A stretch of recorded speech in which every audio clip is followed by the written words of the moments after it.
Sit. No. You can eat whatever he doesn't eat.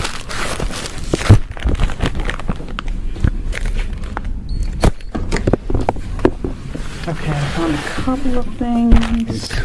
Okay, is that good? Okay, all right. I'm with you. I haven't eaten since this morning. I'm sorry this has taken so long. You are David, I believe? All right. I'm Detective Teresa Sprague, and this is Detective Barb McClelland. First of all, on behalf of the Atlanta Police Department, we want to say how sorry we are for your loss, David, and also for everything that you're going through. I know this is very traumatic for you, okay? And it's just a terrible, terrible thing. So, what time is it? Do you know? It is 21:15. 15, okay. All right, and I know you've been waiting a long time. We've just obviously had a lot to do to try and figure out what's going on here, okay? And we need your help doing that, okay? All right, can we just, and if you need to take a break, you tell me, okay? If you need anything at all, you let me know, okay? Okay. We appreciate your patience. I know you've been in this suit, and I can get you some clothes as well. But you understand why we needed to do what we needed to do, okay? Of course, we want. My understanding is that you've been very cooperative, so we just need to, obviously we need you, or we got to figure this out together, okay? Of course. What is your first name? Is your first name David? It's David, M for Michael. Michael. Tronnes, Tronnes. Tronnes, okay. And what is your date of birth? 6/29/68. Okay. How tall are you, David? 6'2". Okay, and how much do you weigh? 195. Okay, blonde or brown hair? Little of both. Little of both. Okay. Okay. Hazel eyes, maybe?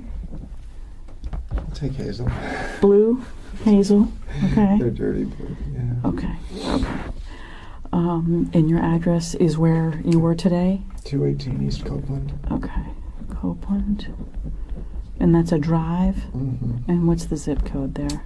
32806. Okay. Is there a home phone? There is. Okay. I can't remember the last four digits. It's 407. The next three are easy. 704, the opposite. And I never call it. The next three are 704? It's 407, 704, and then I think it's 2808. It might be 2406, but I haven't my phone in. Okay. We've had it since we were at Briarcliff, and Shanti uses it for work. Okay. It's her work line. I never use it. Work line. What is your cell, hon? My cell is 407 409 9290. 9290. Okay. And her cell? 321 444 8629. 8629. Okay. And what kind of phone does Shanti have? Shanti has an iPhone 8 Plus. iPhone 8 Plus? Plus. Okay. Is there a code on it? No code or pattern or anything? There is a code when it comes up. It's just ones. So all ones? I think now the new ones are 6. The old ones were 4. So 6 ones? 6 ones in a row. Okay. All right. iPhone 8 Plus. Is there a color on the the cover? Rose gold. Rose gold. There's the cover is more. It's just there's a name for it, but it's like a G-Shock kind of clear plastic cover that goes over. A G-Shock cover. Yeah. Clear plastic. Okay. And your phone is where? Phone is on the Dell laptop. It's sitting on the glass coffee table downstairs, which was the garage. We're doing a renovation. I don't know. Yeah, I was there. So you're okay. I did not go where the dogs were. So your phone is on the glass Yeah. coffee table where the dogs are. There's a love seat, a white lily love seat, and a matching sofa. Mhm. And in front of that is a coffee table, and we have an old Dell laptop down there. And Okay, and so your phone is what? my phone is a ZTE Okay. Z Max or Z Max Okay. Pro, something Okay. along those lines. I know there's several phones, so I also have a another Android phone. It's a Samsung, but I just use it for email and for casting to the TV and music and stuff. okay. Is there a phone number assigned to it? There's no SIM card. No SIM card. Okay, so no service We were necessarily. just we've been planning into switching. Okay.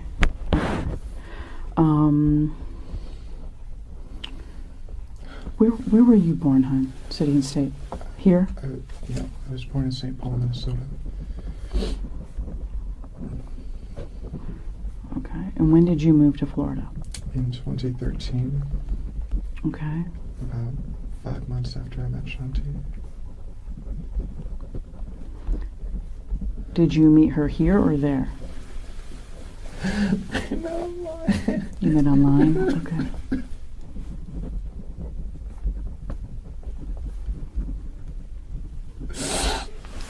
I'm sorry. Take your time.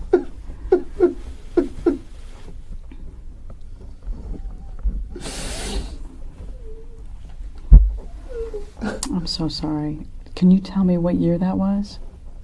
It was 2013. 2013 is when you met online? Yeah.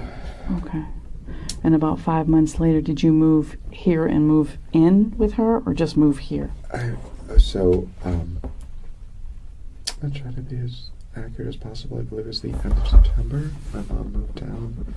She lives in the same gated community that Shanti's grandmother lives in. And we bought a trailer there for my mom, and we moved her in. And then I stayed for a couple weeks and with Shanti, and I flew back and finished up the sale of our house. And my mom's house, I had already sold mine. Shanti and I had both been married before I got divorced, finalized in April, I think it was, I think it was March of 2013, and then I met Shanti in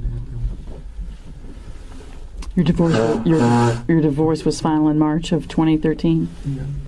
Okay. And you met her about a month later?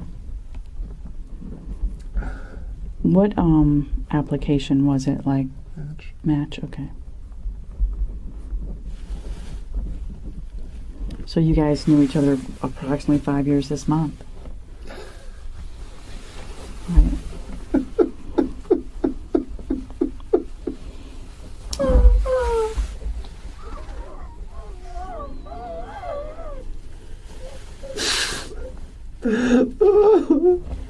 Oh, I know this is tough. Take a minute, okay, Dave?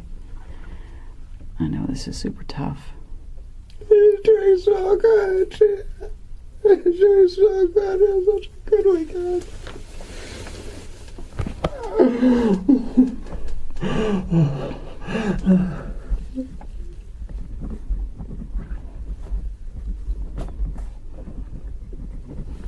I'd never been more in love. We were so happy.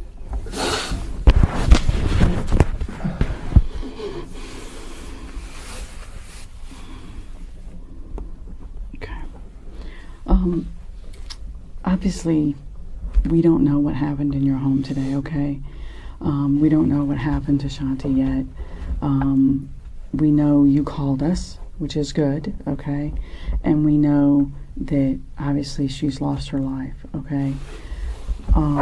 So we do need to, you're not under arrest, okay? I want you to understand that, okay? But we do need to read you your rights because you are in a police department with 2 detectives in this room and you've been here for quite some time, okay? And I want you to understand that. We're just trying to figure out what happened to her, okay? And so it's our job to do that, obviously, and we want to give you answers, her son answers. I mean, her family deserves that. Would you agree? Okay. Okay. So if you don't, I know you've probably never been through anything like this in your life, okay? And I'm going to help you get through it. So if you have questions, you want to stop me, please do so, okay? But I do need you to understand your rights before we ask you about anything that happened in that home today, okay? All right. Is your card on you, Barbara?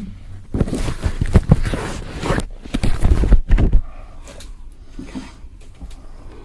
And I just need you to answer aloud. I'm going to be looking down, okay, David? All right.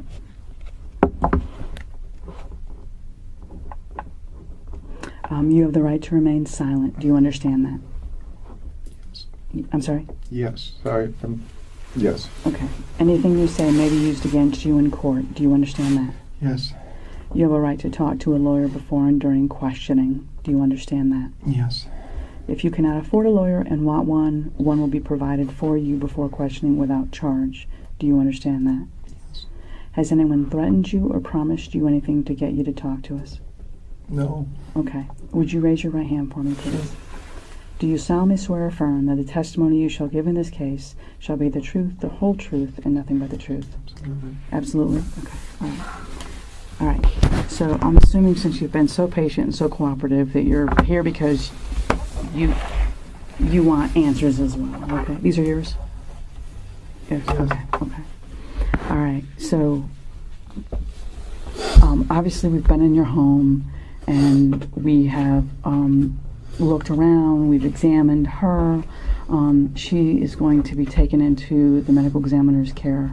Okay. So promise we're going to be with her. Okay. Okay. The medical examiner's office will be with her. At your request, the officers contacted the school, and Jackson's dad has him. So, okay, we're still at your home. Your dogs are fine. Okay, we're going to be at your home for a little while. Okay, so I need you to we're going to continue kind of down this path about how you all met. I know you met on Match.com, and about 5 months of what would it be? Telephone, text, and We just started every other weekend flying. Back and forth. So, Okay. I came down the first time, then she came up, and I don't know if it was perfectly sequential like that the whole time, but for the most part, until September, I spent a couple weeks here at her. She was living with her parents Okay. at the time because she had recently divorced Jim, Jackson's dad. Okay. And so she needed them to, she was traveling a lot for her job at that point, so she needed them to take care of him on the days that she had partial custody. Okay. It was, it was beyond acrimonious. I mean, they were at each other's, for quite a while, and At each other how? vindictive and mean and nasty things to Jackson and Okay. that kind of thing, and blaming each other. Shanti had an affair, and she said it was because Jim had been cruel and mean, to her, and he found out, and they were living up north at the time. Just tell me when I'm talking too much. I'm not sure. You're not. They were living where? They were living in North Florida, south of Gainesville, north of Ocala, and Okay. they would take me a second to remember the name of the exact town. They were out in the That's fine. sticks. They had an acreage, and she was afraid to be with him. And so they moved back here. Her plan was to, once she was back in Orange County, to leave him, and she didn't want the divorce to happen up there, because then if he stayed, she'd have to stay to be with Jackson. And she wanted to come back home with her family. Her family was here. Yeah, her mom and her stepdad lived over in, I think it's called West, it's East Colonial and Dean, and I'm trying to think of the name of the street. Okay. Vista Way, Vista Drive, something like that, over there. Okay. And we So lived there with them. you did together? Okay. When I moved in October, I think it was the end of October or so, and 2013. home. So when you first moved down, you moved in with her folks, her Yeah. stepdad or mom? We had an offer on a short sale, and waited and waited and waited, and it fell through. And then we ultimately ended up renting where we're living now, on Briarcliff. You We remember just the wanted to address? get- You remember the address there? 210. I would have to look it up. It's between Summerlin and Eola. You rented a home or an We apartment? rented a home Okay. with the intention of finding a house to buy in the neighborhood. Do you know what years you were on Briarcliff? So we moved out of our parents' home in the spring of 2014, so we were there a little less than a year. And we were at Briarcliff for about a year, I think. Okay. For about a year. So Okay. it got us late spring. I would, Of 2015? so what I would say is May 2014, moved to Briarcliff, and then we closed on the house on Copeland in April of 2015. We didn't move in right away. It took a few months to work on it. So when you say you got a deal on a short sale, is that house? What did you mean We by had, that? before I came down, before I moved down, Shanti and I found a house. We were looking for houses before I moved. The one we ended up wanting to purchase was on short sale. And That's the one that fell through. And Okay. they never came through. Okay.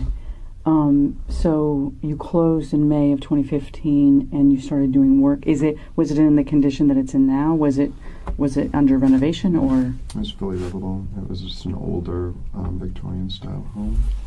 And Shanti wanted to completely open it up in concept, totally. And completely do it. And we weren't sure what we were going to do, but as we got into it, we found more and more issues. We had to, kind of keep going. It would have been difficult to renovate on top of some of the termite damage and water damage and that type of thing. So it was completely livable. So in its condition now, you guys have almost completely gutted it down to the studs, pretty much. Yeah, that only really happened in 16. So we really lived in the house all of 15, and even the beginning of 16, we had the family room and the kitchen, and we still slept upstairs in what we call the accommodation or the apartment. Okay. But we weren't quite as restricted as we are now. Who's doing the work? So I pulled the permit, and I'm basically the general contractor for the project. I'm hiring subcontractors, and I hired a consultant to help us do that, who's more familiar with the he's a GC himself, but because I have the permit, he's acting in a little bit different role. And who is that? His name is Keith Ori, O-R-I. Keith Ori. Yeah. And what's the name of his business, if he has one? Parhelion, Helion. P-A-R? Helion. Homes, I think is. Okay. He's a local guy. He lives around the corner, and he had done another house down the street. So he's consulting with you to hire subcontractors Yeah. to kind of guide you through the process? Exactly. Okay. So has there been work crews at the house? We finished the demo and started the framing that you see in January. We did the foundation in November and December. And under Keith's guidance and help, we finished the plan and the kind of overall scope of work last September and October. So it's been moving slowly, but it's a huge project. Okay. Yeah, it is. Okay. So do you work outside of that environment? Our goal right now is to finish the house as soon as possible. I have maintained my sales associate real estate license, which I got here in 2014, I think.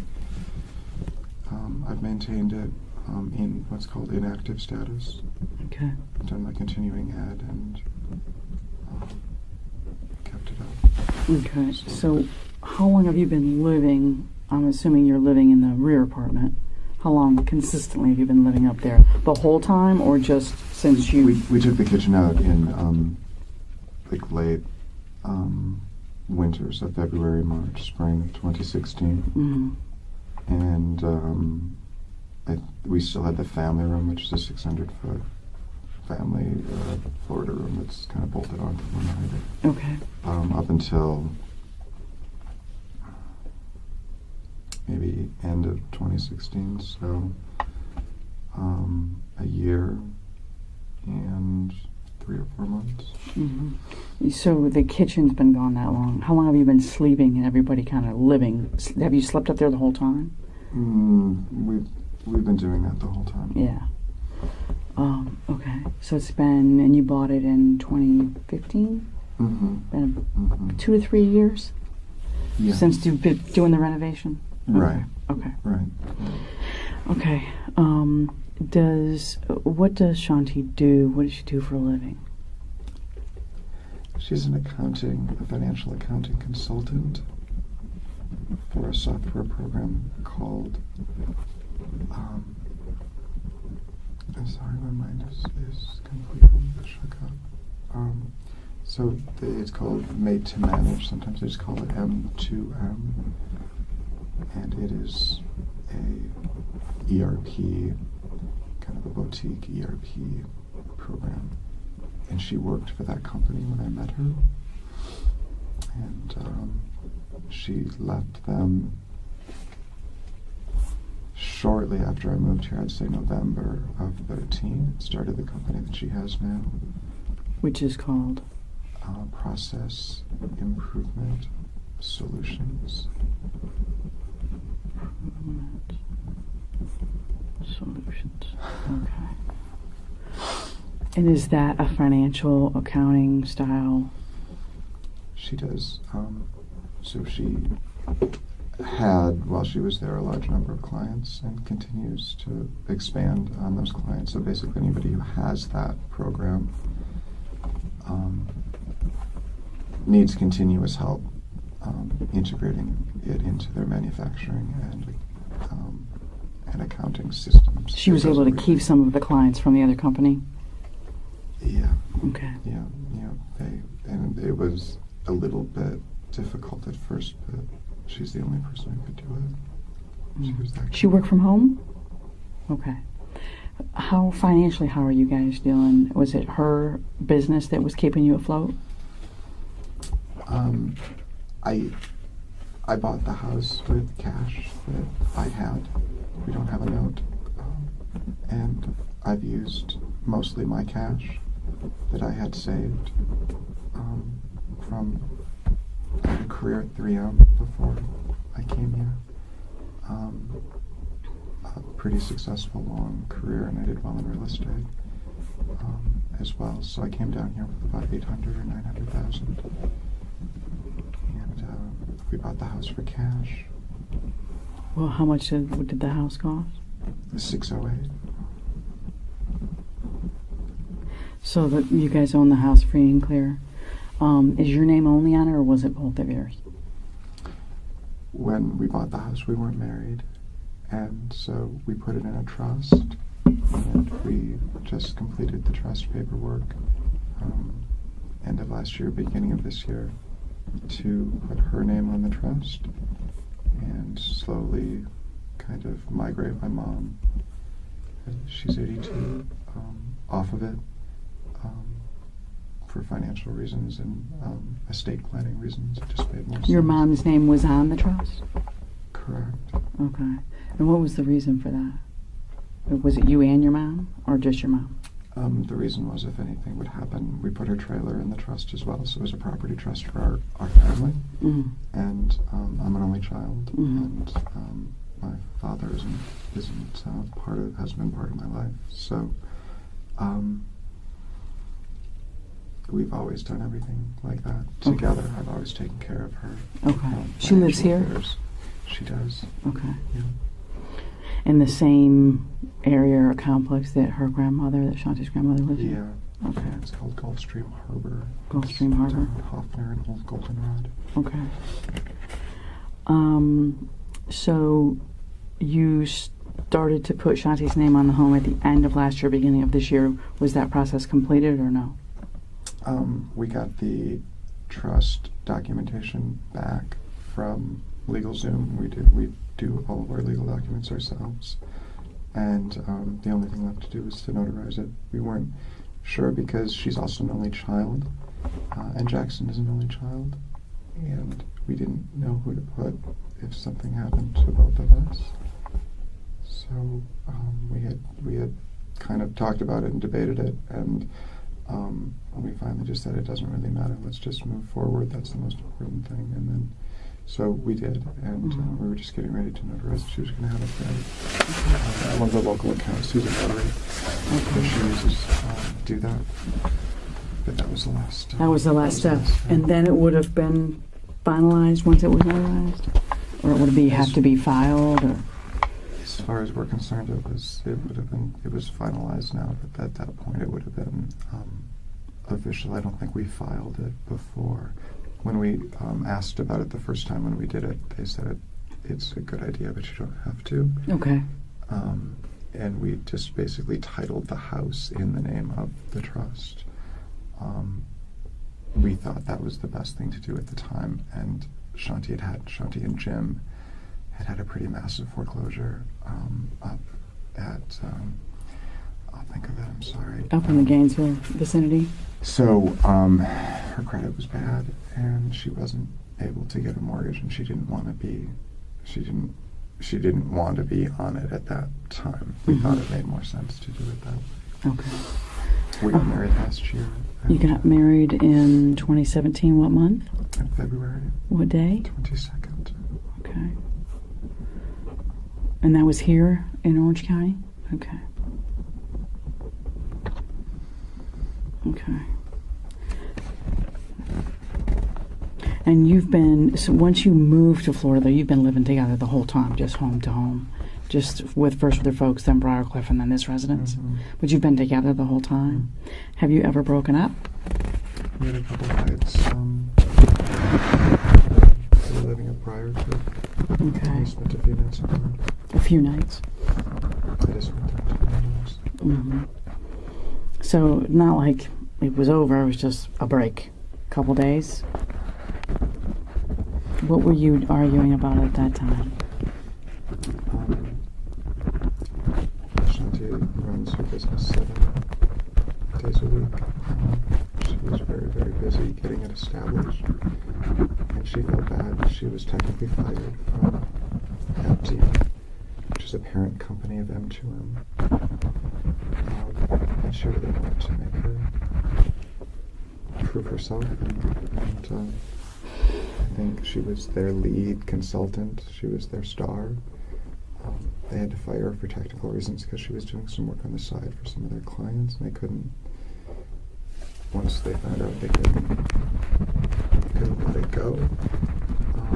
But I know that the relations have been warm since then, and they've been invited several times to come back and be at least as a consultant involved in their business. Oh wow! If things came back real quick. But she's so when you guys would argue when you would go to your mom, it was just because she was busy all the time, or what would the beef be? Work had a lot of stress involved, and she would sometimes.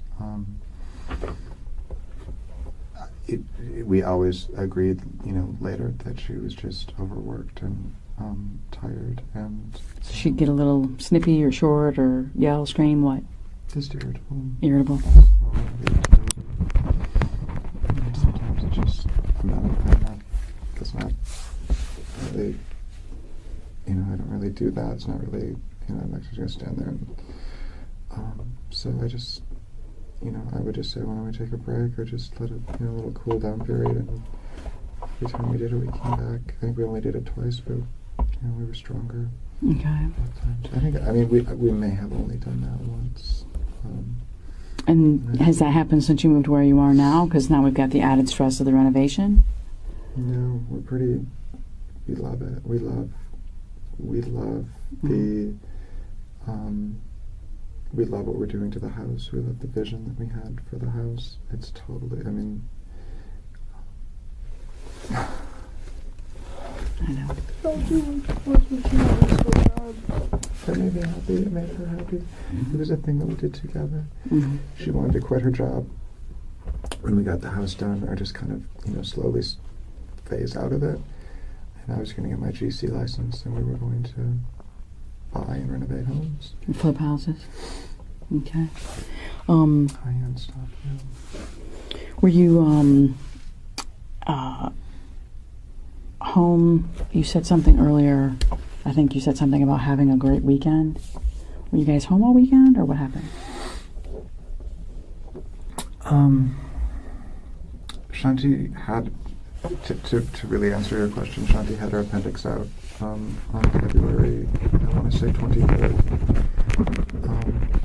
It was a 10 out of 10. It ruptured and it had an abscess. She sat at RMC for 10 hours with a ruptured appendix before they could get her. And she's been in a lot of pain, and she's not to tell Jackson or any of her clients, but she thought, a couple of times that she would really need to take a break, and definitely slow down, and definitely not add a whole lot more work. She could do more if she wanted to. I'm sorry, I can't talk about her in the past. That's fine. And that's very normal, David. That's very normal. Because you're not going to process this for a really long time. So I know it feels like a really bad dream. We, Keith also does, our lives are busy. I'm so sorry. I know you're asking simple questions, but Keith does a TV show, Home Improvement. Keith, the guy you mentioned, Ori? Okay. It's called Zombie House Flipping. And in March, he asked us to be on the show, have our house be one of the homes featured, which meant that we would get a lot of what they call trade-outs and promotional sponsorship to do. Any financial incentive to do that? Big. That's what they call trade-out. I'm sorry, that's what they call trade-outs. So there are sponsors. That's one of the things I was working on yesterday, was putting together a list of the sponsorships, the windows, doors, cabinets, and so maybe instead of getting granite, you get quartz, or maybe instead of getting, middle range cabinets, you get high-end stuff. And we're also working on kind of just an amazing open concept stairway in the middle of the house that was going to go all the way up to the loft. And that was coming together. Keith had given us the assurance on Sunday that we were officially on the show. We were super, super, super excited. He told you just this past Sunday? Yeah. So they hadn't started filming yet? No, this is a long process. This is a long, long process. When did you expect that to start? He told us that they would be starting on May 7th. And so they'd come in and start filming? Mm-hmm. Would they film you all or just the work? No. Yeah, it's just the house. They're the stars. They come in, but it was just kind of exciting, and Jackson was super excited about it. Been talking about it. He'd watched all the episodes of the previous seasons, and was Jackson with you all this weekend?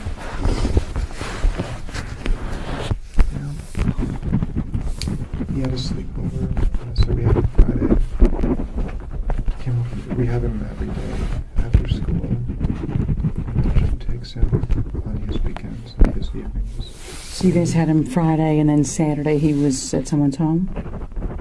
Yeah, so on Friday we had him, we watched a movie, we had a great night. super stoked about his sleepover. We went over with him. So we finally got around to your other question. Shanti was a pretty big drinker before her appendicitis, and she couldn't drink at all afterwards. What did she drink? Wine. Okay. And she had lost a ton of weight, and she was super happy about that. She was just in a lot of pain because she hadn't found anything that she could really eat and digest easily without getting nauseous. And her appendix was removed, you said, in February? 23rd, I believe. And so she hadn't been able to drink alcohol since? She couldn't tolerate it, or she was told not to? I wouldn't tolerate it. I was told not to, both. Both? I mean, it wasn't appealing because, it's like you have a sip and you feel sick, so it just... Mm-hmm. But we were doing great. We were both, in it. I was supporting her. Were you with her at RMC when her appendix ruptured? I brought her to the hospital, yeah. Okay. And stayed with her the whole How long time. was she inside RMC? Was it just overnight, or? That was a Friday. And she went to her primary in the morning. The primary said turn around and go to the ER immediately. She came home. We packed up a couple things. I drove her over there at 12:30 or 1. And we sat there until almost midnight. And it ruptured before she was seen? It was ruptured when we got there, and it's quite as much as you can know without being inside. And it was one of the biggest bonding experiences that we've ever had. We felt closer than we've ever felt. And drinking both of us was a great thing. We were both getting healthier, and You slowed down because she couldn't drink? it wasn't any fun. Yeah, I drank. When I met her, I didn't drink at all, and I just did it because she liked to do it, and it was fun to do together. But it wasn't something to do alone, really. Mm-hmm. And we just felt like we found this great rhythm, and we were both really, really happy. We were talking more, and we were, it was great. We were really, really, really happy. And Saturday night, I think, was the first night that she had, a few glasses of wine. And she didn't feel great Sunday, but she really enjoyed just being kind of out and relaxing a little bit. When you say out, did you guys do something? We went to the parents, of Jackson's friend, Max. Their names are Dottie and Rob. Dottie and Rob. And I'm sorry, I don't remember the last name. But anyway, we stayed over there and just, socialized. And since her surgery, she hadn't really been out doing anything. Nothing had really appealed to her. She hadn't had the energy. And so we did that, and it was really fun. So you were at their home? Mm-hmm. Do you remember about where that is, or a road, or? We live right out of Michigan, between not quite after. I think it's after Blankner, a couple of blocks, so a couple of blocks east of Mills, off Michigan. I would do you know how late you stayed? Yeah, I think we were there until around midnight.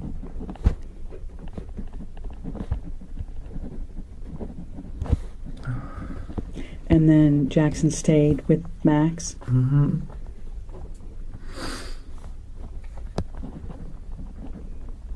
Did you go out anywhere after that? Mm-hmm. Came straight home.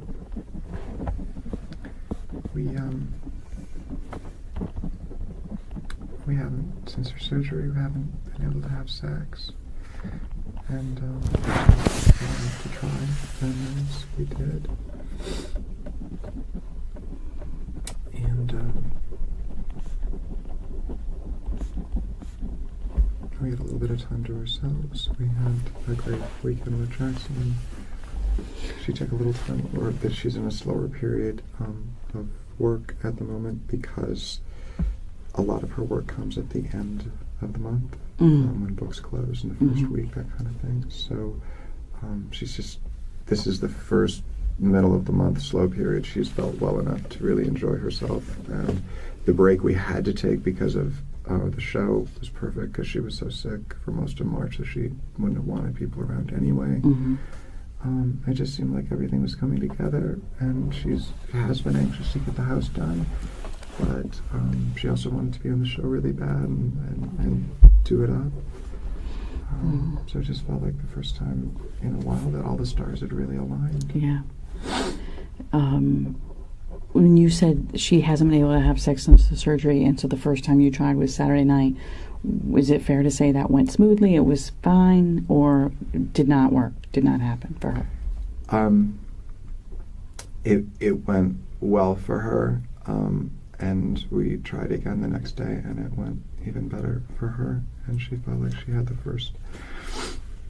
She worked so hard. Yeah, so much pain. She wasn't experiencing pain? She just felt like she had the first release and just like relaxing moment in months and months, and that made me feel good because I felt like, that I'm fulfilling my role, and we just came together. So you had sex Saturday and Sunday, and there's no issues as far as... She was at the end of her period, and it was messy. It was very messy. Other than that was... What do you mean messy? She was still bleeding. Okay.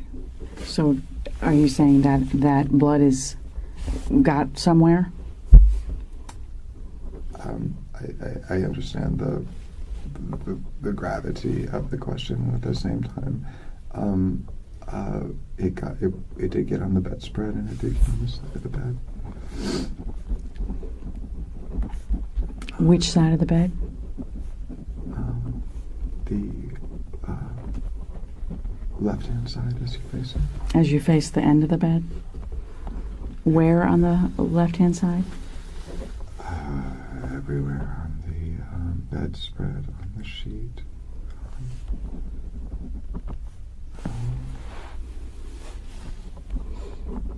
So, is there something covering that up now, or no? We changed the sheets. You changed the sheets? Okay. And what day was that? On Monday after Jackson went to school.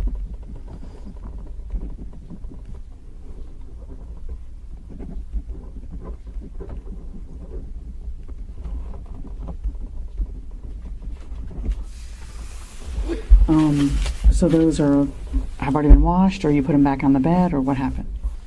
Those are washed. Those are washed. Are they back in the bed now, or are they folded somewhere? They're folded. We put a new set on. A new set. Okay. So there shouldn't be blood on the bed now, or is there? There shouldn't be. She was bleeding when I brought her out of the tub. I brought her into the living area and set her down. I didn't know how bad she was injured. I had a towel. She was bleeding. I tried to wipe her up, and when I picked her up, when I pulled her, she bled more. I tried to sit her up. She had. At first, I tried to do CPR, but she was stiff, and she had water. And when I pushed her, blood came out and water came out, and she was bleeding on the side of her face. Okay. And I wiped her up. I tried to clean her. I tried to open her. Okay. Sounds like you tried. Okay. Well, we'll get to there. We'll get to that, David. The rest of Sunday. So she's at the end of her period. I understand. So you were saying that there was some blood there. I would guess there is blood there. I would Okay. guess there is. I would guess there is still. We picked up the sheets and we wiped it off, but Okay. we didn't. Okay. But was she? But I imagine as a woman, as we are at the end of your period, you're wearing. Normally to bed, you wear like underwear and a pad or tampon, or etc. So if she's at the end of her period, she should still be. This was during sex, is what I'm saying. No, I'm saying after that, though. Like when you're not Definitely having was. sex and you're in bed, Correct. you'd have like underwear and a pad on, Correct. tampon, whatever. Correct. So you don't bleed in bed all the time or bleed in Oh, your no, clothes or absolutely. whatever. So Absolutely. normally you'd have some sort of feminine protection on if you're not having sex. We normally Is that put a fair? Yeah, and we normally put a towel Down, yeah. down. As is a lot what of we couples try to do. That's Mm-hmm. for me. So we don't have to clean that up. Mm-hmm. But we ended up getting everything everywhere that night. Okay. So on Sunday, Jackson's still She was coming livid. home. She was livid. She couldn't get a hold of Dottie. She's not answering her phone. She's not, responding. She couldn't get a hold of Dottie to bring him home, or what? They had made kind of a loose arrangement.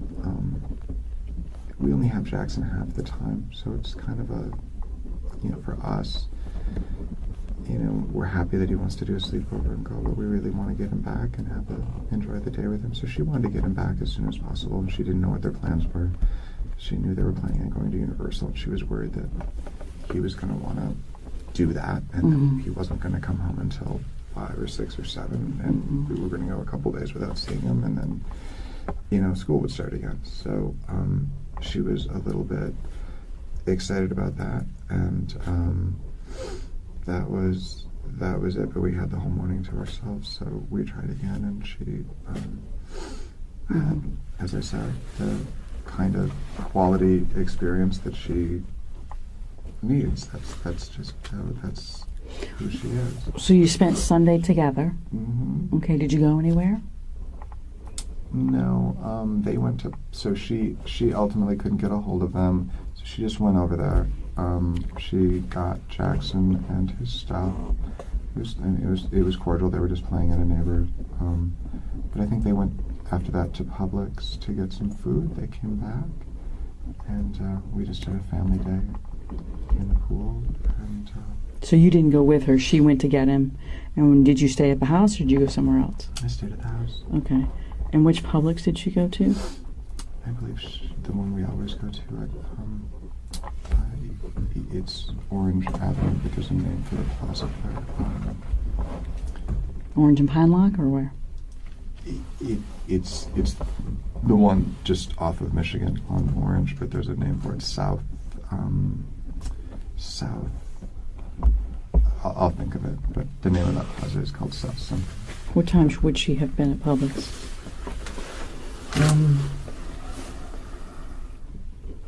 I bet that she left around 12:30. I bet that she got out of Rob and Dottie's around 1:30, and I think they got back around 2:30. It's a little bit of a guess, but it's directionally very, very close. And so when she comes home Sunday, it's you, Jackson, and Shanti, and you just stay at home and have a pool get together? We only have them every other Sunday. It's our family day, and we do like to have an early meal, watch a movie, and if the weather's nice, get the dogs outside and do something fun. Is that kind of what you did? That's exactly what we we did. did? Yeah. Did anybody come over? No. Okay. And so Jackson would have obviously been with you guys Sunday night, and then anything unusual happened Sunday night? Everything good? Perfect. Okay. She having any sort of issues at all? She hasn't found since the appendectomy a diet that she can eat regularly and feel good. Okay. She has a nauseous, watery bile vomit after she eats, and that's been going on. And I know that she wasn't feeling well. Her period, I hate to keep talking about this, but this is the level of detail that we're at, was extremely painful. Her stomach pain from the appendectomy is multiplied several times during her period. And they warned her that your first 2 or 3 periods after the surgery will be brutal. And they have been. But like I say, we felt like we were just coming down off of that. We got a bunch of information that we wanted. She had closed a couple things with her job that had been bugging her, that had been nagging her. Like I say, it's the first time I felt since the surgery itself that we were really not for any disagreeability between us, but just the first time we'd had a break. Everything had come together, and that she was feeling better. So it has been somewhat tense living like that and going through everything you guys have been going through, plus her medical, plus she's trying to work and bring money in. She's got stress at work. So it's been, I guess, fair to say tense, but things starting to line up. I just would say that we've been anxious to get it lined up. Excuse me, I had a thought. We have the renovation paid for. We have the money for the renovation in savings ready to go. We did a calculation on Saturday, I think it was. We think we probably have, with the help that we'll get from the show, another $150 on our part to finish it. We have that money sitting there, and we have enough money on top of that to start the business that we want to start from that. To flip houses. And at that point, we don't have a mortgage. We have a fully renovated 5,000 square foot home in the neighborhood we want to live in, with a yard and a pool. It's just what we've always wanted. Dream come true, yeah. So there's no way we could ever sell, move, and find that. We bought a house that we knew we probably would renovate to some degree because of the location and the zoning and everything that it did have. Yes. So, do you recall Sunday night about what time everybody goes to sleep, since you're all in the same room? We go to bed early on school nights, so okay. 8:30 we're winding down, 9 o'clock lights are low. I think I took a shower at that time while they were, getting into bed. I remember kissing them goodnight. Okay, tell me about Monday morning. Monday morning, we were excited because of what we had talked about on Sunday with the show. Shanti's a planner, so we wanted to put together a spreadsheet of all the potential vendors and what we were going to trade out so that we could get for the house. He had asked to prioritize what our most important ones were. So I spent the day doing that. She spent the day, very, very light work day. She took a walk for the first day, and she used to like to take a walk, every other morning. So this is the first time she's been able to do it since the surgery. So she took a walk Monday morning? Okay. Which way does she, where does she go? Like, does she go far? She just does a circuit down Delaney Avenue and kind of up to Lake Davis and back. Delaney to Lake Davis. Okay. Okay, so you're working on the computer. She gets up and does this walk. What time? Does she take Jackson to school? She always takes Jackson to school when she's feeling up to it, and she picks him up when she's feeling up to it and she's busy. What time does he have to be there? He leaves around 8:10. 8:10? So, I don't know where Blankner is exactly. Is it close, or does she drive? Oh, it just that was our whole reason for wanting to live in this spot. It's just up to Delaney, 2 blocks to Kaylee. Does she walk him there, or does she drive him? Drives him. She drives him. Okay, got it.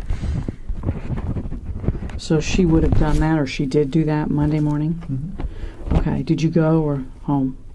No. So she runs him to school and then goes on her walk, or the other way around? Yeah, no, nothing happens until we take Jackson to school. Okay. And then she goes for a What walk. I'm saying is she had some breathing normally when she's in her busy phase for work. She's on the phone when she comes back, and she's on the phone until dinner. But It's the end of the month, that whole thing. yeah, in this thing, she comes home, she's relaxed, she's a good night's sleep, and she has the time to go do a walk. And then we strategized. I showed her the list that I was working on. I think I worked on it until 2, 3, and I exercised the dogs, and she went to get Jackson. 2 to 3 p.m. Okay. And then you took the dogs out to go for a walk? I did take them for the walk, and our dogs swim in the pool almost every day. Okay. So I take them in to do that. Mhm. We usually spend 45 minutes or an hour, and I think after school that day, Jackson was also out there throwing a frisbee as well. She picked up him, or Jackson, what time Monday?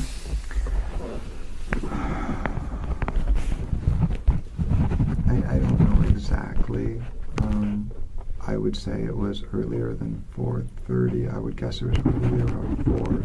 She had to go to the post office. She had to get. She picks up checks from her PO box. She went to the bank. She picked up what? Jackson? Her Post office, you said? her Bank? clients. She bills her. She does all her work around. Her clients send her checks. She goes to the bank, to the post office to pick them up. She has a PO box there, cashes the checks, deposits them, goes to get Jackson. And I think they, if I'm not mistaken, I think they might have stopped to get something that day as well. But I think they got home around 4:30, and I think she left around 3:30. So I don't know exactly Do you when remember and if, she picked him up. do you remember if you were home when they got home, or I was. you were there with the dogs? Something close. Okay, so tell me about Monday night. What happened? What do you guys do? Does he go to his dad's, or? Monday night is Jim's first night in his new job, or his first day in his new job, and so he ended up picking Jackson up early. I think Jackson was only there for a very short time, and so they went upstairs to work on his homework, and then we get a text from Jim that he's coming shortly or is on the way, and they came downstairs. And Jim, as I said, I was just pull into the end of the driveway, and Jackson would go meet him, and we would walk him down there. Shanti would normally do it. Sometimes I would do it. Okay. So do you recall what happened Monday night, if that was you and Jim or Shanti and Jackson? Did you do it? Did you all I was do in it? the pool with the dogs. You were in the pool with the dogs. Okay. I already know because Jim has a loud truck, and I heard it outside. What kind of truck does he drive? A white Toyota.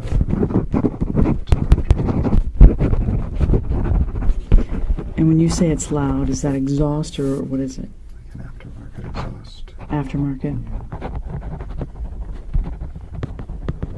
But it's meant to be loud. It's not. When I was a kid, you might have go out and it would just be loud. This is intentionally loud. So you heard him arrive? Okay. And so he goes with him sometime in the early evening or late afternoon? Six used to be the normal pickup time, and I think he was there shortly after 5. So. 5 p.m.-ish. Okay. All right. And then do you guys go anywhere, do anything, or you stay home? I think we made dinner together.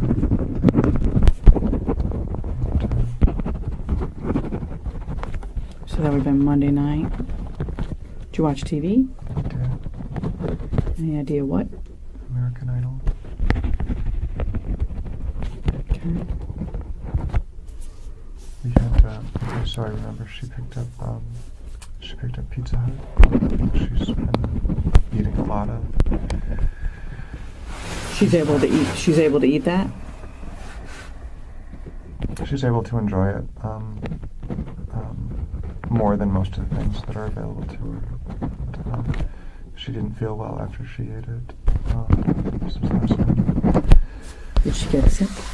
She had the same nauseous vomiting. Nothing really came up. Nothing came up. Okay. Bile and kind of clear fluids that there felt like shit was coming, but nothing ever came. I sat with her. We watched a couple of episodes where we're getting ready to go to bed at midnight, and she said her stomach hurt so bad that she wanted to just sit because she felt like she was going to go. So I sat with her for an hour or so. So you were awake past midnight? Mm-hmm. We were up late last night. Yeah. And when you're watching television, is that in the same room you sleep in, or downstairs in the other garage? In the same room we sleep in. Okay, that large television there. So you stayed up till how late, do you think? I think we turned the TV off around midnight, or shortly thereafter, but we stayed up and she was just sitting in the bathroom because she felt like she was going to be sick. She was sitting in the bathroom? I was sitting, I think with I was sitting on the floor with my back to the door. You were in there with her? She didn't want to be alone. We sleep separately most of the time. She has really severe sleep apnea. One of the other things with the appendectomy and the nausea and all the stuff that has come after the surgery is her sleep. Many times her sleeping has been difficult. Does she, when you say she has sleep apnea, does she stop breathing? Does she snore? Does she have a CPAP? What do you? All of the above. She has a CPAP, but she doesn't use it because she can't sleep with it. It keeps her awake. So she sleeps without it, but she snores a lot and she wakes up frequently. So where would you sleep? I sleep downstairs.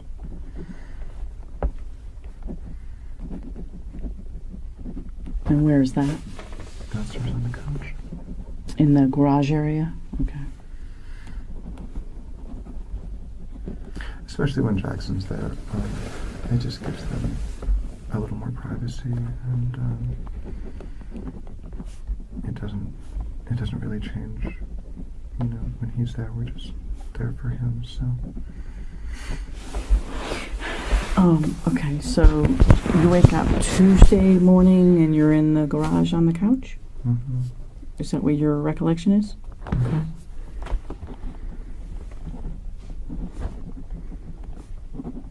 What time did you get up? I woke up before 7. Before 7? Hopefully 6:45 or so. Okay, and what do you do? Tuesday's garbage day, and we got a ton of rain the night before, so I went outside. I can't remember exactly what I was doing in the courtyard.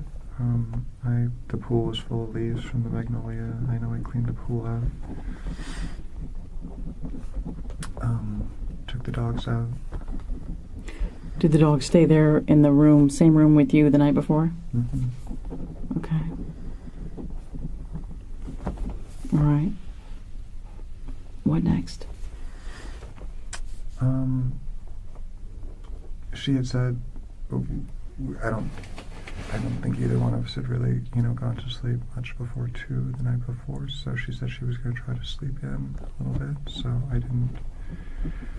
I usually wait for her to come down. She came down after 7 o'clock, probably almost 7:30. She hadn't been awake very long. She had a cigarette. She said she wasn't feeling very well. Was she smoking it? Pardon me? Was she smoking a cigarette? Correct. What does she smoke? What kind? American Spirit menthols. Do you smoke? I occasionally smoke. Again, it's kind of a social thing to do with her. And she works hard. She works all the time, and so she'll come down, sit on the porch, have a cigarette, and if I'm in the garage from there, she says, "Come sit with me, talk to me," and that would normally be, you know, just kind of a social thing that we would do together. But I used to smoke when I was younger, but I don't smoke regularly now. I don't buy packages. You'll once in a while what? Share one or bum one from her. So when she came down, did she come down into the garage where you were, or out by the pool, or where? We sat. No, she always smokes outside. She never smokes indoors. Okay. So she sat down where she always sits, which is on the edge of the little outdoor. I was going to call it a chase, but it's just a little. It's the brown wicker with the beige cushions that you see just on the other side of the grill. Okay. And she had chipped her tooth the day before, and she had made a dentist appointment for this morning, but she said she wasn't sure if she wanted to go because she didn't feel good and she didn't want to have anesthesia and all of that. Who's her dentist? That was the other issue. She was looking for a new dentist. She wasn't happy with the one that she had. She's been going to this place called Greenberg Dental. Is that where she made the appointment? Correct. And she had asked me the day before. I had gone to a holistic dentist a few times here. And she's had a lot of problems with her teeth, and she was thinking that maybe she would want to get a new dentist and not do the traditional root canal. She was afraid she was going to have a root canal on because she already had a crown. Which tooth chipped? Back, molar,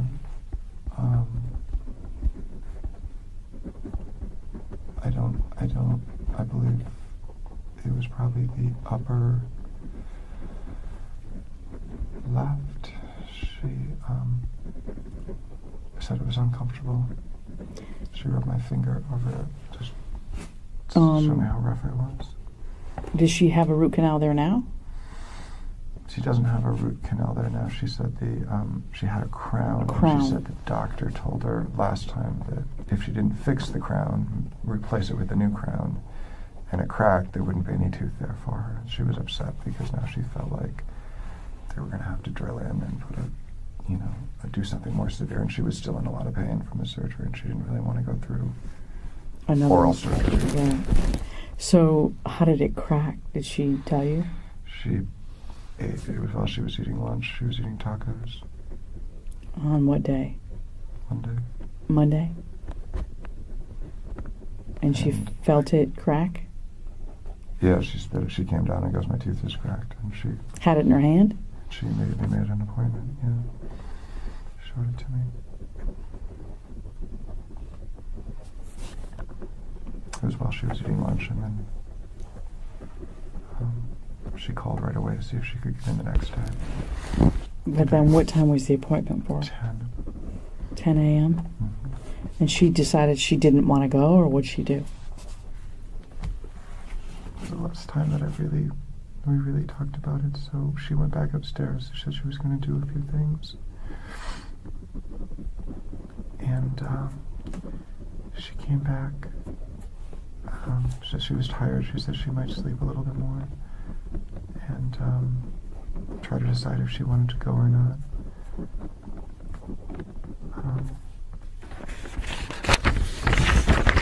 I was downstairs getting the house,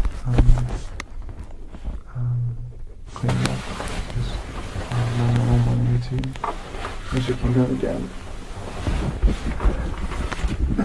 That's when I saw her. She came down again, and what happened? Came down, and I've thought about it. I've tried to think exactly what time it is, but I don't know exactly. I would say probably 9:15. And the reason I know that is she said, "I'm not sure if I'm going to go to the appointment yet or not, but I'm going to get cleaned up and ready to go, and I'll let you know." And I said, "I'm going to take the dogs for a walk." I said, "I'm going to go for a walk." And she said, "Okay, I'll see you when I get back, if I go." And, Did you take the dogs for a walk? I went for a walk.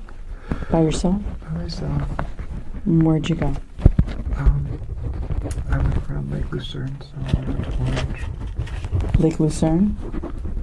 I go around Lake Copeland and then down to Lucerne. And then where? Around Davis. I'm sorry, around Cherokee and then Davis and then back. And you think you did that about 9:15? I left a few minutes later. I left probably 9:25 or so. Okay. I had fed the dogs and I only get a chance to do that once a week or so. We were just kind of taking a slow, easy day. Okay, so how long do you think you were gone? I came back.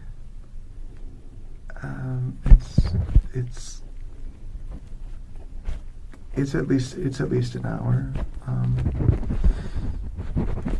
It's probably 10:35, 10:45 would be real close.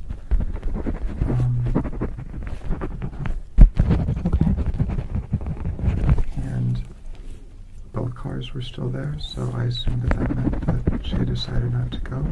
Which cars? Both of our cars. Which are?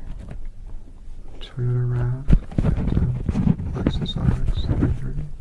Toyota RAV4. RAV4. What color? White. And then you said a Lexus RX 330. RX 330. What color? White. Okay, so both cars are there, so you assume she didn't go to the dentist? Right? Okay. She couldn't have gotten back in In an hour? For Serious. crowd. Mm-hmm. So, I told her earlier that I was going to take the dogs to the park. I take them to Park of Americas to let them run and see. Park of Americas? It's on Andes, just off of 408. On Andes? Right. Okay. You told her you were going to do that? Which vehicle is yours? She drives. Lexus is technically titled in my name, and the RAV she's had for a long time, but she doesn't drive the RAV anymore. She only drives the Lexus. We basically only use the RAV when we have the dogs or we're doing something else. So I took the dogs for a short walk. I did a couple things around. I was thinking about the stairway, and I decided I did a couple measurements for the stairway. I walked the dogs just around the block to give them a chance to go to the bathroom. This is after your walk. Mm-hmm. Okay, and you took measurements in the main house? Mm-hmm.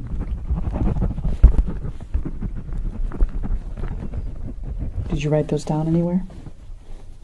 No, we have some 2x4s, and we have a couple of tape measures out there, and we're just basically trying to work the geometry out.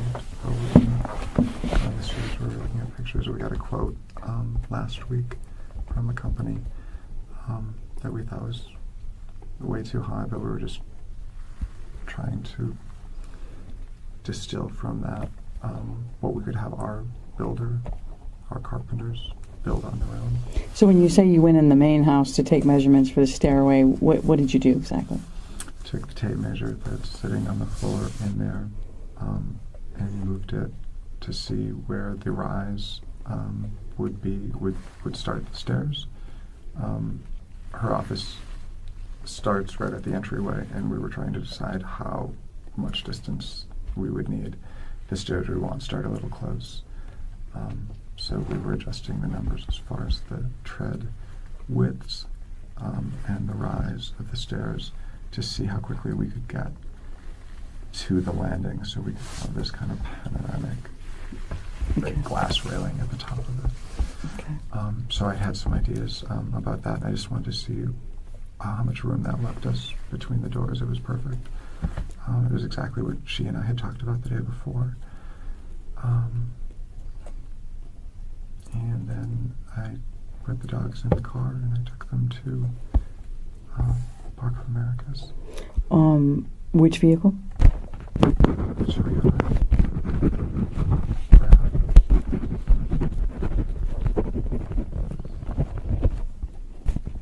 And you took them to Park of Americas about what time? So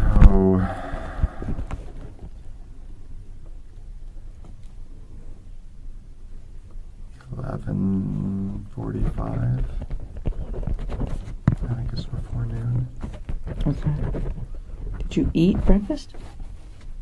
All I had was I make a smoothie, Mm-hmm. so I drank the smoothie. So you had to go in the house and go upstairs to do that?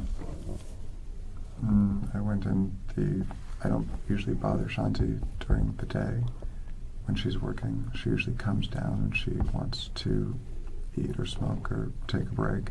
She's usually on the phone or working, so I tend not to go up there during the day. But I came in, I grabbed a couple of waters, packed up the dogs, and went because I knew that if she did have a busy afternoon, I was going to have to pick up Jackson. And she wanted me to get there and get back in case we needed to do that. So where are the waters and how do you make your smoothie? Where is all that stuff? It's in the breezeway. We have 2 fridges downstairs. One fridge is in the breezeway. The smoothie's all pre-made. Mason jars in the refrigerator. Okay, so when you got water in a smoothie, that's outside in the breezeway? In the fridges? I got a glass that was in the garage, and I brought the bottle of smoothie in and poured it. So you didn't have to go upstairs, or you didn't go upstairs? I didn't go upstairs. You didn't go upstairs. Okay. All right. So you leave approximately 11:45. Take the dogs in the white Toyota RAV4 to the Park of Americas on Andes. So far? Correct. Okay. Do you holler up, text her, tell her you're leaving? Any communication? I didn't. You didn't? So you're assuming she's home because the car is there, Mm-hmm. and you had already mentioned you were going to do this, so you did not communicate about that you were leaving. She knew. So in your mind, she's there. You don't say anything about, I'm heading out, I'll be back before Jackson needs to be picked up. Is there any communication on your phone with her while you're gone? No? When was the last time you had telephone, text, on any Facebook, any sort of communication via phone with Shanti? The day before, when she told me Jim was coming early to get Jackson. So would that have been a phone call or a text? She texted around between 3 and 4 that Jim was coming early. Jim was coming early? Mm-hmm. And that helped figure out when she left, because I want to say that was shortly after 3, and she left shortly thereafter to go. To go get him? Mm-hmm. So the last communication in any way on the phone would have been Monday, Mm-hmm. when that communication occurred. And other than that, you would have been pretty much together. We're together all the time. So Okay. Yeah. All right, This so... is hard because now I'm concerned that she wasn't okay when I left. Now you're concerned she wasn't okay when you left? Talking about it's hard because you're asking me if we communicated, and we were pretty efficient in the morning. She tells me, what she's got planned for the day. I tell her what I have planned. We work on it. We do our little morning strategy session, and then it's who's going to pick up Jackson and what time. So we race through our day to some degree to make sure that we get everything done. Mm-hmm. Okay. And I wish I would have taken the time to check on her. Okay. What? Okay. I know you do. So you think you made it to the park before noon? Just shortly after.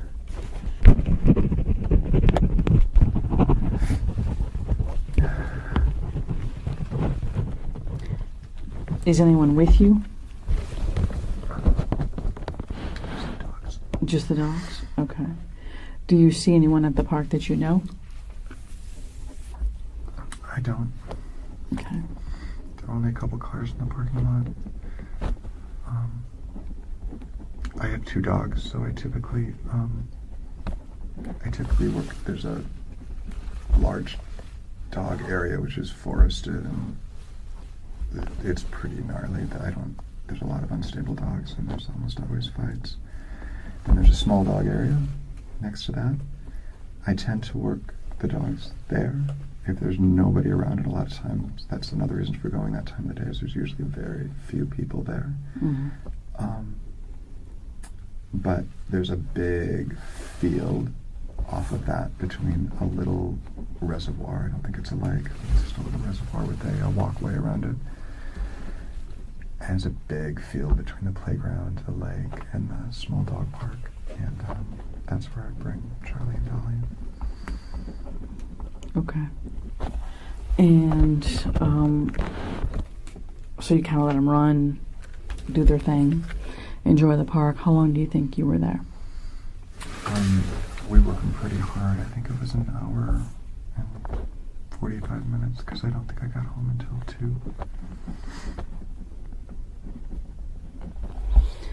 Did you have communication on your phone with anyone in that hour, 45 minutes? No. Did you text anyone, call anyone? Were you on Facebook, commenting, liking, posting? I don't do that, no. You don't do that? Okay. So you don't think was your phone with you? I take I have a little blue cooler bag, and I think I just threw the phone in there, but I didn't text or call anybody.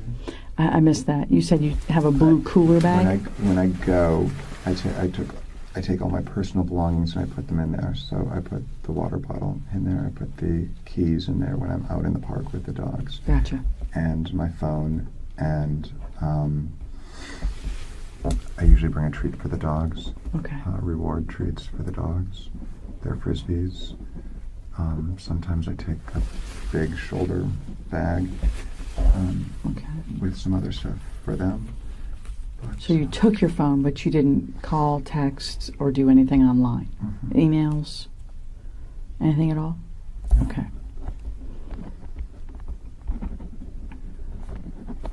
I don't know if I asked you this earlier. Is there a code for your phone? No. There's not a pattern or any sort of lock on it? Mm-hmm. No? Okay. No. Do you receive any calls while you're there? No. Okay. So you're pretty much just focused on what you're doing with the dogs? Yeah, and I'm just checking to see, it's just to see if Shanti calls me or if there's something, urgent. It's just so I can be reached, but yeah, I'm not that. Because if she needs you to come back for any reason to go get her son, so you're checking, but she's not communicating that is necessary for you to do? That you need to come home or come back early, or you got no... Yeah, she's good, I'm good. That's what I'm saying. If I'm not hearing anything, I'm not... She knows where I'm at, and there's no... Okay. At that point, so she didn't reach out to you? No. Okay. And so you think you got home about what time? 2 o'clock. 2 p.m.? Okay. 2:15. I'll be very close in there. Okay. And what's the first thing you do when you get home? I put the dogs in the kennel. I feed them.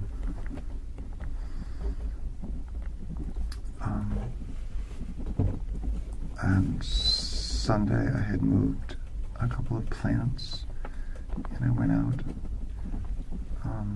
to check on them because it had rained really, really hard last night.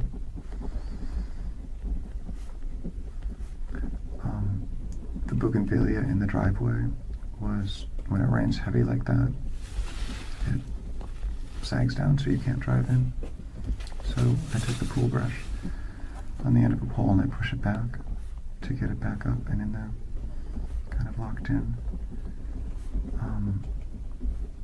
We have construction starting in a couple of weeks, so I'm cleaning the courtyard in front of the greenhouse. I cleaned up some of the bougainvillea that I had trimmed, put them in a wastebasket.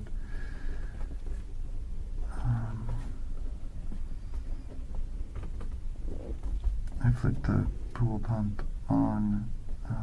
I cleaned the pool out again, full of leaves, and scrubbed it. So you cleaned the pool twice, and you fed the dogs twice? You fed them in the morning, and you fed them again when you got home? Mm-hmm. And you cleaned the pool when you woke up, and you cleaned it again when you got home? Mm-hmm. Okay. Anything else?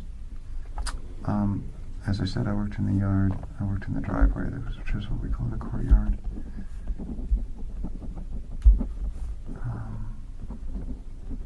Anybody come by? No. Mailman, delivery folks, friends, neighbors? No? No one came over? No. Okay. So you're out in front by that dumpster? Is that the courtyard? Yeah, where we park back. Oh, in front of the garage door. In front of that's the courtyard. With the greenhouse and that area. And when you say you were cleaning the courtyard, what are you called doing? There was a bunch of wood that had, some 2x4s that had been sitting out there, and some pieces of plywood that I had moved when it started raining. Mm-hmm. And there were a bunch of leaves that had fallen from the trees behind, not from ours, but from the other side of the wall, basically our neighbor back there. So I had swept that up. I had done some of that on Sunday, and I did probably another 20 or 30 minutes of that around the greenhouse, in front of the vehicles, back by the pallets. We were going to move the greenhouse so we could put a lumber pile in for framing back there, and I was trying to figure out where I was going to move everything. Okay. So you think you worked in the yard until how many minutes do you believe that was, or hours? I would say less than an hour, but close, but more than 45 minutes to an hour, somewhere in there. So you're closer to 3-ish? I think it's after 3. Okay. And then what do you do?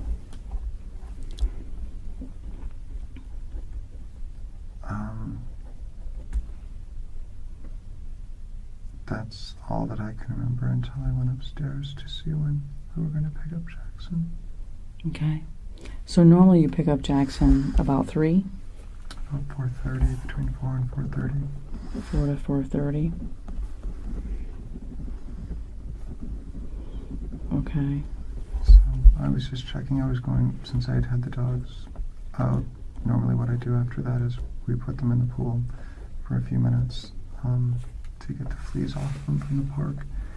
And if I was just going to check if she wanted me to go get Jackson, if she doesn't have anything going on, like today, I was thinking she'll probably want me to go early. We can have some more time with him. I didn't know what time Jim was planning on coming to get him.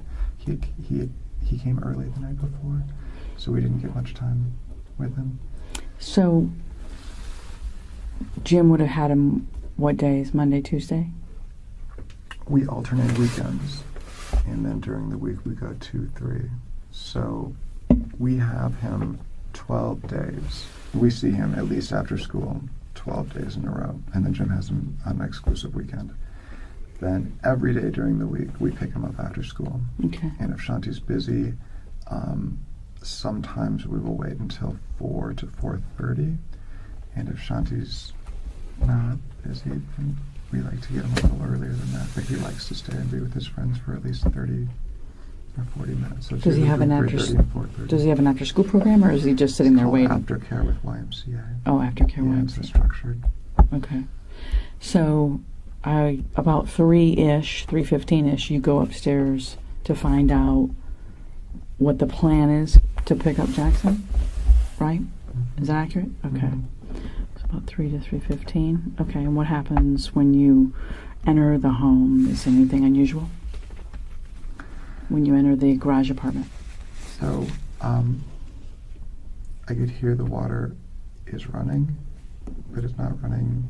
It's not like the sound of the shower running. It's just, it's trickling out of the spout, which is weird because, you know, the only time that she does that is if she's going to take a shower. She would do that to heat the water heater is affixed to the outside of the main house, so it's a long run to get up to that bathroom. It takes a couple minutes, so she normally turns it on, then gets undressed, gets her clothes, does a few things, and then jumps in after it's hot and steamy. But I don't see her, and so we always, when we step in, we always say hello at the bottom of the stairs. So I listen, because if she's on the phone with a work call, I don't announce myself. I just walk upstairs. I didn't hear her, and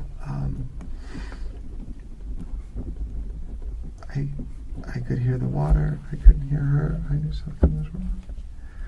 And that's when I went into the bathroom, and that's when I saw her. Because you heard the water and didn't hear her, you felt something was It's wrong? one room. I went upstairs. I don't hear her talking on the phone, so I say hello. I don't hear anything back. I can hear water running. She's not saying anything. Doesn't seem right. Sometimes it is hard if you have the water running to hear somebody out there, so that was my assumption. Okay, so it's one room. You don't see her? Until I get to the bathroom. Okay. Is the bathroom door open or closed? Open. Open? Okay, and so you walk toward the water that you're hearing? Yeah, I walked into the bathroom. Okay. And the door is open, and what happens? What do you see? I see her laying with her head in the right-hand corner. The water is running, but I don't think the drain is closed, because if it was, it would be going over, right? So the water's like half full. She's submerged partially, but she's also partially not submerged, and one of her legs is kind of sticking up and out a little bit, and it's just extremely awful, and it doesn't look natural. Obviously she fell or something happened, and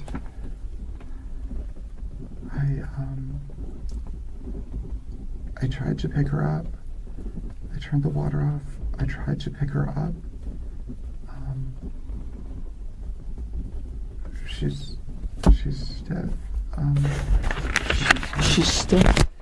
It's hard to pick her up. She's not. It's like a sack of potatoes, it's not easy. She's not moving with me. I grabbed her arms and kind of pulled her this way, and over, I think partially over, and that's when I realized that I wasn't going to be able to carry her. I tried to pull her. I was being as careful as I could, and at the same time I wanted to get her out of the water. I was screaming, "What's wrong? What's wrong?" And I pulled her out into the other room, and I didn't know what to do.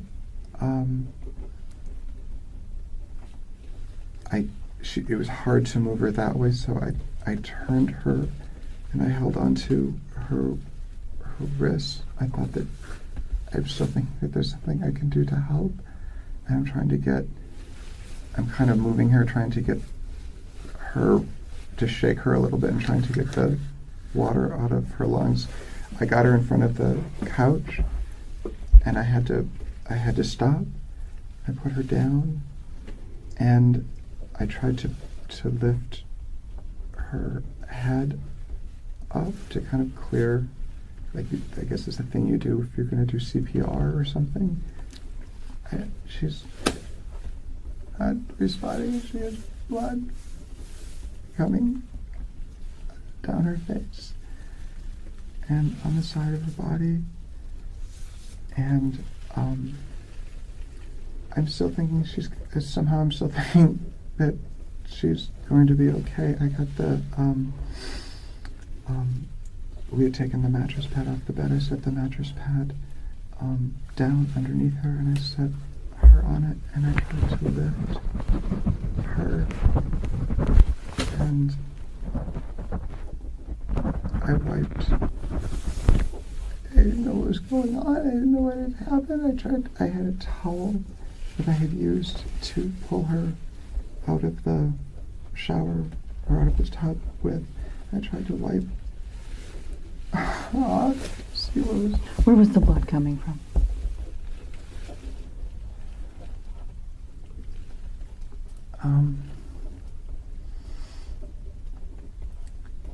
The left side of her face, here, on her cheekbone.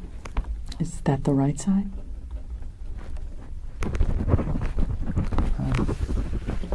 I'm looking. Or is it both? I don't think so. She had blood. She had blood on the side of her head, down her neck, and when I wiped the part on her cheek, it's her left. It must have been her left.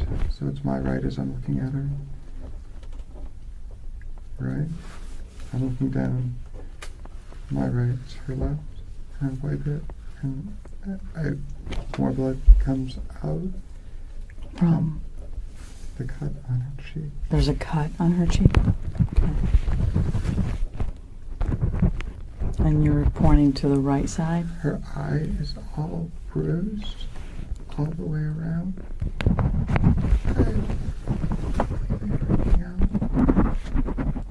So you notice you're pointing to your right. Is that her right? No, her left. Her left? So you're saying her left eye was bruised? And that she has blood coming from a cut on her face? Underneath that eye. The same side. And she has blood flowing under her nose. Okay. I'm going to back you up just a bit. The water in the tub was tinged with blood.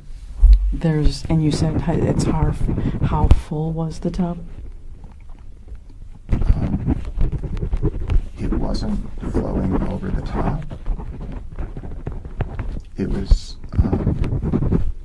very close, but not quite. Maybe it was after. Maybe because I was picking her up, but it was close to the spout. Okay. Drain. There's The auto drain that. drain under that, but it doesn't look like it didn't look like it was that high. Okay. And the water's not coming out Onto the floor. onto the floor, but it's also not coming out at full pace either. Was the shower on? That was the weird part. That's what I was saying before, is that if I were to walk in and hear the shower going, I know, that makes sense, but to walk in and hear that, either means she's getting ready to get in or not. And I guess I was under the impression that at 9:15, when she said she was thinking about getting ready, I had the idea that she normally showers in the morning. So I had the impression that that's probably what she was going to do. She normally doesn't shower in the afternoon. So that's why it was all odd. In the afternoon, she's almost always working. If she doesn't have anything to do, she'll watch TV or, come down and hang out with me or do something normally. So it's the bottom part of the tub that's flowing, but you're saying it's not fully on. The tub spout, exactly, is Okay. flowing. It's not pulled up, which is how you actuate the shower. That's not on. It's just coming out the spout. Okay, and is the tub plugged on the bottom? I think her head and she has long hair, are on it, and it looks like it's in the middle to me. There's a couple of settings. There's fully closed, close to, and fully open. It didn't look like it was all the way. Did you manipulate that in any way? Okay. But you did shut off the water. I did shut off the water and it drained, which tells me I could hear it draining when I pulled her out. I could hear. So I guess this is all weird, right? Because she's in there, the water's on, and it's draining. It doesn't make any. It just doesn't make any sense. And it's not on all the way. It's on how much? Lukewarm, so just past half. Something like that. Right? Like power wise, is the water fully on or not quite fully on? It's a dial, so it starts cold, goes to medium temperature, and then goes to full hot, and it's somewhere in the middle, kind of in the middle of that. And is it fully on or not? It doesn't have a full on. As far as like it's not dual like that. It just turns one direction. I know what you're talking about. One that would come this way, right, and then also turn. Right. It doesn't do that. Okay. It just turns, and it's on, all cold, a mix of cold and hot, or all hot. And that depends on the flow as well. So if you get to middle, if you go all the way hot, it's going to be more water, or no? Like you're saying it was trickling, so I'm trying to understand what you mean by that. It didn't seem like it was. So if you're going to run a tub and you want to fill it up as fast as you can, all the way. Right. That's my question. There's a spot in between there where there's very little cold, but it's not full hot either. Okay. And it seems to be in that spot that it's hitting her. It's hitting. So the water's not trickling. It's on. It's on. When you walk in. Yeah. It's on. It's on. Okay. But it's not filling. It doesn't seem to be running as hard as it. I want to walk you back to when you first walk in and you were describing her position. Is she in the tub? Her head is all the way in the corner over the drain or on the opposite end? So the drain and the handle are in this end. That's where her head is, and she's on the right-hand side, which is basically the corner. Okay, if you're standing over the tub, you're saying on the right-hand side toward the wall? If you're looking at the tub, it would be the spout and the handle are on your left. Okay. And her head is pointed that direction. Pointed where the spout and the handle are. Correct. And what do you mean by on the right? So if you were looking at the spout and the handle on the thin wall, this is the wall that has the long wall. Mm-hmm. She's on the right-hand side, like the corner. Okay. Is where she's facing. And is she face up or down? Down. Okay. So she's face down. And the tub, you're saying, is not quite full, but almost full. So is she floating or not?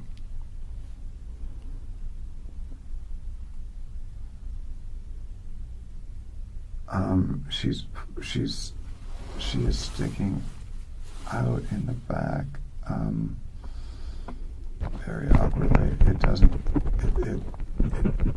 look like she's floating. It doesn't look like she's floating now. Because if you think about it, that level of water, if she were floating, she's down. Is she submerged? Yeah. She's submerged.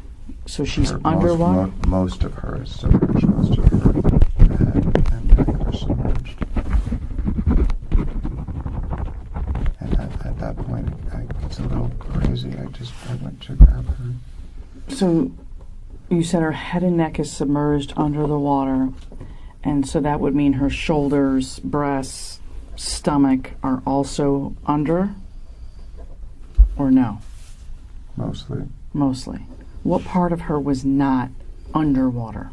She was on her side a little bit, and I would say it would have looked like her right side was not as far underwater as her left. But not on her head and neck, on her torso, more like her shoulder, and her arm on the right-hand side are sticking up a little bit more. But her head is pretty much down.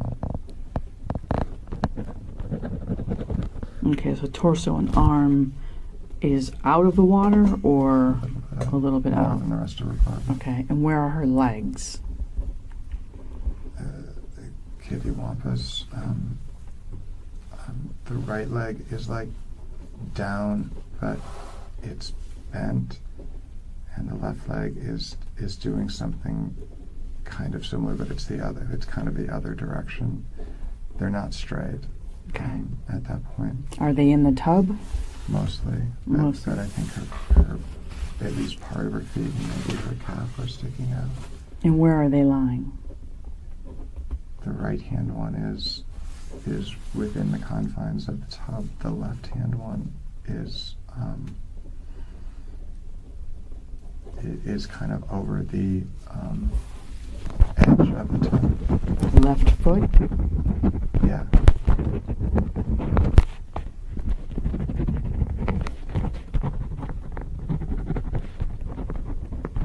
Okay. Is she I'm naked at this point or no? No. What is she wearing? She's wearing the same thing she has on. That's what she had on last night. Do you recall what that is? Black pair of shorts and a black tank top. Black pair of shorts and a black tank. Yeah. Are those her sleeping clothes, David? Not usually. Usually she wears a nightie. Okay. So what type of clothing is that for her? Is it like a... First thing in the morning or last thing at night kind of thing, just around the house. But not really in bed. But not really Working in at bed. home, no one's around. Did she have that on when she came down to smoke a cigarette? Yes. Yes? Okay. So when you saw her last, she was wearing the same clothing?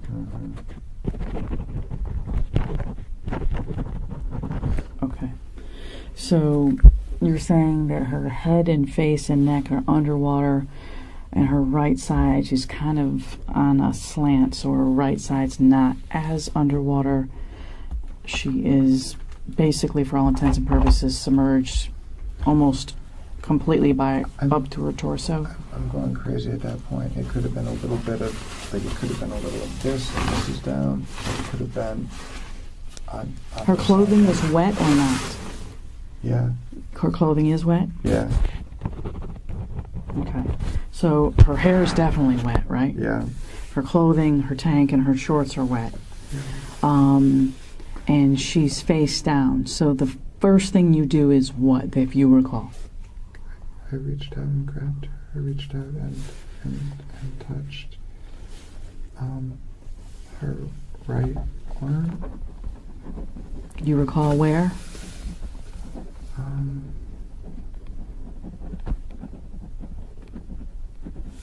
Close to the shoulder, because I can't remember if it's sleeveless or low sleeve, but it's just, I tried to, she's looking the other way, and I'm saying her name, and I'm trying to pull her over, I'm trying to see her. You're trying to turn her on her back? Well, she's underwater, and she's looking that way down. I'm trying, just the first instinct to try to pull her Pull her over? out and over, yeah. Okay.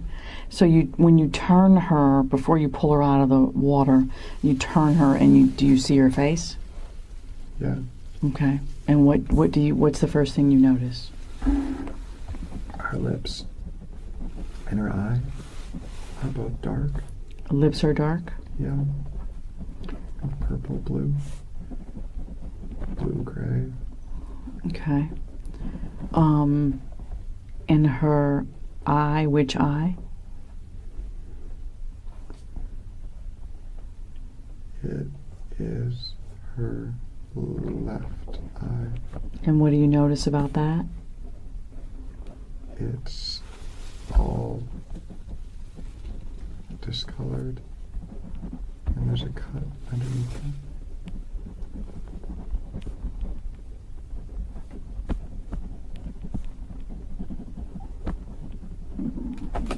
Okay. There was some blood that was on her leg, in the back, but it didn't look, it wasn't. Do you have another pen, Barb? No. Would you mind grabbing me one? Because that is the end of that one. Thank you. Did you want to? Are you okay? I'm awful. Okay. I know. You're doing good. You're doing good. You're doing good. That was fast.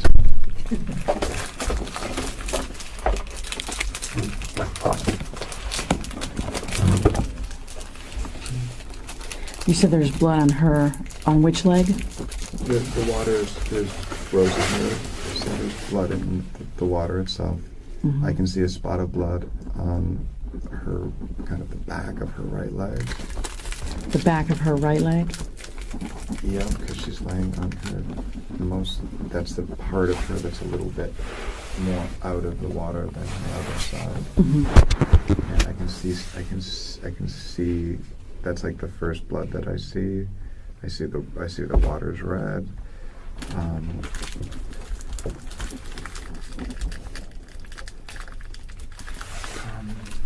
Could you tell when she turned over if she was breathing or not? Could you tell immediately?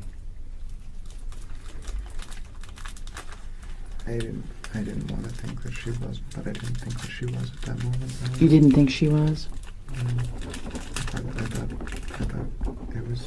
thought she was gonna be fine. And then CPR. I wasn't sure. But it didn't look good, if that's what you're asking. It didn't what? It didn't look good. Okay. It looked scary. And when you said, when did you notice that she was stiff? Progressively. At first, this arm, it was hard to move her. It was hard to turn her over. That was the first thing that we mentioned. Mm-hmm. Then I don't know if I grabbed at the elbows, somewhere in the middle of the arms, and tried to pull her, and she seemed stiff then. In other words, it made it very difficult to move her. Okay. I tried to lift her, which I wasn't able to really do, so I ended up pulling her kind of up and out. And you pull her by her arms? So I grabbed someplace on her arm, tried to get kind of under it a little bit. And you said she seemed stiff? Yeah. Hard to move.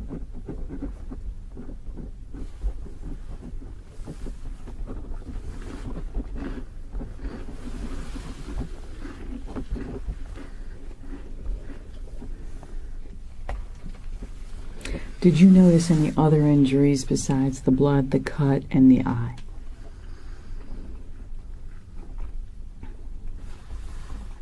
I mentioned the blood in the nose. Yes. Her lips and her eye are discolored. Okay. Almost, and she's puffy. She's bloated. Bloated? Her face doesn't look right. Does it look swollen or just Swollen. bloated? Swollen? Yeah, it's using the word synonymously, but yeah. Okay. All right. Like her whole, like in total. The whole face. Right.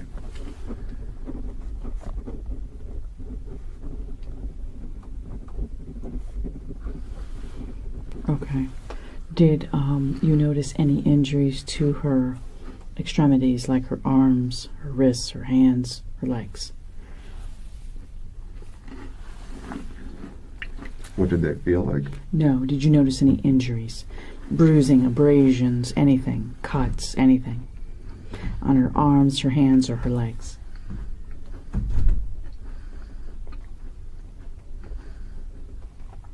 Not at that time. Not until I got her out. I don't know where the idea came from, but I had the idea that I was going to pick her up and try to get her out into the other room and either set her on, like, when you care for somebody, you don't pick them up and set them on the ground. I thought I was going to set her on the couch, and that didn't seem like a good idea, so I carried her over. I kept going, and I was going to try to put her on the bed, but by the time I got to the edge of the bed, I thought I was probably going to have to either try to do CPR or try to get the water out, or I was losing it, and I thought I was losing her. I not really blank, but just hyper-focused on trying to make her breathe and checking her, you know, her tongue was like stuck in, you know, in the front of her teeth. It seemed like it was, you know, if not swollen, you know, like she had bit her tongue, or Okay. like it was, you know, I'm trying to open, you know, someone is pliable, you know, you try to tip them back, you try to open their mouth, you get the, I haven't done CPR for a long time, but I know the basics. Nothing is. Do you open working. her mouth or do you not? Did. Do you open her mouth or no? I tried, but it was very stiff, and her tongue seemed to be sticking out a little bit. I tried to open her jaw. I tried to open her airway, because just tilting her head back and lifting her neck up a little bit didn't do it. Okay. Do you recall how you tried to open her jaw? I just used my hands. Okay. Like on what part of her face? So you're putting your fingers under and lifting. Like a chin lift? Okay. Under the front, under the top, and fingers open, pushing the bottom down, trying to separate, Okay. so I can see her tongue. Do you think at this point that she is gone, or you're not sure? I'm thinking that she is. That she's already deceased, based on what you're seeing? But I don't know how long. I have no, like you said, I have zero experience. I've never been in a situation before, so I've never seen a body like that. I'm resisting, but I'm also, part of me is saying this is. Do you check for a pulse?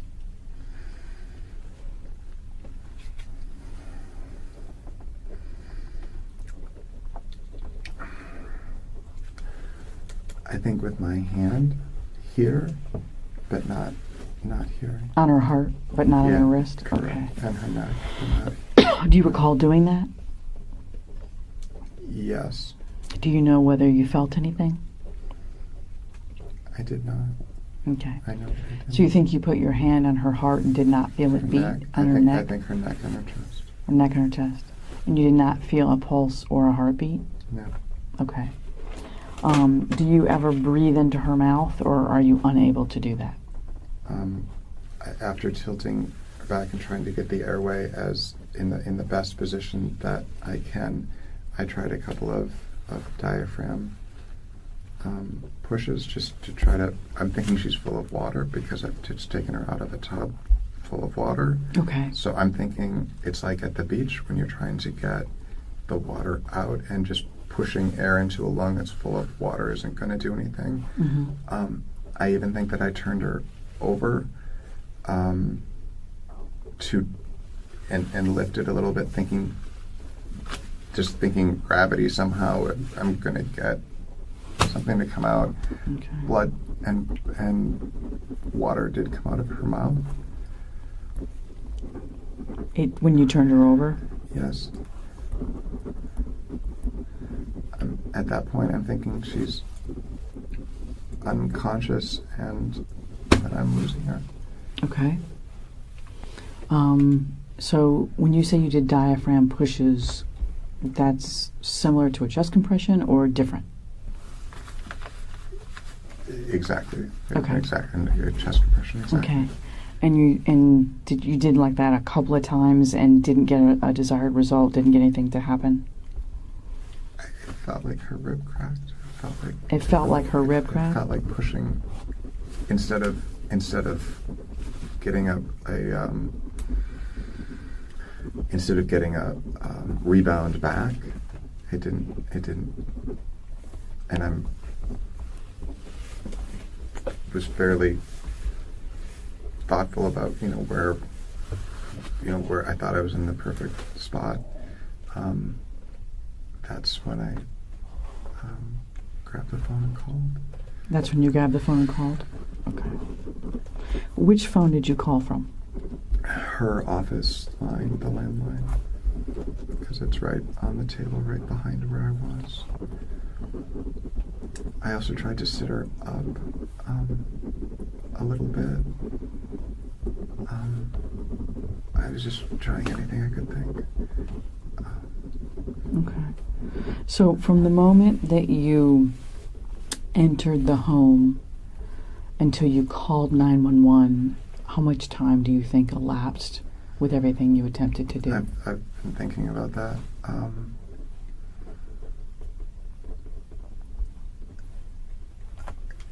It took a little bit of time to get her up and out.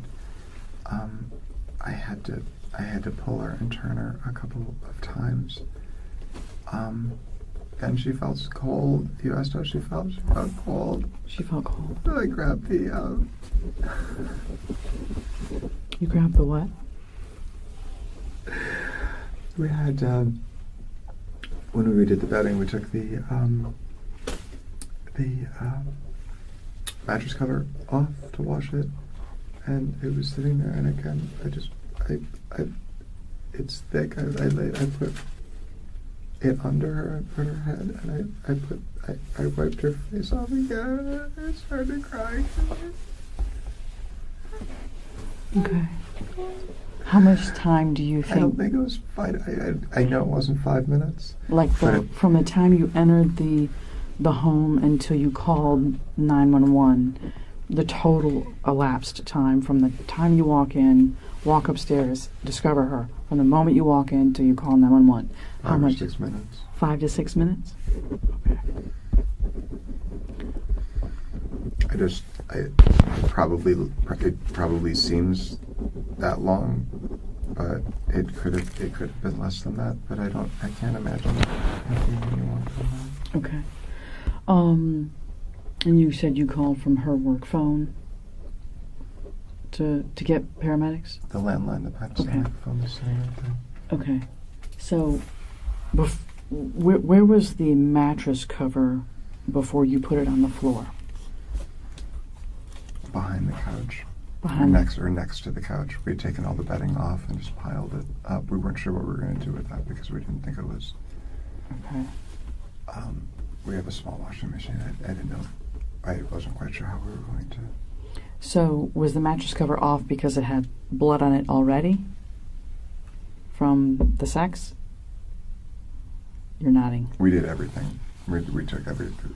She likes to take everything off. We have dogs, and there were some no-see-ums, little bugs, and she was worried that they were getting in everything. So we stripped it. We just stripped it down. Okay. So the mattress cover was on the floor behind the couch? Between the bed and the couch. Okay. It was the closest thing I could find. What do you do with Shanti? Where is she when you're putting that mattress cover on the floor beside the bed?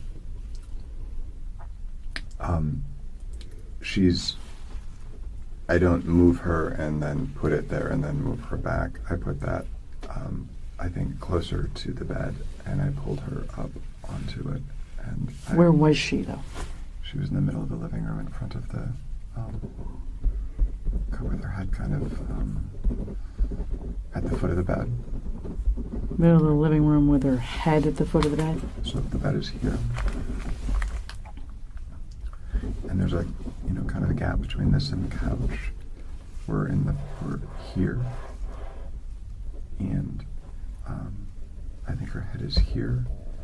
And I take the thing down, spread it out, and I put her on it. Help me out because I'm trying to figure out if you by closet, are you by your closet? Are you by Her desk. her son's bed? Between the bed and the desk and the TV. Okay. That space, the kind of the Do you front draw space. well? No? Do you think you can do that for me? Okay. So there's two spots. If you, When I first bring her out. Yeah, can you kind of draw the route you took?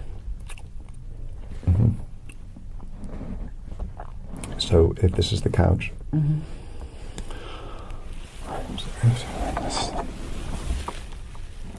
Jackson's bunk bed.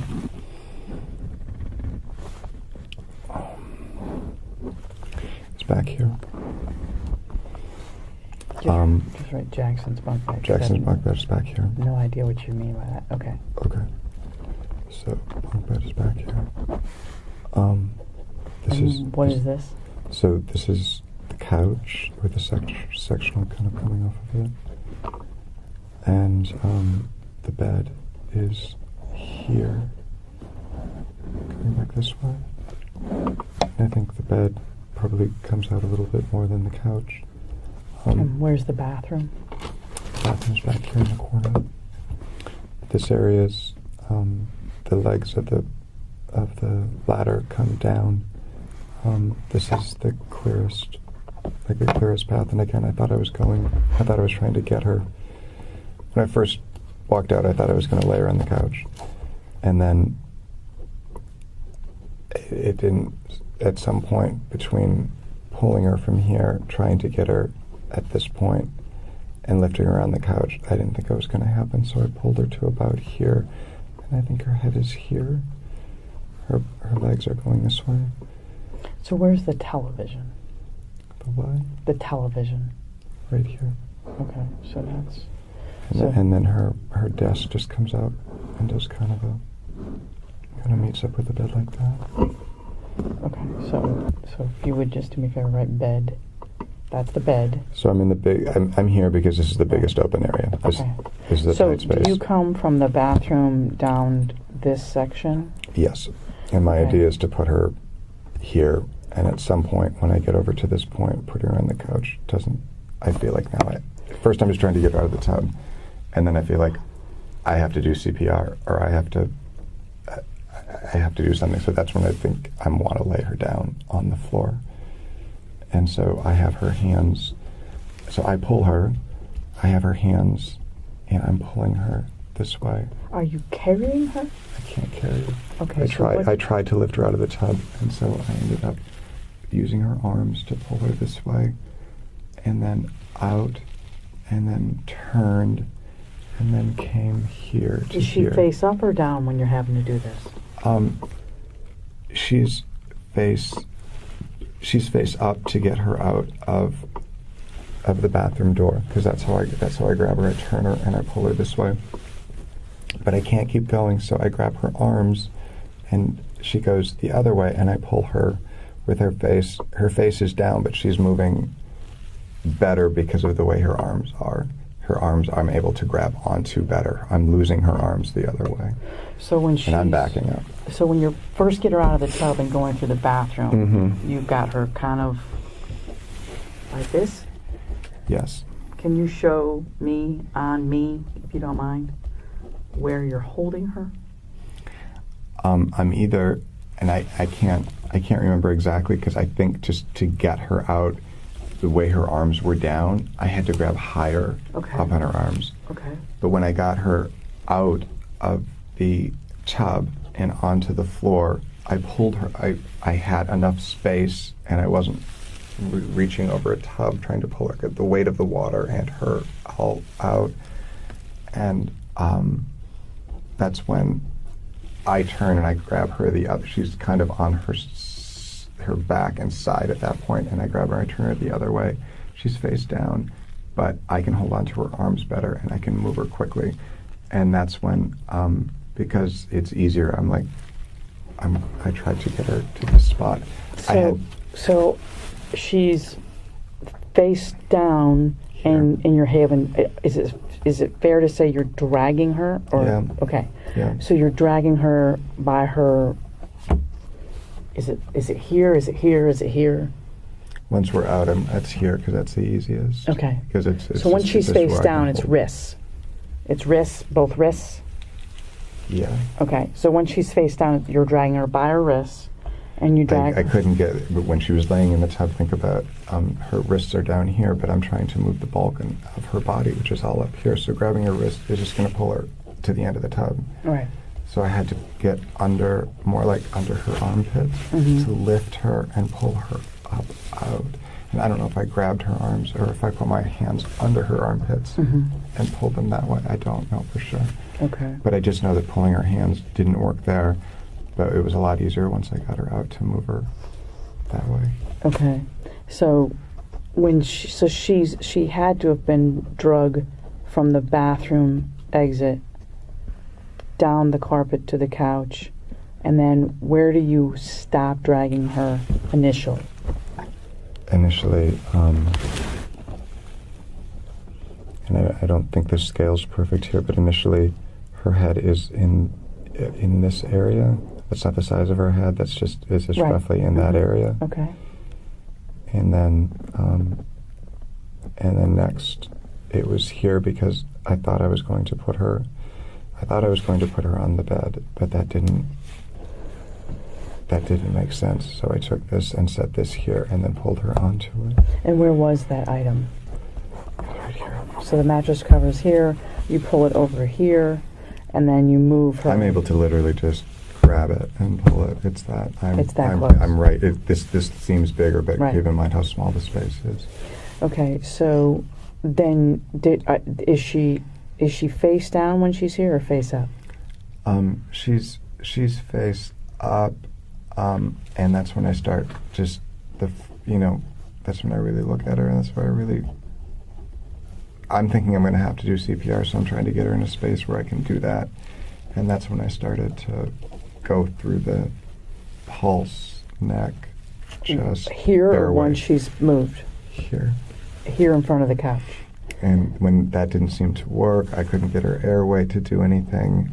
And the first couple of presses here just seemed stiff and rigid, and that's when it's sinking in. It's slowly sinking in how stiff she is, and I'm getting and how cold she is. I'm getting frightened. That's when I grabbed that. I put it here. I pull her. I also got the towel, which was in the tub, and wiped her. There was a towel in the tub? Yes. It's soaking wet? Yes. Okay. And it was in with her when you found her, or? I think it was on the edge of the tub, so half of it was soaking wet and the other half was out. Okay. So I grabbed it, and I used the water to. Her face was bleeding badly, and I couldn't see what was going on. Okay. I didn't know if I didn't. I didn't know what I should be doing, and that's when I got the mattress cover, set her there, put her down, and just. That's when I'm like, I got a call. Can you indicate for me TV, desk, bed, Shanti, couch? Is that accurate? Yeah, what's missing are those two tables that nest here. One's just an inch taller than the other one, so they slide under. Okay. So it's probably something like tall one, baby one's probably, partially under that one. Okay. And there's a walkway. This is the chase end of the sectional. Chase end to the sectional, okay. So you just write couch for me, so Sure. I make sure I understand. Sure.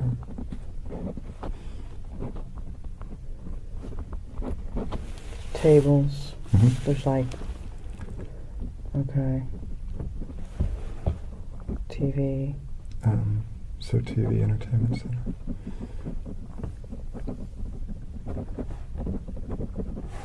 This is the beginning of the desk, and I think they're actually closer to the same size. So there's a long section of desk with a drawer here. Okay, so that's her desk. She has two monitors. One monitor's here. Okay. Her MacBook and other monitor here, and then she has an iMac that's here. Those are both for her work? Yeah. Okay. This is nightstand bed? So this is a glass IKEA table with metal legs, and it goes right up to, there's an inside here, this is wrong, there's little inset here. This is the nightstand. Okay. Then the headboard in the bed. And there's another nightstand here. Okay, so this is bed, nightstand. Mm-hmm. Okay, we can do And the that. closet's over here. And then, is this your closet here? Or her son's? Yeah, we share. We share them. We have a little bit of each, but this is mostly mine, and that's mostly hers and Jackson's. Hers and Jackson's. She and Jackson share one? Mm-hmm. Okay. Are any of your things in the garage? Mm-hmm. Like clothing-wise? Absolutely, yeah. Okay. Stuff that I'm, yeah. Okay. So, yeah. All right, if you just finish for me, bed, nightstand, and then I think we're done labeling. And then Shanti was here and then here. So first she's here. And she's here. Okay. Okay. And I moved her a couple of times because I guess I kept thinking that, you know, I was trying to revive her. I was trying to wake her up. I was trying to... Okay. It didn't sink in that she was... It didn't completely sink in that she was... Okay. When you were out doing your work in the exterior of the home, did you possess any garden tools to do that? In the exterior? Mm-hmm. Were you in possession of anything besides the pull brush to move the bougainvillea? Did you have any other tools you were working with? Yeah, I had a hedge clipper. It has a wooden handle. A hedge clipper? Where is that now? I believe that it's on the top of the glass shelf. With, it's probably next to scissors and there's a heavier duty clipper, hand clipper that I usually keep together. That's what I use to trim the stuff. Were you using any of those items? I was using the hedge clipper, the bigger one, yesterday and today.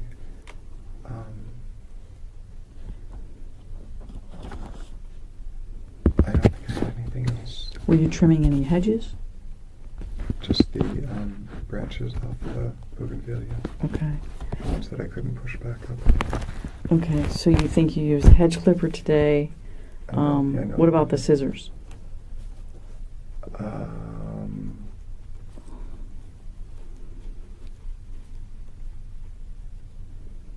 don't think so. Okay. Did you possess a knife while you were working outside at all? No.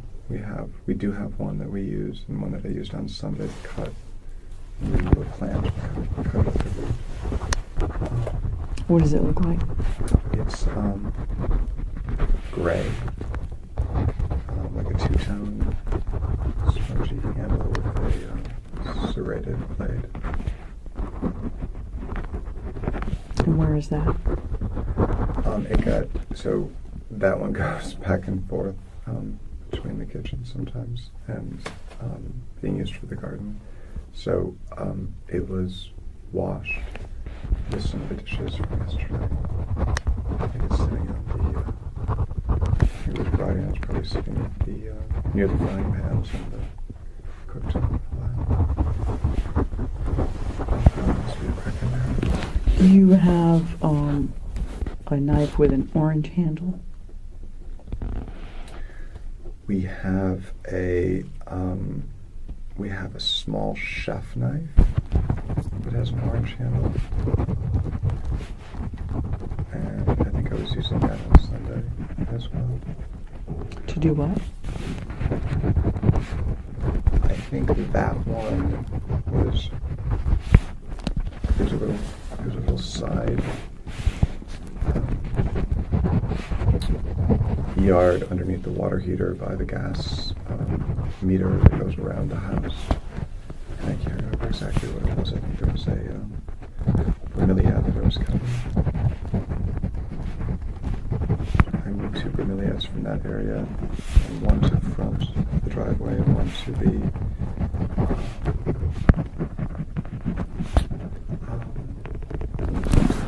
sidewalk area in the front yard.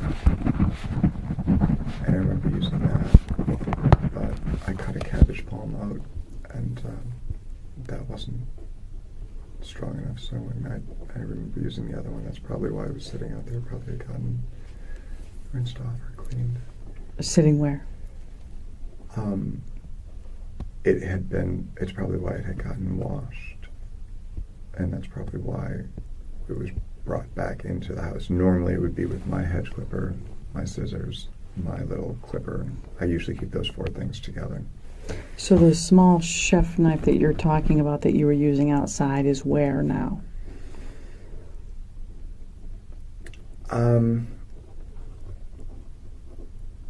I don't recall. It's possible it was left off adjacent to the driveway next to the orange pot of bamboo, which is where I was working with it.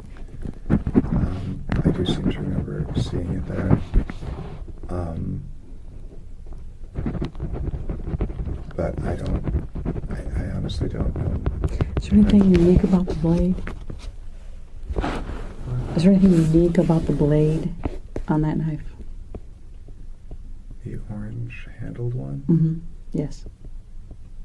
I don't think so. Anything different or odd about the blade or its color?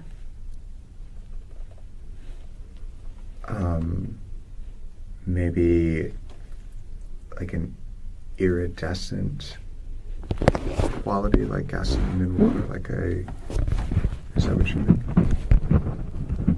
Okay. Iridescent body. That's a good way to put it. Like gasoline and water when it makes that purple color? Like a color burst. It has that. Mm-hmm. It has that. It's always had It does have that? Okay. Yes. And That's the one. That is the one that I was using. And that's the one you think is possibly adjacent to the driveway? Yes, because that's where I was using it, and I also remember seeing it there after I was using it. And what day was that? I remember seeing it there yesterday. Monday? Yes. Okay. And that's where you remember leaving it?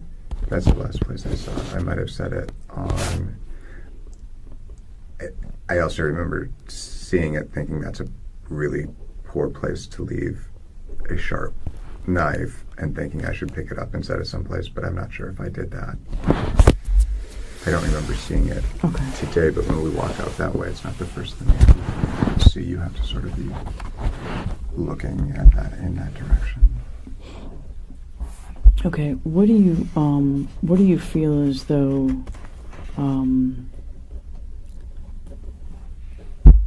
Shanti, what might have cost her life? What do you think happened? Like, what do you think is her cause of death?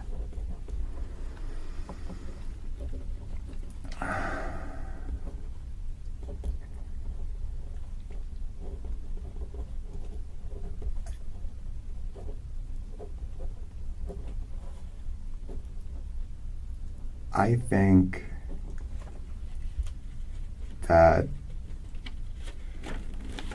she did at some point, and I don't know if it was at the point that she went back upstairs around 9:15, or if she went back upstairs and did something else, and then decided to take a shower. But I think at some point she decided,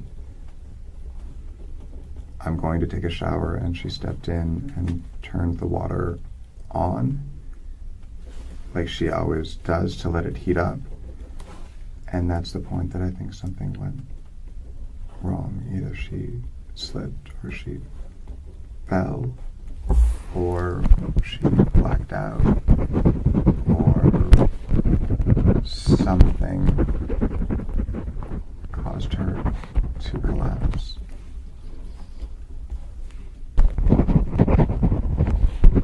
And either one foot in the tub reaching to turn it on, the other foot slipping outside, or vice versa. It could have been awkward. It is kind of an awkward decision. Couldn't she turn the tub on without stepping into it? Depends on how close she gets to it. She usually pulls a stool out from underneath the little shelf system that we have there, Mm-hmm. and sits on that in front of the mirror and does her makeup. There's also a waste basket there, and there's also a shower curtain there. So is it possible? Yes, it is possible. That she could turn the water on without stepping into it? Sure. Okay. Was the shower curtain closed when you got there or open? Excuse me. It was open. Okay. Over to the right or to the left? Left. To the left? Okay. But she also has a razor and her dermabrasion products and shampoos and hair colors and all of that stuff on that shelf that's on the other side of the tub. Which means? That's another reason to reach in or to step in. Because those items are... She may have either wanted one or wanted to use something while she was in the shower, or wanted to grab the little loofah sponge that she has that's usually down below. Okay. So you think she stepped in to turn the water on or to reach for something? Well, turn the water on, I would assume, since it was on. So you think she stepped in to turn the water on, slipped? I'm not sure if she stepped in or not. But either way, it's an awkward position if you've just had surgery in your abdomen and you're not at full strength and you've been feeling nauseous and you just had the heaviest period of your life for the last 7 or 8 days. Mm-hmm. Am I leaving anything out? I guess those are the things that make me feel like she hasn't been as sure-footed or as quite as coordinated as she would normally be. So you think when she slipped, what would have happened to her physically? When she slipped, how would the injuries have been caused? She would have had to have struck her head. On what? If she was outside the tub, on the edge of the tub or the tile wall or the tub spout. What would have caused this significant laceration that you described on her cheek? I don't know. Okay. What do you think would have caused the significant injuries and to her eye? I don't know. The one that you said was pretty swollen and shut. It would have to have been falling directly on it without breaking your fall. Falling directly on it without breaking your fall.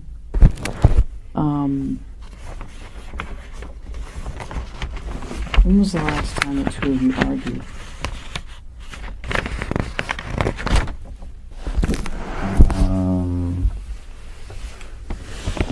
Very briefly on Saturday, right before we left to go to Max and Dottie's. Okay, and what was that about? We had a very minor disagreement on what time we were leaving and if I was ready to go. Okay. At the right time or not. Was Jackson home at that time? He was. He was there for the whole thing. Okay. Has Jackson ever thought you guys argued about the renovation and the timetable of getting that finished? Would he feel that you guys have argued about that on occasion? About the time it's taking to get it done? Surely, and not so much the time, but just the choices. So, choosing to take a hiatus or not, making a decision on a feature. So we're both, we both have things that we've done, changing the scope, significantly, going from a much simpler, smaller renovation to gutting the whole house and opening it up. Whose idea was it to gut the whole house and opening it up? We were presented with it as a concern on the part of the contractors on the amount of deterioration of the structure, and our whole goal was to maximize the upstairs floor space. So the upstairs floor was very weighty, and the point of contention probably was, do we tear all of that out and put in new structure and trusses so we have a perfectly flat floor and then a perfectly flat ceiling? Or do we try to move those floor trusses that are there around and cut them and join them to the new structure? That's what we were going to do. And that's when we hired Keith. That's one of the reasons why we hired him, is that he was a strong believer in keeping as much of the old part of the house as possible. Mm-hmm. But it just turned out to not be feasible. It wasn't really a good suggestion. It caused a lot of re-engineering and redesign on the part of our designer and engineers. And at the same point, we're all in agreement that it was the only way to get the end product that we want and to be able to talk about the stairs that we're talking about. So who was the engineer? We were working with Patrick Ciazza. How do you spell that? Ciazza. He's the civil engineer? He's a designer who has an engineer in his shop, and his role is creating structural buildable plans that are submittable to the city. Okay. And if we need an engineer, he has an engineer to do that. But he also does the two-dimensional floor planning. And his idea is the idea that we ultimately ended up doing, but we didn't take a straight path there because Keith wanted to do something slightly different, and then our builder wanted to do it differently. And who's the builder? Steve Morris. Steve Morris? What's the name of his business? What? What's the name of his business? L&S Precision,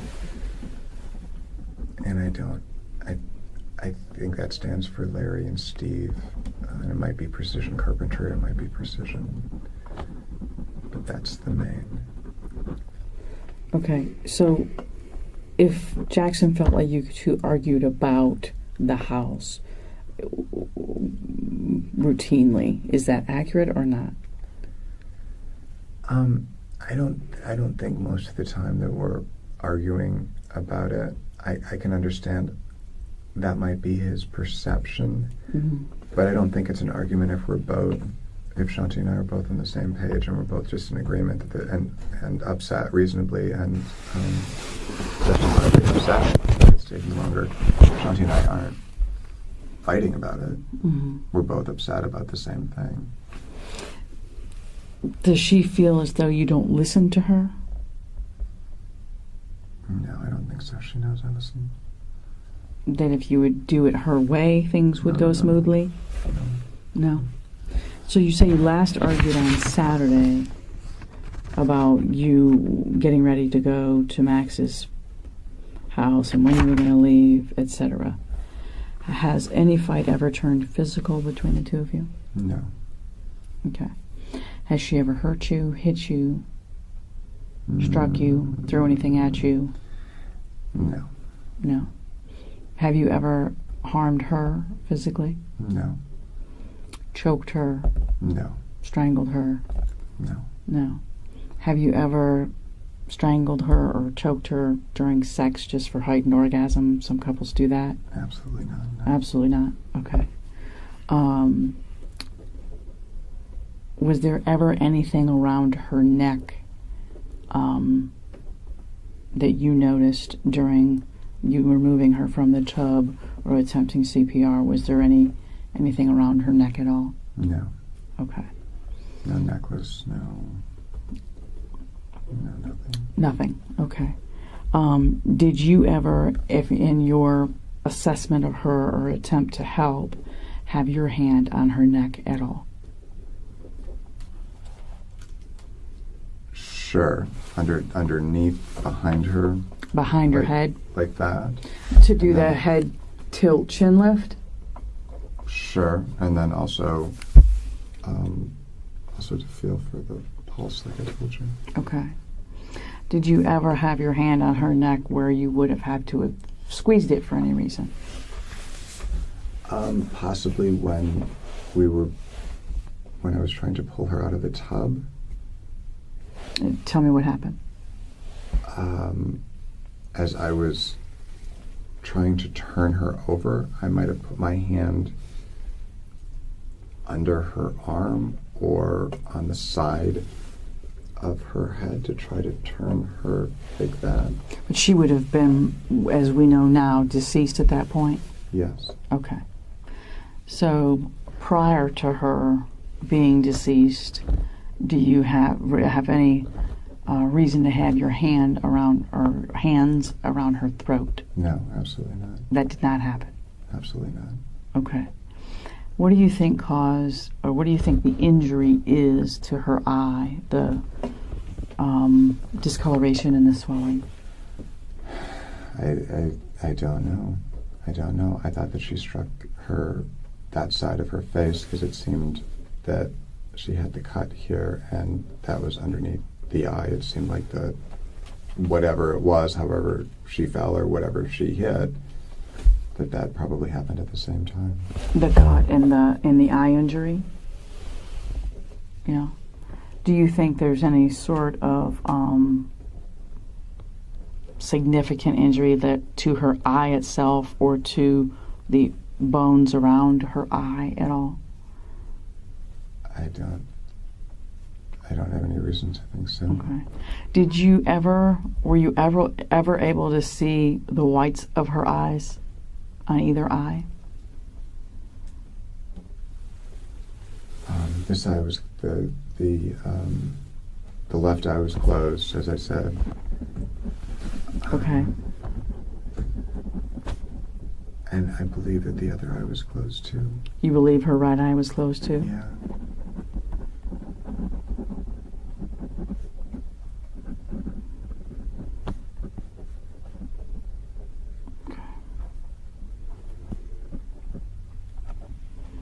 Did you have some questions, Bob? Just some clarity on a couple of things. Yeah, I'm gonna let her go back, and then we'll go I'm on. so sorry. I'm trying to okay. focus, and I got you. I feel like I'm ignoring you. Oh, no.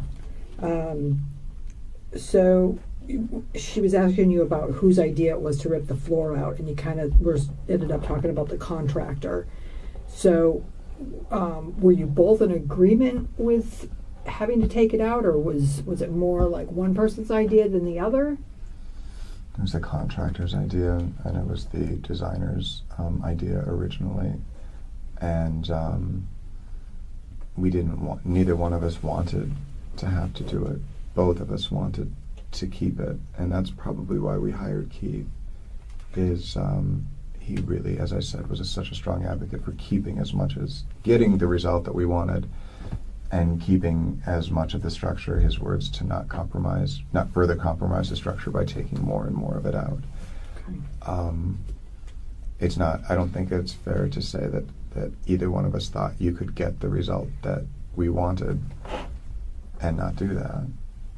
And I don't think it's fair to say that either one of us are happy about that.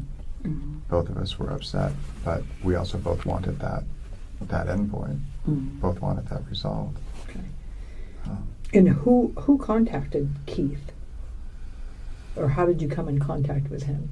So Keith had just gotten an award for doing a house at the end of our street that's close to Orange. It's not the last one. I think it's the second to the last house on Orange, on the lake. Very pretty house. But the first time I heard his name was a friend of ours named, an acquaintance of ours who lives a couple doors down. Her name is Kenzie. Arnold. Kenzie might be short for Mackenzie, I'm not sure. And he did their house as a flip. We were there once, 2.5 or 3 years ago, and we just had the conversation of, Keith did our house, you should call him, and that was the first time I had heard his name. Was she happy about hiring Keith? Very, very. She thought that he had done a great job for the value of what he But in did. the end, after you hired him and went through that process with him, you ended up having to... Are you talking about Kenzie, or are you talking about Shanti? I'm sorry. after you hired Keith, right? You hired Keith, and Keith wanted to keep the house as much of its integrity. Sure. She there. became so as Keith's plan, the reality of Keith's Kind of plan, fell which apart. was there's no way we can keep this and have the flat floors and flat ceilings that she really, really required. I mean, that was just part of this very modern internal design that she was looking for. There's nothing. There was no other way to do it, and we had been told a couple of times, and we had to be told again. Our last option was to either take that down and completely redo it, or spend more time just to try to keep these certain boards, and there was no cost savings to it. There was no benefit to it. It was wrong. And we just had to eat it. We just had to accept it. And when you say eat it, are you talking like financially eat it? Not so much. Just the time that we had spent pursuing that goal. We went down that path one more time. Got to that point where Steve had said originally, let's try to do that, redraw the plans so that it's with that. And then when his people got there and got on the ground, there's no way it's going to work. You don't have enough So another setback. time to take to do that. Yes and no. They also came up with a better solution, which just turned out to be the solution that we weren't ready for when we heard it the first time. But yeah. Okay. I mean, I really don't feel like we were at odds, because there wasn't another way. We did talk several times about buying another house, buying the house next door that was for sale, and we had certainly looked at lots of other houses in the neighborhood as alternatives. But then when we really got down to it, we didn't want to spend the money for 9 months to 6 months of time. It just wasn't worth it, and then that would be the rental, and we hadn't found anything close that we'd really actually want to live in. Mm-hmm. Instead of this house. So we kept pursuing our dream house. You mentioned that there was a towel in the bath that was soaking wet next to her. Do you remember the color of the towel? It's bright orange or like golden yellow. And where's that towel now? It was under her neck or by her head. Okay. I was wiping her face with it.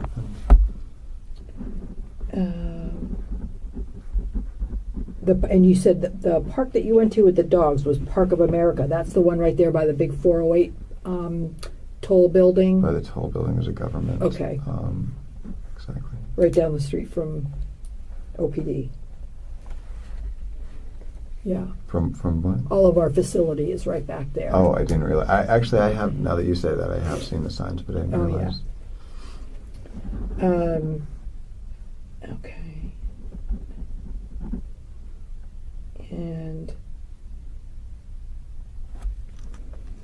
yesterday.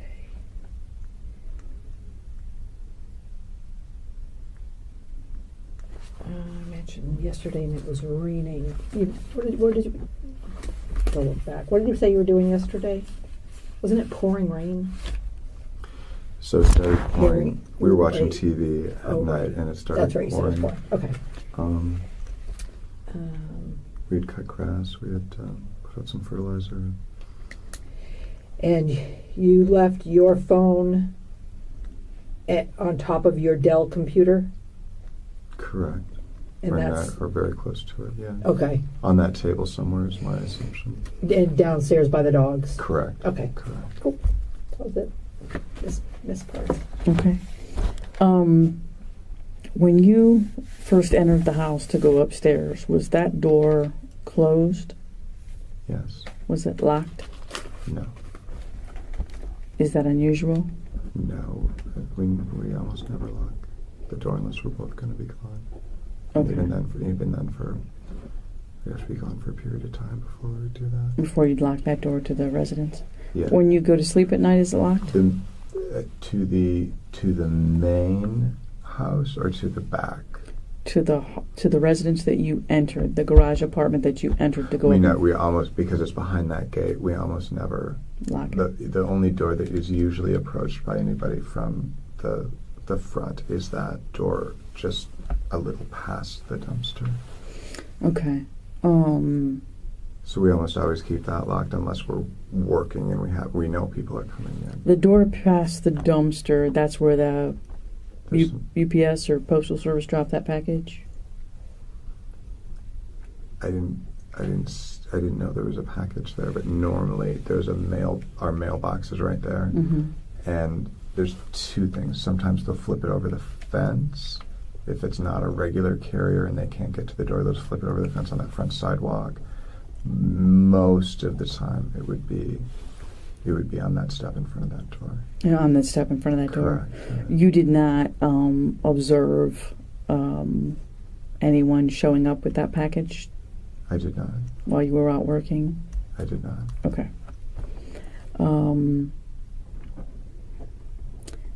The blood in the bathroom you mentioned was in the tub.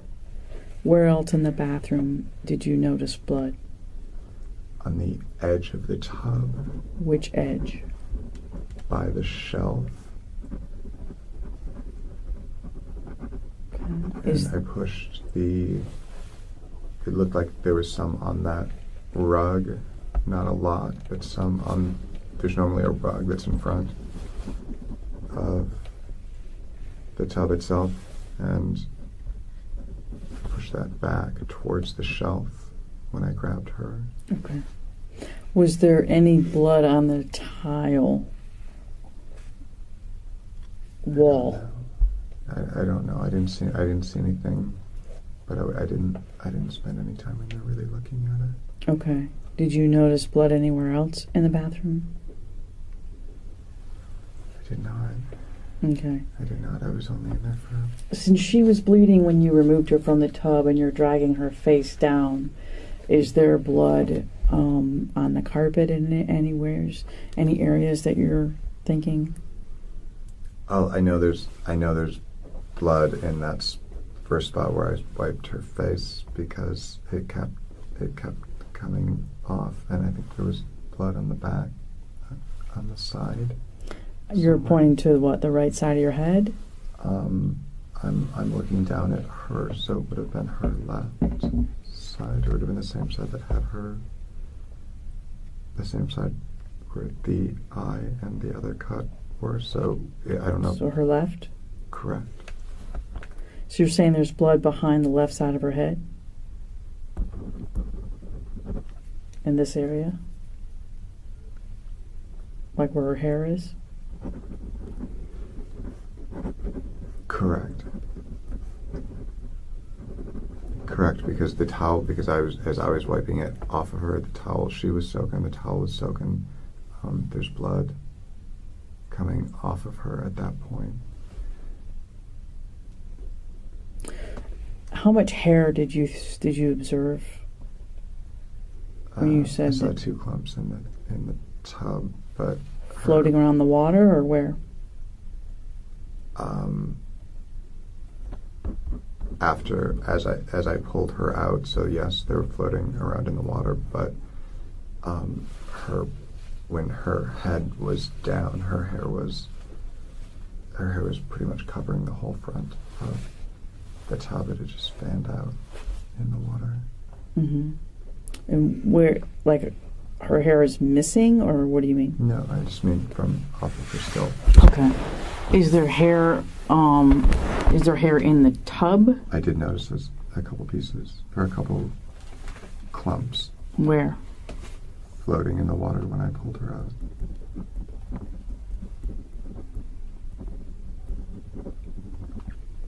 That's significant amount or not? Like it's been removed from her head, like pulled out of her head? She normally, when you get in the shower after she's had a shower, there's a clump of, I don't know exactly how much, but enough to affix itself to the drain and require after 2 or 3 times to pull it out. Mm-hmm. We've had to clean the drain.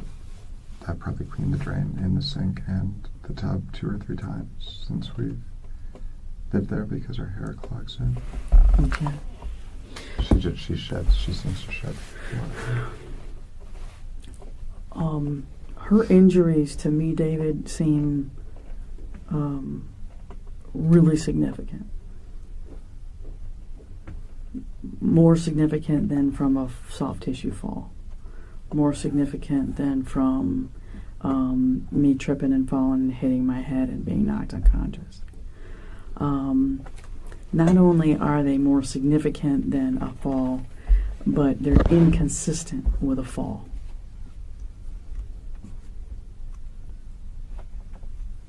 It's just not accurate. Okay. Okay. Shanti did not fall and get those injuries. Okay. Without question. Okay. They're much more significant than that, and it's inconsistent with her injuries hitting and striking anything. That is just inaccurate. Okay. Her injuries are very severe.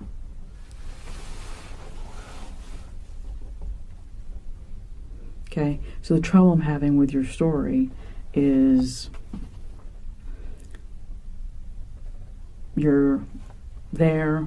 Well, first of all, you're not really sharing the same residence. You're kind of living downstairs. She's living upstairs with her son. But her son's not there. So even when her son's not there, you're still not sleeping together. You're not in the same residence. So during the day, spending a lot of time apart, it seems, a little bit. But then conveniently you're away for a while and you come back and you find her like this. And you've had some pretty answers for just about everything we've talked about. Consistent, elaborate, detailed answers for everything we've talked about. The issue I'm having with is I absolutely think that she was deceased before you left to go to the park.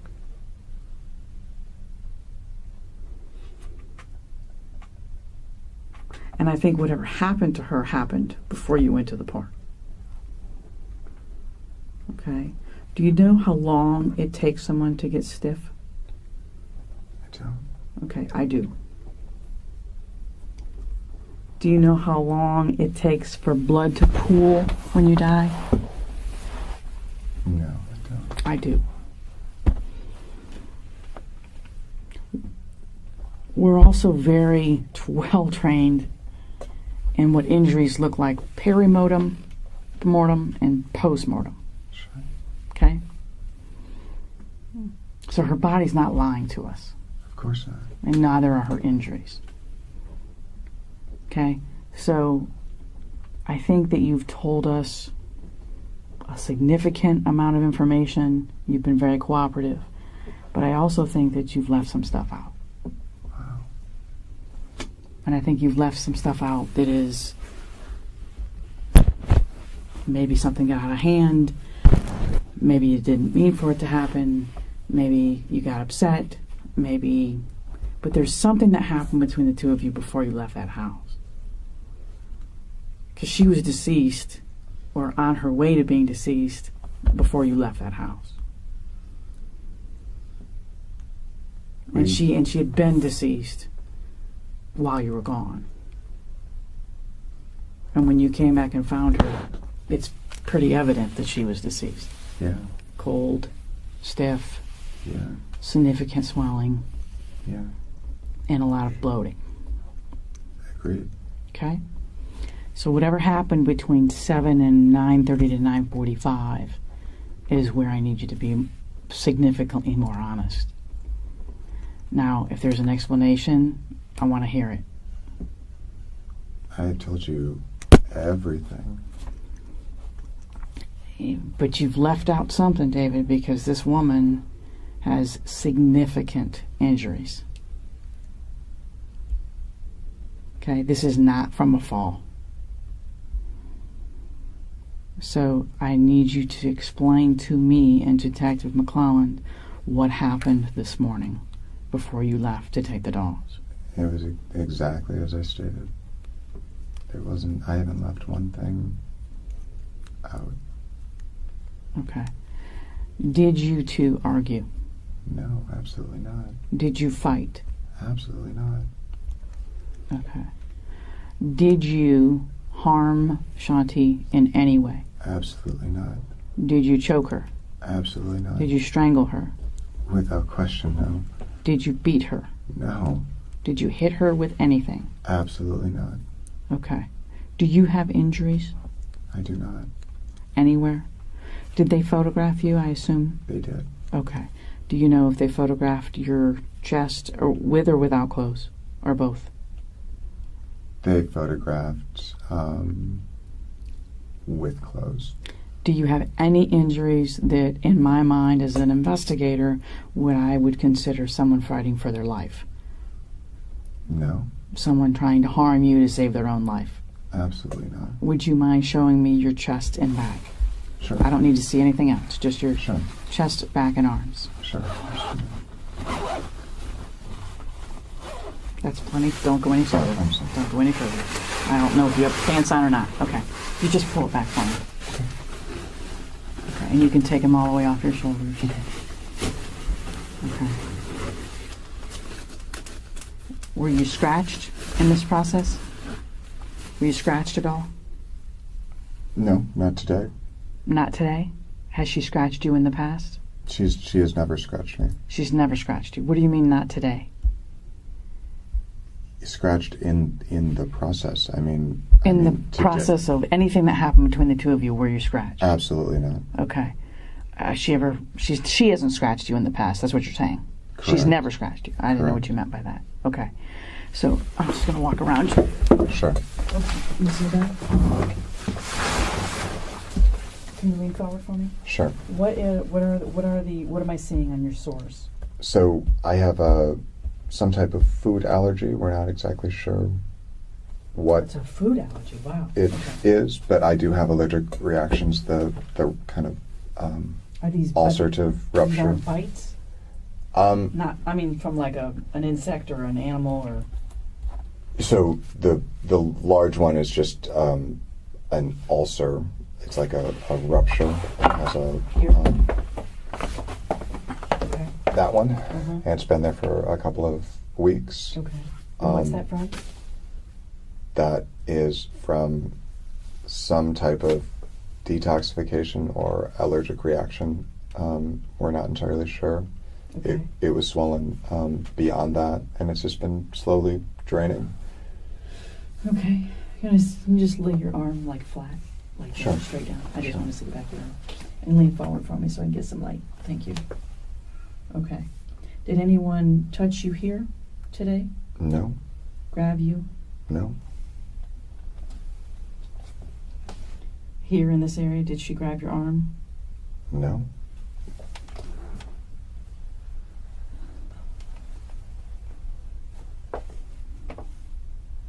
Can you scoot your chair over just to the right, just a bit, just like a lift? Sure. Just come this way. Yeah. Sure. There's just too much shadow. And then just drop your arm for me. Thank you.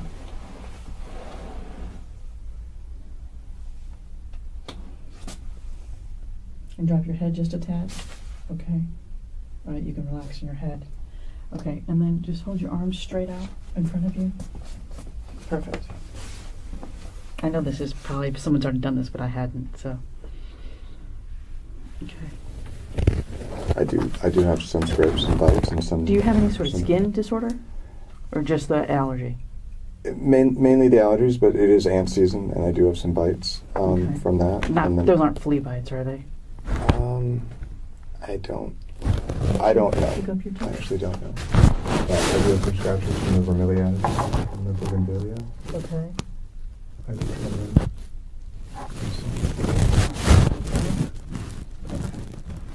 All right. Okay. And then your neck is. All right. You satisfied, Bart? Yeah. Go ahead and you get dressed. Okay.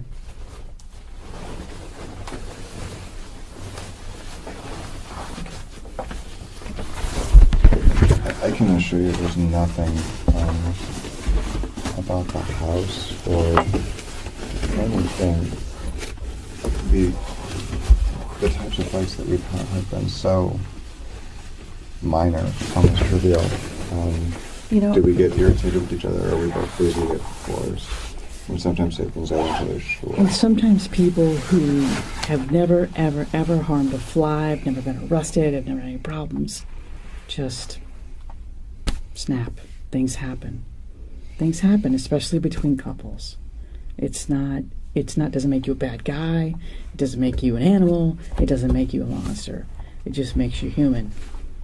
These things sometimes happen where things get out of control and people get physical with one another. Someone aggresses them, calls them a name, does something, and you just lose it. And it's not like you had any intention, and maybe you lost your mind, it got out of control. I really went into all of the things, all of the adversity that we had gone through, just to let you know that we really had reached between the surgery, and we got to the point where we looked at it as we were extremely happy that we had taken that break to stop and look at what we were doing, and we actually both felt like we were getting a better result. What break are you talking about?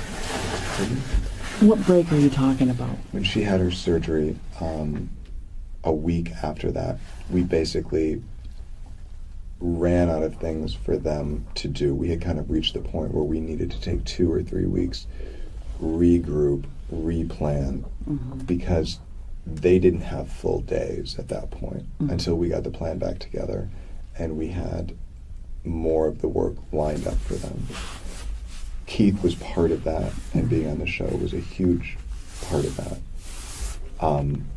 We did feel like up until we got that final assurance that we had stopped, and we weren't sure if the network was going to come back. But does that look to a child like his parents aren't getting along? Of course it does. Because he's young. Well, because we're upset. And we want things to be different than they are, but we came to a point where we were so relieved that we actually felt like we had made the right decision in the result that we were getting. And we would not have had that result otherwise. And the idea that we were at odds with each other about the direction of the renovation is just simply Or just not getting along about the timetable and the significance of how long this has taken for you guys. I mean, I can't imagine how stressful it must have been. You know, not living in the home you want to live in, and it's taken 2+ years, 3 years. But as I said, we didn't really take the main house offline until a year and a half ago. We had all of that space at our disposal. It was a joint decision to go to that depth. We weren't happy that we felt like it wasn't at our control, and we did want to do it. We did want to get everything that we still wanted to do for the budget, but every time we scaled back, we got more and more of what we wanted. I'm sick to death about what happened, but nothing happened today because of there was no animosity between us whatsoever. Are you saying that you did not harm her? I am. Okay. So my interpretation of the schedule for the morning is she plans on, you think, going to the dentist. you plan on telling her you're going to go to the park with the dogs. So that tells me that neither of you expected anyone to be at the home. She was going to be gone at the dentist. You were going to go with the dogs. So that tells me no one expected anyone to come there for any reason. Is that accurate? Yes, Okay. absolutely. So, is she having any sort of beef with anyone else that you're aware of? Any problems? No, Okay. Anyone that would want to do her harm? no. Okay. So, my suggestion to you that there could be a plausible explanation for this, for whatever happened between the two of you. You're saying still nothing happened between the two of you. Absolutely not. Okay. Would you mind, just for me to be able to say David is a perfect gentleman and is in the clear and did not harm his wife, would you mind taking a polygraph and proving that to us? Absolutely. Okay. Would that be a possibility? Yeah. Okay. All right. Would you like a break for a little bit and then we can organize that? Do you need to use the restroom? How long does it take? We happen to have a polygraph examiner in the room. Okay. Okay. Good. How long? So not long is what you're saying. No. Do you want a break though? Just like the restroom, eat. Maybe I should. I'll get you another water. Sure. The boss is over here on that. I don't know, but Gotcha. she'll fill me in. Gotcha. Okay. Yeah. And then I'll feel better, and I think a weight will be lifted off of you as Thank far you. of any sort of cloud of suspicion. Yeah. Okay. Yeah. All right. And you understand why we asked those questions, David? I do, and I hope you appreciate there's a complete openness. I have no defense. I don't think that you. I mean, I think you're trying to do everything you can to help. To the degree that I was happy to go through the issues that we've had. I was happy to lay those out there. It's not. No relationship is perfect. Where's your wedding ring? Pardon me? Where's your wedding ring? Mine? Mm-hmm. It's right here. And why is it on that hand? I'm curious. After we both scaled back, we both lost a significant amount of weight, and in the pool, it will slip off of this. In the pool, it slips off your finger? I mean, completely off the finger, yeah. Oh. It's barely on this one. Wow. So you either just switched it? Either I need to resize, or I need to Gain weight. gain a couple pounds back to get to where I was when I originally I was got just it. curious. But, I didn't know if that was your wedding ring or not because it was on that hand. It is, and I never take it off. It's just loose. Okay. And what does she wear? She has the wedding band that we... She has a wedding band on her left hand? Correct.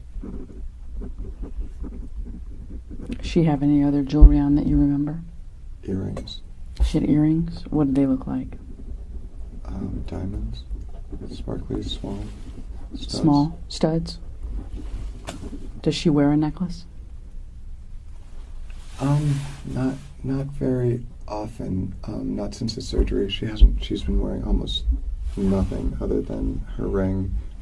She lost a diamond shipped out of her ring. We got it replaced 5-6 weeks ago, something like that.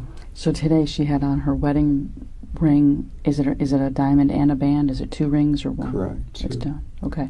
So she's got 2 rings on her left hand. She's got her stud diamond earrings and any other jewelry? I don't think so. Okay. Where is her purse in the home? It's the white and black striped. It's a large bag.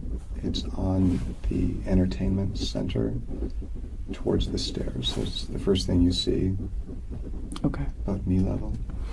Okay. Yourself. I'm going to before we break.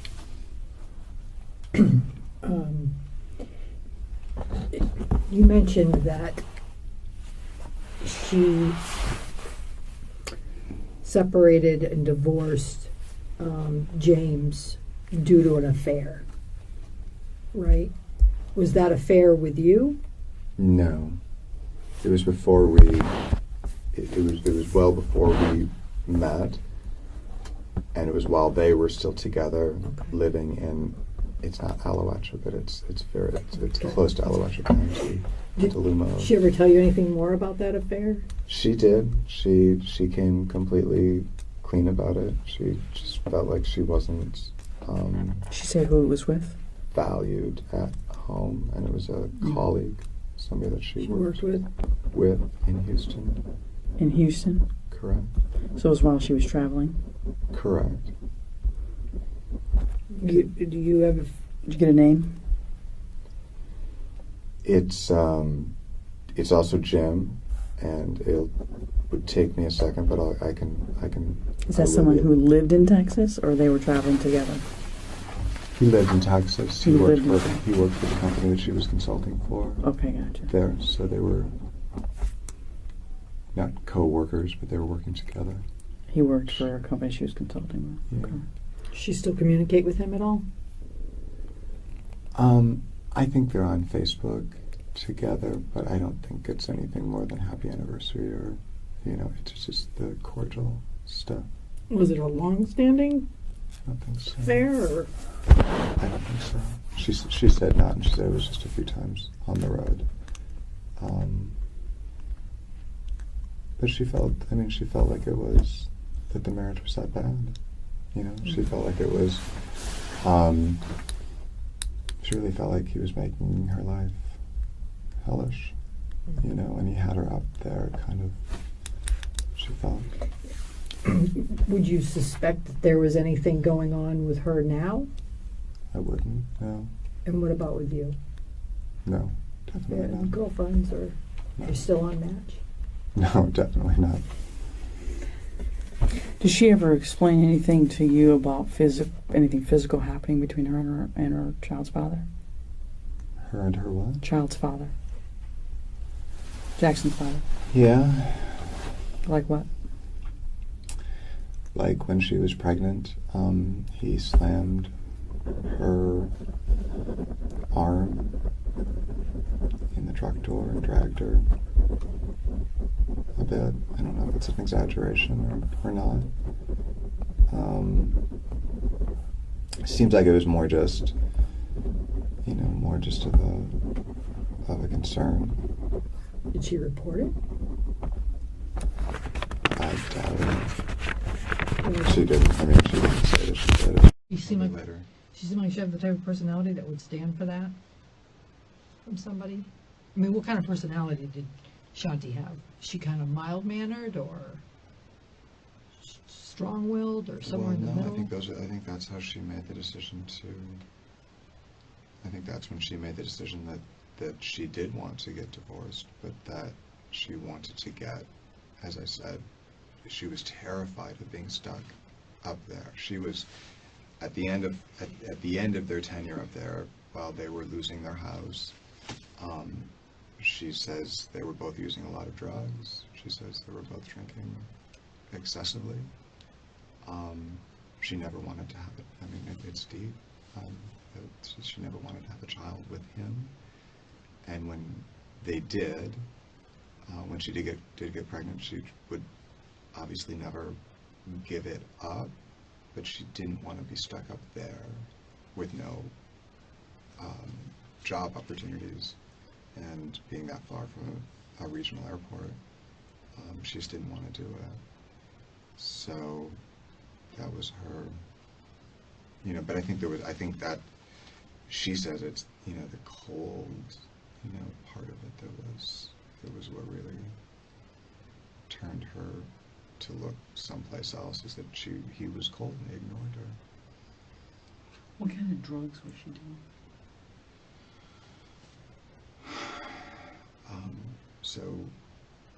Shanti did have according to her, not since we've been together, but she had a very significant cocaine habit. And they lived in South Florida. They lived in, I'm going to say Margate. I'm not super familiar with that, but it's not that far from Fort Lauderdale. Anyway, she was working a ton, and don't know how that intertwined, but basically she just said it helped her work more and do more and be more productive, but that just tuned her out of her relationship, and then he tuned out. And I mean, How many times have you seen her do cocaine? I've never seen her do cocaine. Any other drugs? Pills? Yeah, she does a lot of natural stuff. She does a lot of what's it called, Garcinia. She and I both take caffeine pills instead of drinking coffee, but not in any kind of excess. Was the Garcinia how she lost the weight, or was it from the surgery? The surgery, she was just holding. She's taken Garcinia for years, so her weight was. What is her size, height, and weight? I think she's just under 5'8", 5'7" and a half or so. And I think she went from 150 plus to so if she was 155 to 150 before, something like that. She's probably 135, maybe low 140s, right now. I'm not sure where it. So she lost about 10 to 15? Yeah. And how long of a period of time?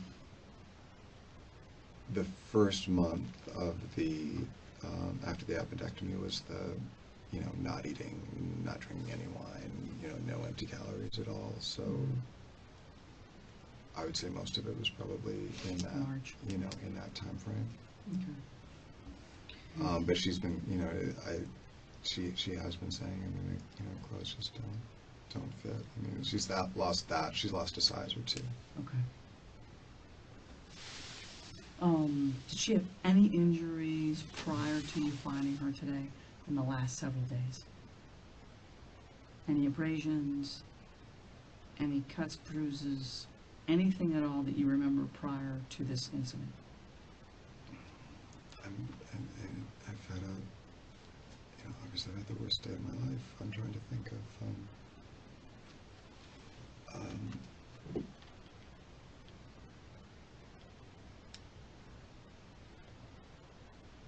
no, I can't. I mean, Nothing. She was perfectly fine. I mean, her stomach was killing her every day of the week, almost all day long. But as far as injuries, No, nothing. No. Nothing? Okay. No. All right. You have anything else? No. All right. We're going to take a break. I'm going to head directly to the restroom, and we'll bring you back. Thank you. I'm going to get you another water, and then you've got more crackers here. I don't know if there's a trash can in here, but we can help you get rid of some of this stuff.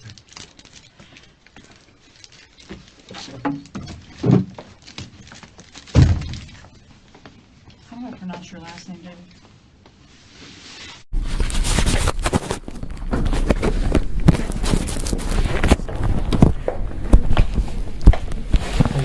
Hi. You doing okay? Yeah. Did you sleep a little? Did. Yeah. You've got to be exhausted. Or at least mentally. Yeah. Okay. Oh. Detective McClellan just wanted to go over some of the points. I know I had more of an opportunity to ask questions than she did, so we wanted to just clear up some things with her. Yeah, so let's 219.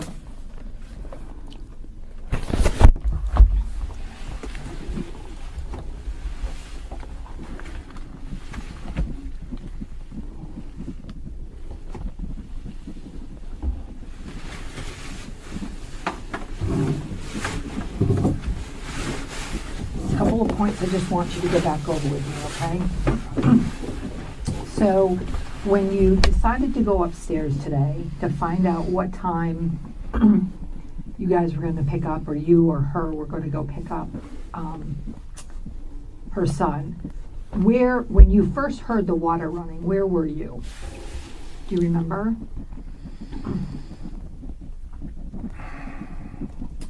First thing we always do is just a habit. We open the door. If I don't hear her talking. Yeah, but not we, today though. Specifically today, what did you hear? So I said hello. I didn't hear anything. I got to the landing, which is fairly close to the bathroom before I start coming up the other way, and I could hear water running at that point. Okay, and when you got to the landing, there was a chair that was in the middle of the landing. Why was that chair in the middle of the landing? We used the chair to open the window, and the blinds have the two sets of blinds have a string on them. Right. And when the blinds are all the way down, the string is too high for Shanti to grab it, and I don't think I can grab it without being on something, so we've just left it there. So but is it literally in the middle of the landing? Like, do you walk around it? Like, it's not against the wall, it's not out of the way, was literally when the officers got there, in the middle of the landing. Normally I would put it up against the window, so we would have the back of it against the window. Okay. Did you notice it? I did, but it's been like that since.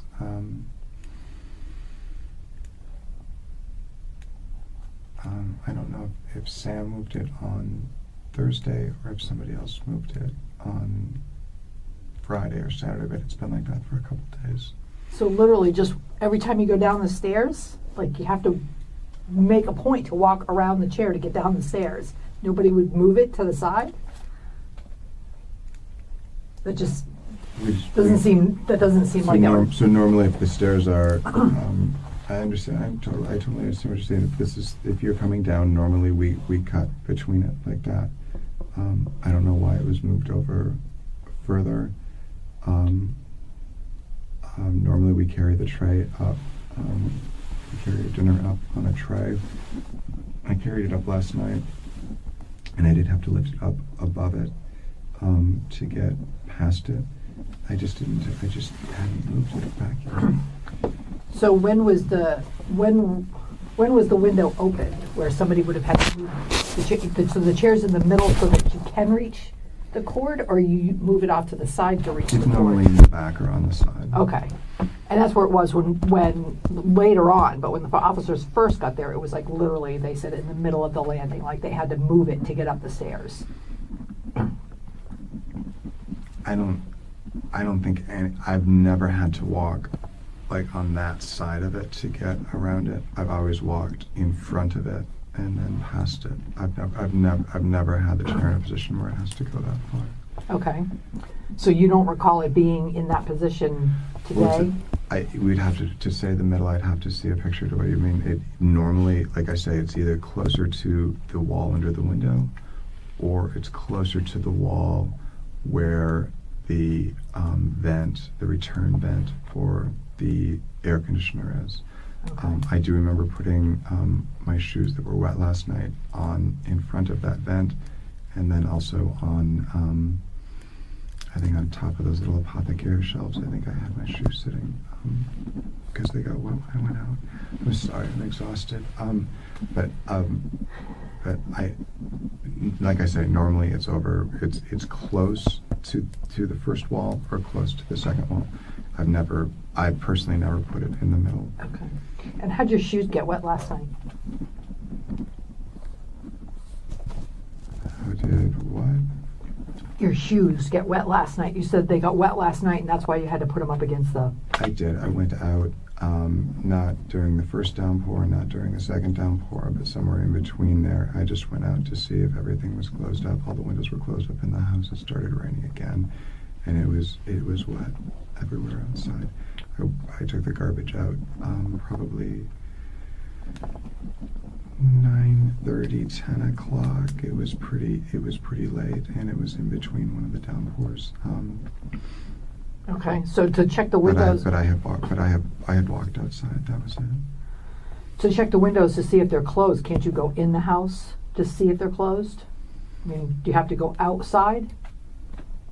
The house is dark on the inside, so it is difficult. It's easier to see on It's the dark outside too at 9:30 at night in a rainstorm. Right, but we have a lot of stuff outside. We have a washer and dryer that are outside. I'm sorry, and I'm not being. Oh, no, and I'm just trying to understand, we have a to me, lot. if it's pouring rain, I'm not gonna go outside to It look at the wasn't- windows. But it wasn't. It had, like I said, it was in between those downpours, so Oh. the ground was extremely wet. It did start to rain while I was out again, but I did do a perimeter around the house to make sure that nothing, whether it's the lawnmower or it's a car window or it's a house window or Okay. whatever else, that's just what I do. There's a cover. We have a plastic cover that goes over the washer and a plastic cover that goes over the dryer when it's ready. Okay, and what kind of shoes were those? Blue Asics with like a silver stripe down the side. Okay, and those are against the air vent? No, those are up on the apothecary. What are the shoes you said that you Those leaned are against? Those are RVXs. Those are a darker. pair Which of are the shoes that RVXs. were wet that you wore outside? The Sauconys, or the Asics were the ones that were wet. But I also wore I'd also worn the other ones out, and they were sitting on the lanai when it started to rain, so they also got wet. But I didn't wear them last night. So the black sneakers that are leaning up against the air vent return on the landing next to where the chair was, Yeah. why were those shoes there? They were sitting on the lanai while it was raining on the edge of it. I had Okay. taken them off while I was outside earlier in the day. They were undercover, but it rained and it was windy and they were damp. And so I just set them up there to dry because it doesn't dry out down in the garage. Okay. So as you were coming up the landing right there, you could hear the water on, and you called out to her. I had already called out like I always do. I didn't hear anything. I heard the water on, and usually if she's in the bathroom and the water's on, she can't hear me. Okay. You can't hear somebody when you're up there and the water's on and they're coming normally, depending Okay. on how loud she So that is. didn't seem unusual to you. No. Like I said earlier, it did seem unusual for that time of the day because normally that's not when I see her in the shower. Okay. So you get upstairs, you come around the stairwell, up the stairs, and then into the living space. And what do you see? I don't see anything unusual until I get. Was her computer on? It looked like she had just been working. Was the computer screens on? The iMac wasn't on. The screensaver might have been on the other one, but it wasn't open to anything. But I mean, do you remember seeing a screensaver on, or do you not know at all, or do you remember seeing them be black and thinking, gee, she wasn't working? The iMac was definitely black. Okay. And oftentimes she does use both, so that made me think she wasn't working. But if she's not at her desk, and one of the computers isn't on, so not just asleep, but with a spreadsheet or an email or something, that tells me she's not working. TV wasn't on. It was unusual. Okay. So you go into the bathroom because you hear the water running, and describe for me, because I was trying to write and listen at the same time, and I just want to make sure I understand it right. And I know you've said it a couple times, and I'm sorry to make you say it again. I know it's difficult for you, but I just want to make sure that I have a clear picture of this. You walk into the bathroom, and what's the first part of her that you can see? Back of her legs. Her back and the back of her legs? Or the back of her legs? She's facing the other way, so I'm seeing the back of her legs, her behind, her back, and the back of her head. And how much of that is all of it in the tub? Describe for me, if you could, is it from her waist up that's in the tub? Is it, because what I thought I heard... Just a little bit of her, so if she's laying on her side like that, her right leg is on this side, and that's kind of going that way, and her left leg is this direction, but up and maybe hanging a little bit over the edge of the tub. So her right leg's then got to be completely in the tub. Just not underwater, it didn't look like to me. Because she's laying on her side. So this, let me just make sure that I'm saying it correctly. So her lower side is her left. That's down. But at the knee, it's bent, and it's coming up at an angle in this direction. Her Okay. right is the top leg. It's a little bit further out of the water, but it's going back towards the corner of the tub. You have it's a standard size tub, right? Which is normally like what, a six foot tub, or I don't even think they're that big. That's a 6. It might be a 50. And I'm only aware of that because we've been shopping around. Yeah, looking. like it does. But 60, I don't think. It's not a big tub. I don't think it's. And she's how tall? It's not 72. She's 5'7". Correct. 67 inches. So If you don't fit in, so that's it would be impossible to fit completely flat, completely straight. Right. Anything over 5 foot, because I don't think it's more. I'm guessing, but I would say plus or minus. It's around 60. So you reached to get her, correct? And when you reached to get her, you said the water was full, Yeah. right? Almost overflowing, but not. Closer to the top of the what's called the Mer- overflow drain, right. but not the top edge or the top lip of the tub. And it was actually it looked like it was a little bit below that. And I don't know if it was after I moved her and took some of her displacement of that out, or splashed the water on the floor. But yeah, that was about right. So when you first reached to help her, Yeah. what part of her are you touching?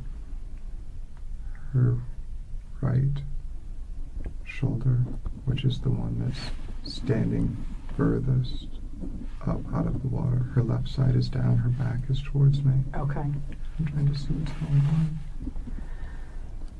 And are you doing this with both hands? So like if Not at first, but I couldn't, but without using both hands, I would.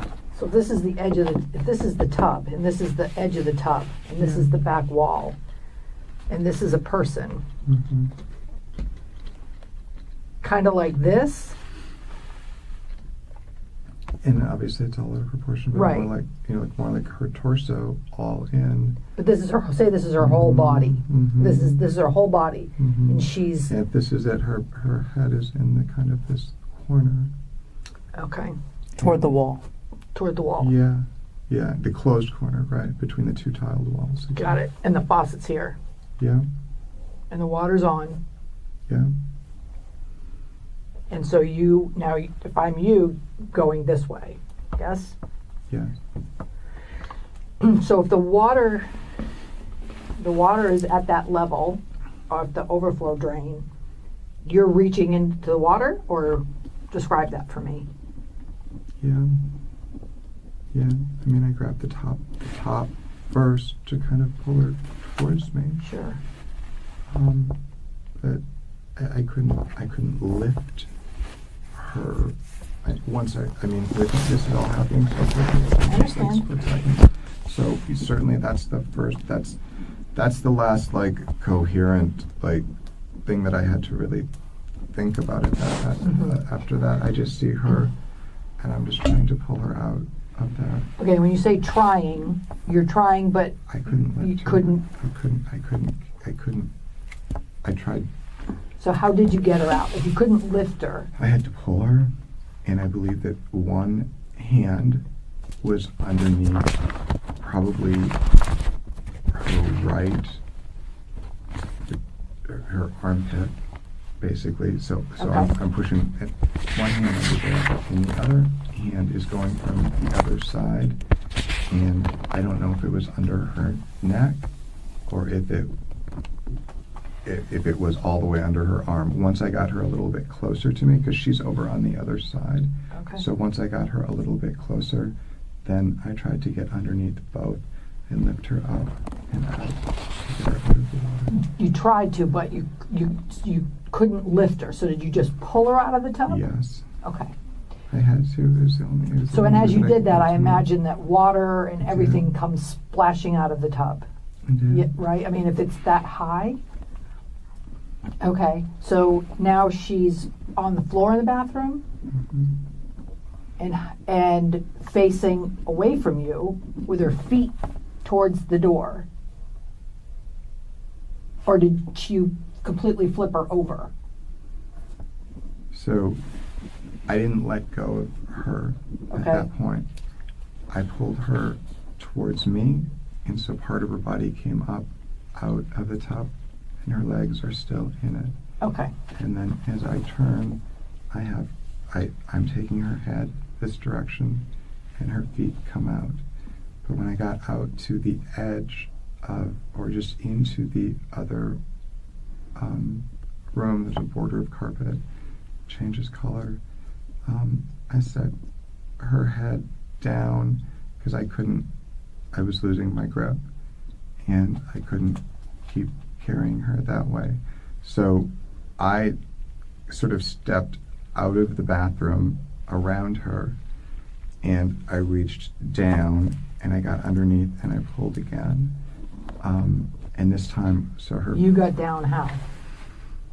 I got underneath her, and her head is down, and I started pulling her between the banister and the couch to get her to the open. Okay. And she's face up at this point? Or she's face down? At that point, she's face down because she must have been on, when I pulled her out, she wasn't laying flat. And when I went to grab her again, I don't know if it's because of where her arms were or where I was, but I grabbed her from the other direction and pulled her, and her face was down. And I got all the way like that to the middle of what I would call the living space where I said we stopped, where we drew the picture. Right. Okay. All right.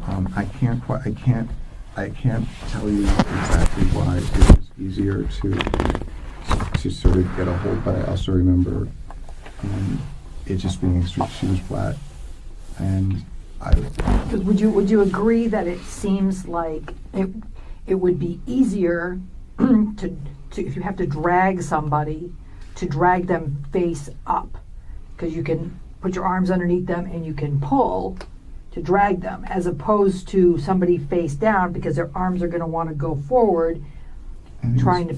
I think it's because she wasn't flat. She was at an angle, and it was hard to do it. It was hard to hold her up that way. Does it seem like that would don't you think though that it would be the opposite of that? Would you agree? Like you think if you're going to drag somebody, it'd be easier to drag them when they're on their back? If you had a perfect choice, maybe, but I don't know. Well, that I'm I not had- saying I that don't you know- did. I don't know that I had that Yeah, choice. I'm not saying that you did. Otherwise, it wouldn't seem unreasonable. Um, And that is how I moved her. Okay. So when you After got over to the couch area, and then you stopped and you took the mattress pad. Not right away. First, I just tried to adjust her neck.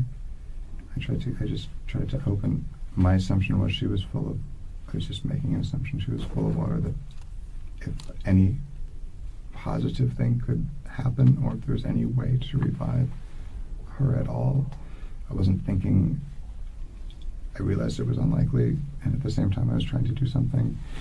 And so, like I said before, I definitely tried to adjust her neck. Mm-hmm. I definitely grabbed her, and I think one of the other reasons why I probably came out of the bathroom like that is I ended up grabbing her by the hips to pull her the rest of the way because it wasn't easy to get under her arms. But when I had her, when she was laying on the floor in the living room,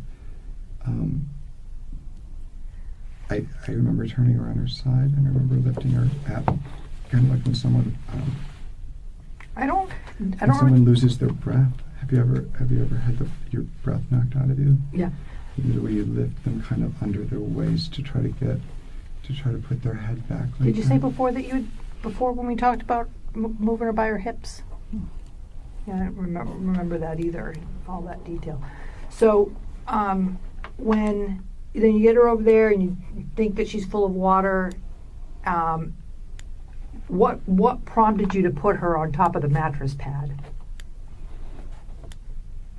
It was cold, and I was trying to wipe her off and dry her off.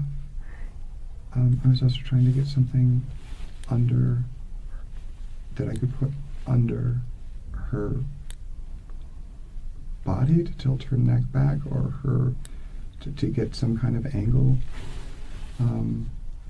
Well,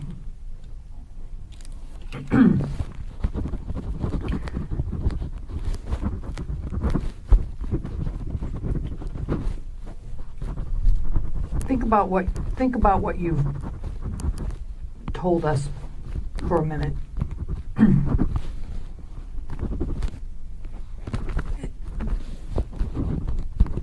You're an intelligent guy, right? I mean, you've obviously had a really good career at 3M, right? And you do real estate and sales and now home renovations. You're a bright guy. If somebody was telling this to you, wouldn't you, as an intelligent person, think that something's not right? Something's not adding up here. Because from what you are saying and what we've seen, it's two different things. So we just need to fill in the blanks.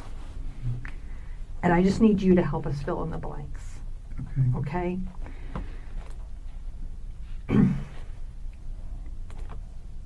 I know you loved and cared for Shanti, correct? Very much. You said, actually, I think that one of the first things I think you said was, I've never been more in love. We had such a good weekend. Right? Absolutely, yeah. And let me ask you about that. You've never been more in love. Like, what made you feel that way? What was so great about this weekend that... We hadn't, since the construction started in January, had, and then the appendicitis in mid-February, a time when either she wasn't extremely stressed and busy with work and uncomfortable with the surgery, and despite the delays and everything else, also having the project, which was the most important thing after her company, on track. All of those things, starting with the text on Sunday and the design of the stairway that... Yeah, but to say I've never been more in love... It just seemed like almost all the obstacles had been removed and everything was aligned. It just seemed like we were both agreed on the project. We were both happy with where things were going. Okay. We had a great time. We had Jackson. We had some personal time for the first time. And I did have to think about what you said earlier. I certainly had my hands. I always... It's our normal, I'm not joking in any way, but I do always have my hands on her shoulder here and here. That's From behind or in the front? behind. I'm behind her, and I would have my hands. On her shoulders? Yeah. In what circumstance? Intercourse. Intercourse? You had asked if there was some time thing during a position where I'd have my hands on her body, and On her throat, specifically. okay, and I'm saying not throat, but you also just said any reason why you would have your hands, and I'm sorry if but I certainly did have my hands here. And you're saying from Here. behind? And on top, yeah. So your Saturday and Sunday, you would have been touching the tops of her shoulders during intercourse. Correct. Okay. Would your hands have any indication? And what I meant when I asked you that, David, is sometimes couples will play that game where it heightens an orgasm if you preclude someone from breathing for just a moment right before orgasm. It's like the choking game that they call it, where it heightens an orgasm if you choke one another. Do you ever do that? We've never done it. And Okay. We did see it on an episode of Californication or something like that. And You saw an episode on Californication? that I know what you're talking about. I don't know what it's called, but it's never been part of our repertoire or anything that we've ever needed to experiment with. No. Okay, so that was not something that occurred. Correct. Okay, all right, you can go ahead. So I just want to point out some things to you that I think are unusual.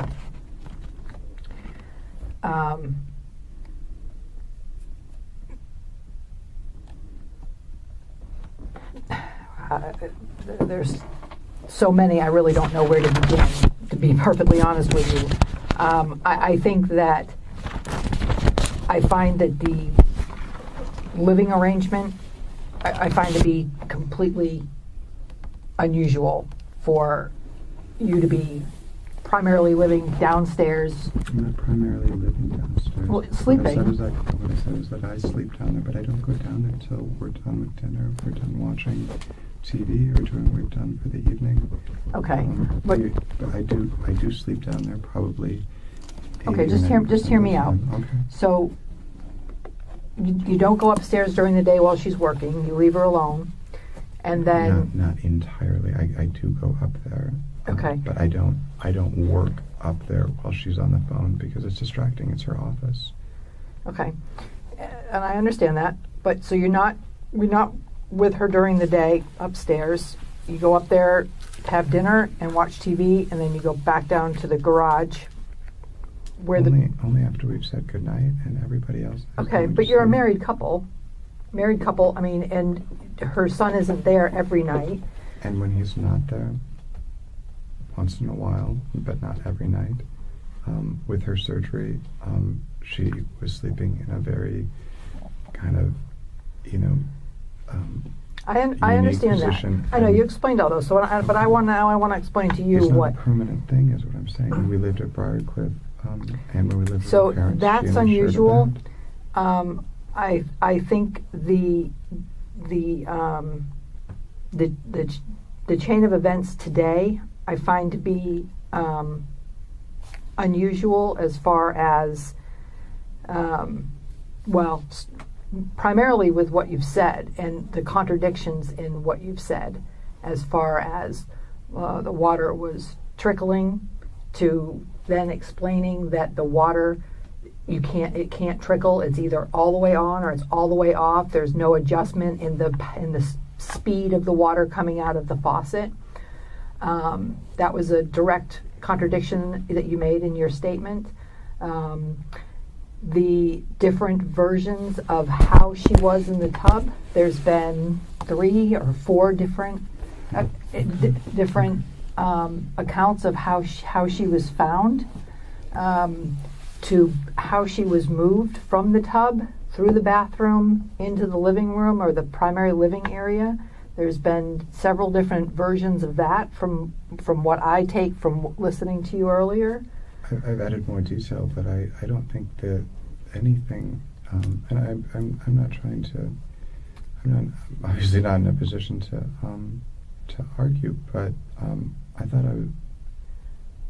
every time we described what I saw, it was the same. And then the primary thing is the fact that the injuries that this woman,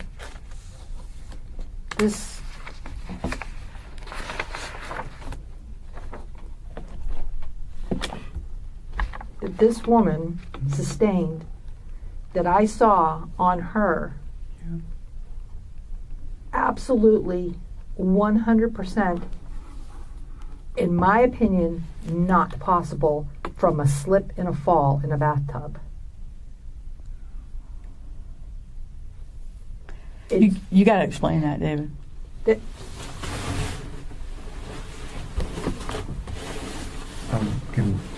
You've said a lot. Can I have a chance to? yeah, absolutely. This is not a one-way conversation. Okay. Neither. So. Let's just start. Start with the injuries, because that's our biggest concern. Is how do you explain this woman's head being swollen, her eyes being black and swollen, lacerations on her face where the blood has dried this way, yet she's in a tub supposedly full with water, clumps of hair missing from the back of her head. Missing?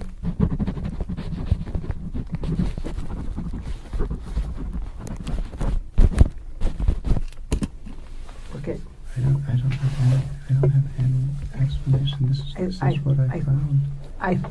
Look, you clearly have no history. Looked you up in every system that I could find. I don't think by any means that whatever happened today was intentional, was planned, what was part of your character, of who you are, by any means. But I know, and you know, that something happened there today that caused this, because it didn't happen from a slip and fall in the bathtub. It didn't happen that way, and you know that. And here's the thing. We have to have some kind of understanding from you. You're the only one that can help us understand what happened. Only you, because it was just you and her that was there today. You have to help us. And that's why I've tried to answer every question. But here's the thing, is every time you say tried, it means you failed. And you failed right now at helping us understand that. I've told you everything. You're that I missing know. parts, though. You're missing parts. Come on. I would tell you, I have never, ever, and would never, ever hurt her. I don't think you hurt her on purpose. David, I don't. I would never hurt her on accident. It's not. It's one of two things today. Okay. It was on purpose or it was an accident. You pick. But one of the two things happened. She didn't do this to herself, and there was nobody else there. What are we supposed to think? What you're saying doesn't make sense. I'm saying I don't know what happened to her. So when you pulled her out of the tub, you agreed with me that the water came out of the tub. There's not a spot of water on the floor, David. The carpet isn't wet. The carpet isn't wet from where she was pulled out of the bathtub, sopping wet, all the way around to the front of the couch. The carpet's not wet. There's no blood on the carpet. Average person would think if you pull somebody who has been in a tub with long brown hair, who's bleeding in a, what did you call it, rose-colored water in the tub, and you pull her out, water's going to come splashing out on the floor. It's going to splash onto the toilet, onto the vanity, onto everything in there. The little brown rug that was pushed off to the side is going to be wet. It's not, because that's not what happened. The evidence does not match what you're saying. And I understand that whatever happened today, like I said, was not planned, was not on purpose. Whatever happened, I'm certain was an accident. And that's why none of these details are matching up with what actually was there.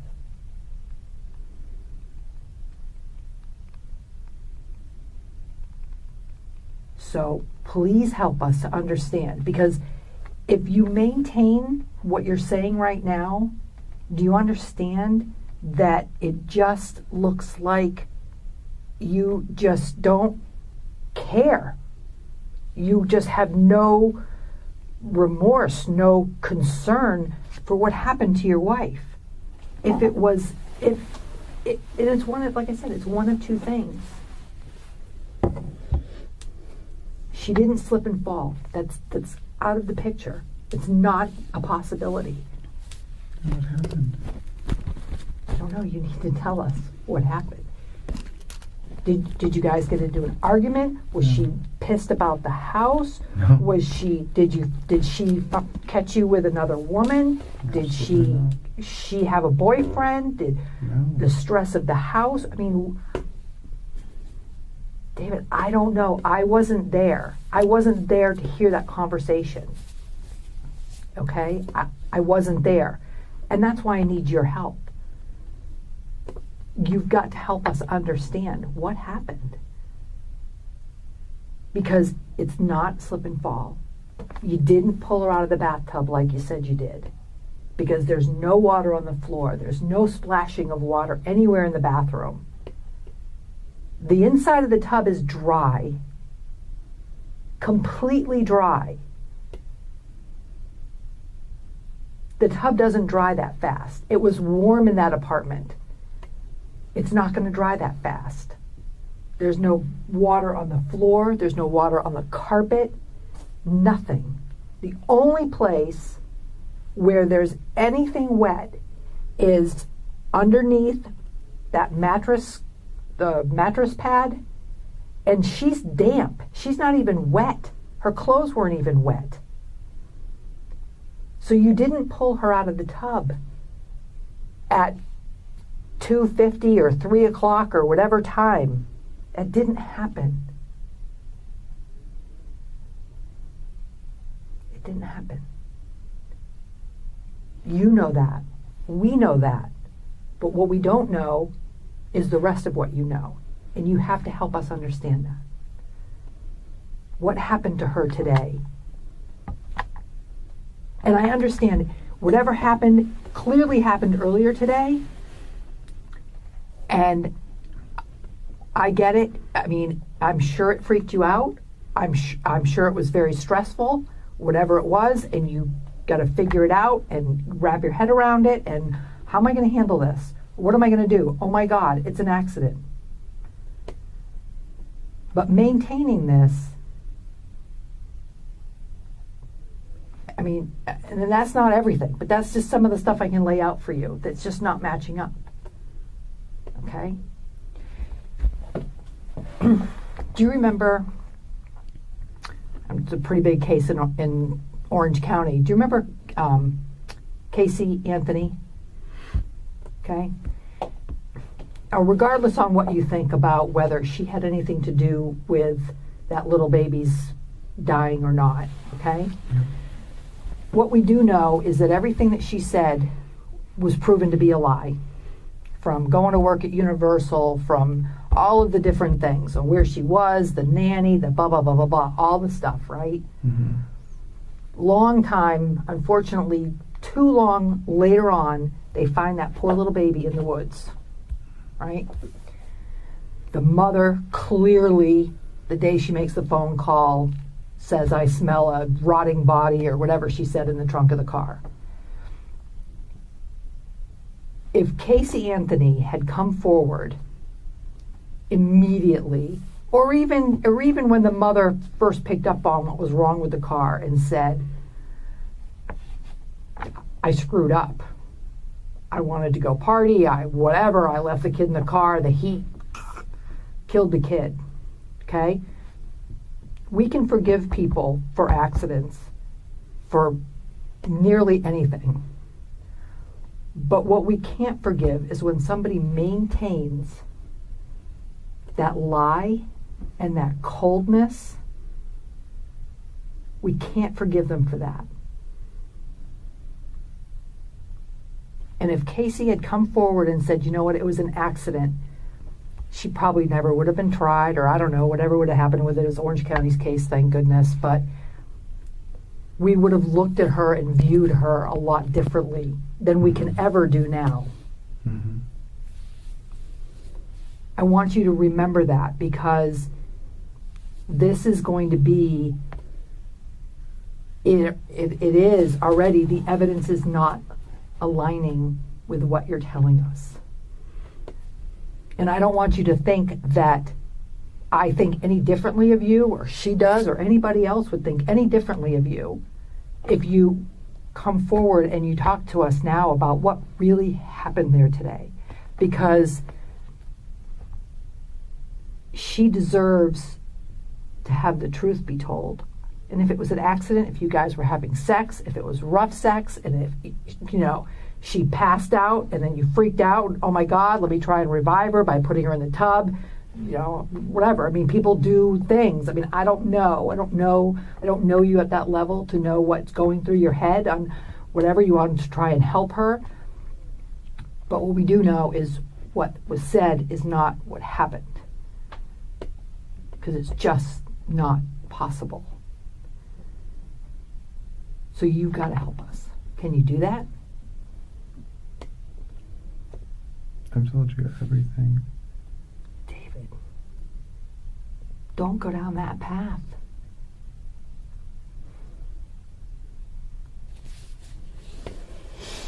It's not going to work out. She did not get pulled out of that bathtub at 3 o'clock this afternoon.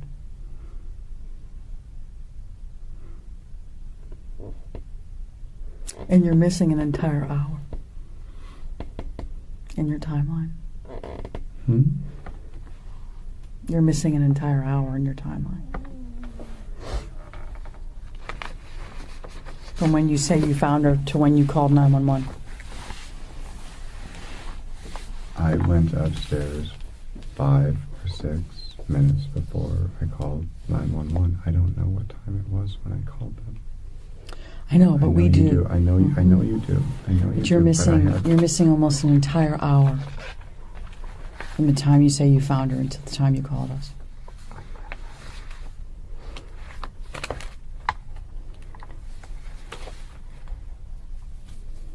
I don't think that's possible. I don't think there's a way that I could be. I looked it up. I mean, I know what you told us. We both had it in our notes. We both looked at what time you told us, and we looked it up. What time we got the call. You're missing almost an entire hour. I tried to tell you everything that I did from the time that I came home until the time that I went up there. I didn't look at my watch before I went out. At the time you called the police, one of you should have already been on the way to get her son.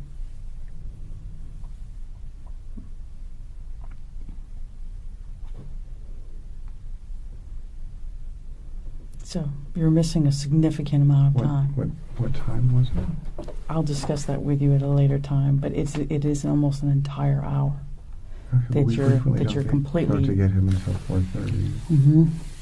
That's what you said. Pardon me? That's what you said. Right. That's how I know what time you go to get him. Correct. You're missing a significant amount of time.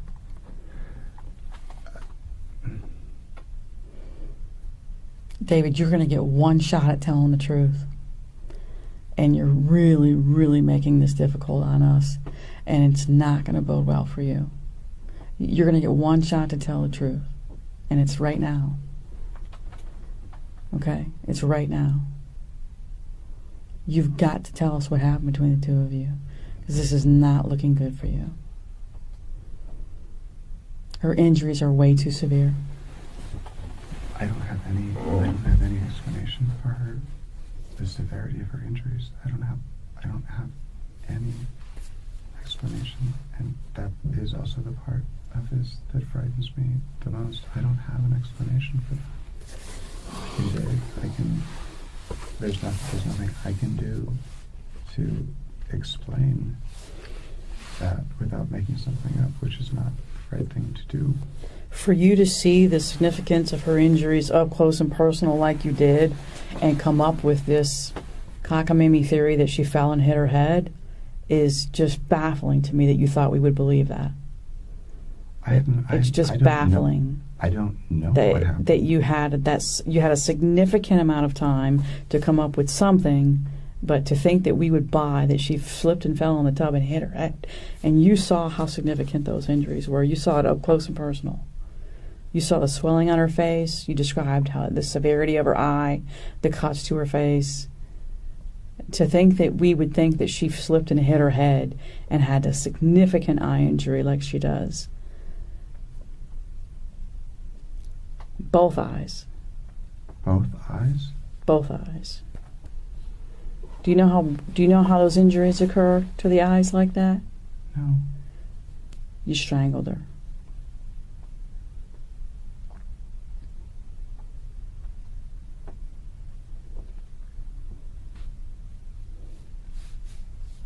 And that's what the medical examiner is going to tell us? Because I've already spoken to the investigator. Crime scene folks, investigators were already there. I just got off the phone with the medical examiner investigator.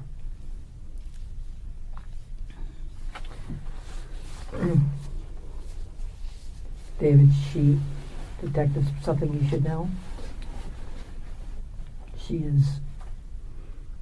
There's nobody better at domestic violence than this detective right here. She knows what she's talking about. She's seen enough of it in her 20 years that you need to say what happened today. What did she do that made you so mad? Nothing. You just strangled her for no reason? You're not a cold-blooded killer, David. That didn't happen. You're not a cold-blooded killer. You're not a cold-blooded killer. She didn't do anything. You guys were practically newlyweds. Okay? Something pissed you off. Something she said, something she did. Maybe you guys were breaking up, but you haven't been married long enough to sleep in separate beds. No. Something's going on between the two of you. We're not sleeping in separate beds. You're sleeping in separate parts of the house. You're sleeping in different buildings. Yeah. You're not even on the... I mean, there's a giant couch. I'm sleeping downstairs, and I have slept there. But that's not what you've said. But you've said that you sleep downstairs. You go down there when the TV is off. You let her spend more time with her son. She goes to... They're asleep. What I said is when they go to sleep and the lights go off, I spend the entire evening... I make dinner with them.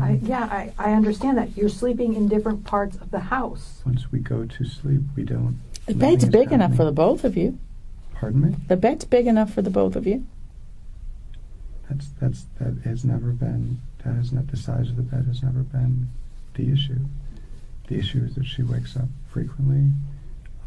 Sleep apnea causes her to wake up over... Why don't you put another bed in that room, then? We already have two. And we have a large couch, so there's plenty of space there, but I do sleep better without listening to her snore. It's pretty much that simple. And she sleeps better without me moving around. So unless it's a weekend or a night when Jackson's not there, we don't even think about it. This has been working for us really well. So when was the last time you slept in bed with her?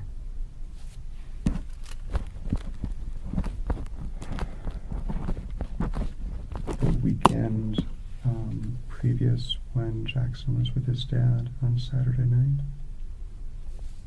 And what was different about that night? We enjoyed sleeping together. We did it too. We did it for all the reasons that anyone else does it.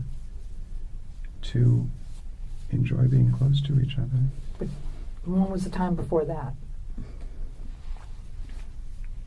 Probably before the surgery, but for a long time during the surgery I was sleeping on the couch upstairs. So when prior Jackson to her wasn't there. surgery, so I know the whole surgery thing took a big chunk of time there, but before the surgery, how often? Every other weekend when Jackson wasn't there. That's got to put a strain on a relationship. You are a newlywed couple, and you're only sleeping in the same bed together every other weekend. That didn't mean that we could have sex more often than that just because we weren't sleeping. No, I know, because I mean, you don't work outside of the home right now doing the construction, and she's there. So I mean, and it's not about the sex; it's just about the relationship of being. We couldn't have, we wouldn't agree more, and we said it over and over, and that's why when we got the chance, we did do it. And for a while with the appendectomy, she was going back and forth from the bed to the couch. Before that, when we got this couch up there in January, I did sleep up there a couple of times, but we weren't pushing it. We had the house coming online. We had a master bedroom that we were designing, and that was part of what was sustaining us. But even when you moved into the new portion of the home, you weren't intending to share a bed? Of course we were. Well, You were? What would it? That's what I'm saying, is when we moved. Why would it be any different once you moved into the house? She's still going to snore. We'd have a separate bedroom, and she had said she would either try the CPAP or she's tried a number of different retainers that open to keep your. But David, why would she do it then when the house is done and not now? Because it interrupted her sleep, like I said before. It's not an inconsistency. I know, but if you're going to do it in the future when the bedroom's done, it's going to interrupt your sleep then. That doesn't. Didn't that upset you? Wouldn't, I mean, if my husband wouldn't do it now for me, but he says, "Oh, I'm going to do it in the future." I didn't think about it that much. Come on. Really? Because That seems very unusual to me. You are a newlywed couple, and it doesn't bother you that your wife is not willing to do what she needs to do so you can sleep in the same bed. We're in the it same. didn't allow her to sleep. That's what I'm saying. It doesn't seem like we're picking. It just doesn't seem like the things that you are saying are inconsistent. I think that I've explained extremely well. She didn't sleep. She did, but you said we could, if she would do it, that we could both sleep well in the bed. And what I had said earlier, and what she told me, is that she couldn't sleep with it. That she didn't sleep well. No, I know, that but her sleep was that important, and I agree. But she's going to do it in the future, which means she's not going to sleep in the future. So either way, she's not going to sleep. I think it's an adjustment and a transition that she didn't feel like she could make right now because she couldn't afford the time that it would take. And that didn't bother you? Not that she didn't do it right now, that we were going to do it in the future. That was fine. But she's sleeping in the only part of the residence that's semi-comfortable. You're sleeping in the garage with the dogs. And are you sleeping on a bed or on a couch? On the couch that's down there. Okay. And she didn't tell you to sleep down there? No. So you had an option. Yeah, she wanted me to sleep over there as much as I could and as much as we could afford, and both get a good night's sleep. So and that's why we did start sleeping on the couch more. She was doing it after the surgery. I was doing it before the surgery. We didn't get that couch until January, the couch that we had before that wasn't as comfortable. But we did start doing it once we got the new couch. You were sleeping upstairs or down? I was sleeping upstairs more often, so one night during the week, and definitely on the Saturday night when we didn't have Jackson. So the couch upstairs is new? Or the one downstairs? New used. The upstairs one, yeah, we got in January. Like it's used? Yeah, but it's a nice couch, it's comfortable. Do either one of you have life insurance? We both do. You both do? Who's it through?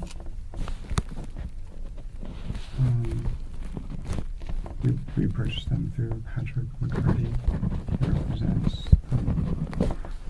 You spell McCarty? Yeah, MCARTY. And he works for who? AXA Investments. Is he local? He is local, and Is his number in your phone? yes. When did you get them? I got mine in November Of what year? last year. 2017? Mhm. And when did you all get married? In February 2017. 2017. When you say I got mine, you mean on yourself? Yeah, How much? $1 million. $1 million? And when did Shanti get hers? She's had hers for quite a while. I don't know when she got it. Before She the had it- marriage? She had it before I met her. She had it during her first marriage. And what is her policy worth? Same. Which is? Which is? How much? I think hers is $250. I thought you said same. I missed it. I thought you said who is it through, and I Mm. meant it's through the same person. Through Patrick McCarty? Correct. Did she have you call him because she already had a policy with him? He's her advisor, and so as long as we've been together, he's been trying to get more business from me. So you have $1 million on yourself? Correct. And how much was her policy worth? I think it was worth $250. 250,000. And she's had hers since she was married to her ex? They got theirs together. She kept hers on Jim. She what? She has a policy on Jim. On Jim? So she owns that policy. So How much is that worth? I don't know. Who's the beneficiary on her policy? I am. You are? Not her son? Correct. Since she had the policy while she was married to Jim, when did she change the beneficiary to you? Sometime after we got married. Do you know when? I could trace it back, but we went down there together. We went down to his office together to change it. After you were married? I believe so. So Because her sometime name- between... because her name, I believe she had changed her name at that point. So I think it was sometime between when we got married in February, and I think some of her name change stuff came through maybe 6 weeks or 8 weeks after that.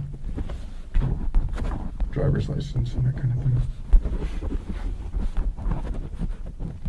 So when did you go down and meet with Patrick in order to change the beneficiary, the two of you? I don't know exactly. I'm saying it was, if I had to guess, I would say it was around 2 months after. So it would be April. Of last year? Mm-hmm.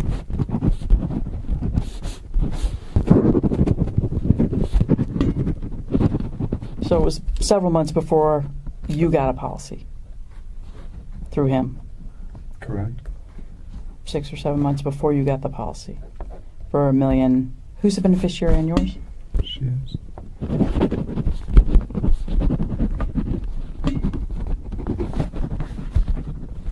Any other policies? Or just those two? Just those. through any other companies? No?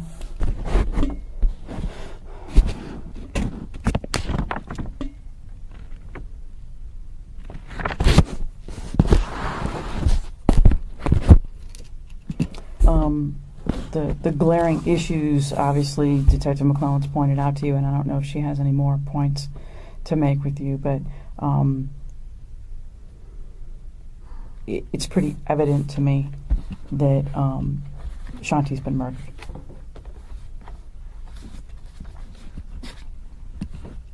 Been doing this for a really long time, David. This woman was strangled, possibly beaten. She's been murdered. And strangulation, as she indicated, in a domestic setting, strangulation with a woman is extremely personal. Women get strangled by people that they're married to or dating. It's very personal. It's very angry. Sometimes it happens because people black out, because they get so angry, they get blinded by their anger, and they black out and they just don't recall what happens. It's very common. And I've had several people tell me, yes, I put my hands around her throat and then I blacked out. I honestly don't know. When I woke up, she was on the floor. People get that angry. It is also very common when you come out of that blackout and you see someone on the floor that you try and revive them, that you drag them into the tub and try and wake them up. That I would totally understand. It's happened many, many times in my career. Okay. This woman was strangled and possibly beaten. She has significant injuries. Okay? Shanti's been murdered. This is not an accident. This is not a slip and fall. All her injuries tell us that. Okay? There is no one home but you. And this did not happen in the afternoon. Okay? She was barely damp. You did not pull her out of that tub at 3 o'clock. And honestly, I got to tell you, you've said many, many times that you couldn't lift her. She's 135 pounds. You're 6'2", almost 200. You could have picked her up out of the water, threw her over your back, rushed into the living room, laid her down, and started calling 911 and CPR. An hour went by before that occurred. Okay? There's no question in my mind you could have very easily, at 6'2", 190, grabbed her out of the tub, threw her over your shoulder, and ran into the other room. You're able-bodied, you're a man, and you're quite a big guy, especially for someone who's 5'7" and a half, $135. I could have picked her up, even at dead weight. She's not 250 pounds. Okay? Very easily. And the other significance to that is even if she was a little heavy, when people see a car roll on someone they love, they pick up the car. When you see a house burning and your loved one's inside, you don't think. You run into a burning house. Why? Adrenaline. So even if you couldn't lift her, even if she was 278, your adrenaline would have kicked in the moment you saw someone you love in distress, and you would have very easily whipped her out of that tub. Adrenaline does that for us. Would have been very easy for you, even if she was heavy, and she's not. Okay?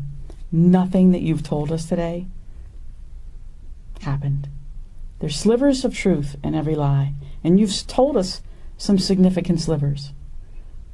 There's sporadic truth in a lot of what you said tonight. Sporadic truth. We've pretty much figured out what parts are true. Most of it is complete fucking bullshit. Complete bullshit. And I don't think you're a bad guy. I don't think you're a cold-blooded killer. But I do think you killed your wife. And I don't think you meant to do it. And I don't have a problem telling the state attorney's office you didn't mean to do it. I don't have a problem telling the state attorney's office that you didn't plan this, that you didn't do it to get $250,000 so you could finish the house and live there with someone else. Okay? I mean, there's first-degree murder, David. There's second-degree murder. there's manslaughter. Okay? If you want me to go out and leave this room and prove that you stood to gain $250,000 so you could finish the house the way you wanted to, so you could move someone else in that you care about more, if you want me to go out and prove first-degree murder, that's an option. I don't think that's what happened. I don't think you premeditated this. I don't think you planned this. I think some shit went bad and you fucked up. That's what I think. And I don't have a problem telling the state attorney office that. Okay? I think you made a mistake. I think you screwed up bad and you made a mistake and you tried to figure it out and cover it up. And her wrapped in that thing that she was laying on, that mattress pad, there was no need for that. You had her on the floor, on the carpet, in front of the TV. Anything you needed to do to her could have happened right then and there. There was no reason to move her again. No reason to wrap her in anything unless you planned to dispose of her body. Unless for a brief, fleeting moment, you thought about wrapping her up and getting her out of there and taking her someplace else. And then you realize you just couldn't do it. You're not that guy. You're not a cold-blooded killer. It's not like you go around killing women. Okay? It's not like you're a serial killer. Maybe for a brief moment you thought about it. But there was no reason to move her. There's no significant change between where she is in front of the couch and where she is next to the bed. The surface is the same. It's just as hard. You're going to do CPR, you can do it in one place as easily as you can do it in the other. There's no reason to grab the mattress pad. There's no reason to put her on it. There's just no reason for it. And you've tried to explain it away and away and away, and it makes zero sense. You've made some significant errors in whatever plan that you decided to tell us that you've been making up all day. It's not jiving. We're not buying it for 1 minute. You got to tell us the truth, David. This is not looking good for you. And if you want me to go out and prove first-degree murder, I'll make you a cold-blooded killer. It's not a problem. I'll prove you withstood that you were going to finish the house with a 250 thing. Okay, that it'll make you look terrible, and you'll end up with nothing, and you'll face the first-degree murder charge. That's not what happened. I don't think you did that. I don't think you're that guy. I've sat toe-to-toe with a lot of murderers who killed their wives and couldn't have given a shit. That's not David. David cared about this woman, probably loved her. She's a beautiful lady. Beautiful lady. But we talked to her ex-husband. She's also a bitch. At least that's the way he described her. He told us how she can be. He told us how she can get. What did he say? He told us. He told us how she can be. He lived with her. He called her a bitch. More than once. Smart, ingenious, financial whiz, but she can be nasty.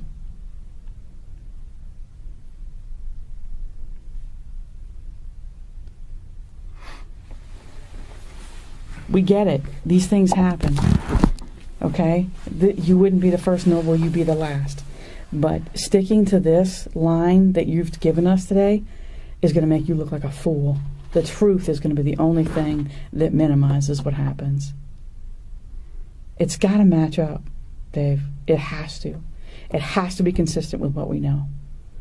And that's how we're going to know the truth when we hear it, because it's going to match.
It's okay.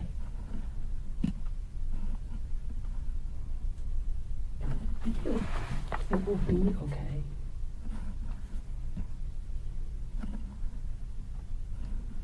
We can't help you until you help us. We wouldn't spend this much time with somebody that we thought was just a cold-blooded killer and that didn't give a shit. I understand how difficult it has to be for you to come forward after making such a mistake. I get it. But you know, in your heart, what happened. And you know what the right thing to do is.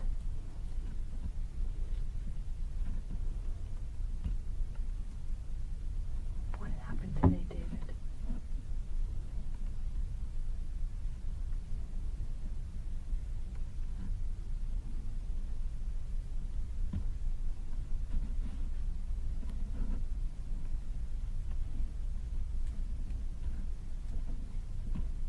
I promise you, you'll feel better. With all this pressure on you. And that's because you care.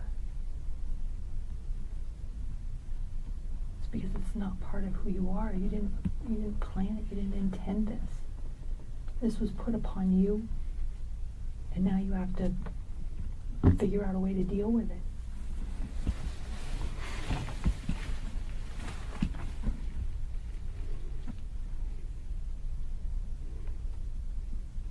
What happened?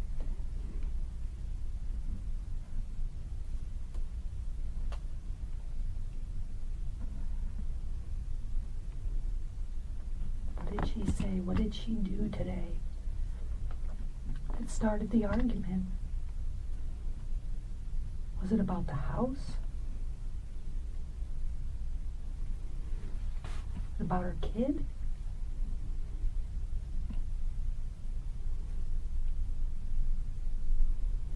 What was she mad at?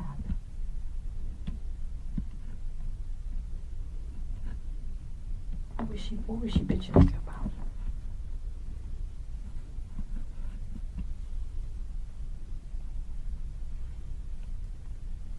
Money, finances, getting the house done, the dogs. I mean, who knows? Women get pissed off at everything.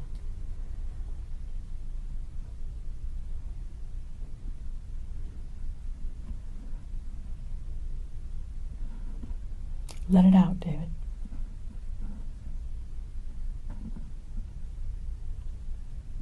I promise you, you'll feel better. And you deserve to feel better.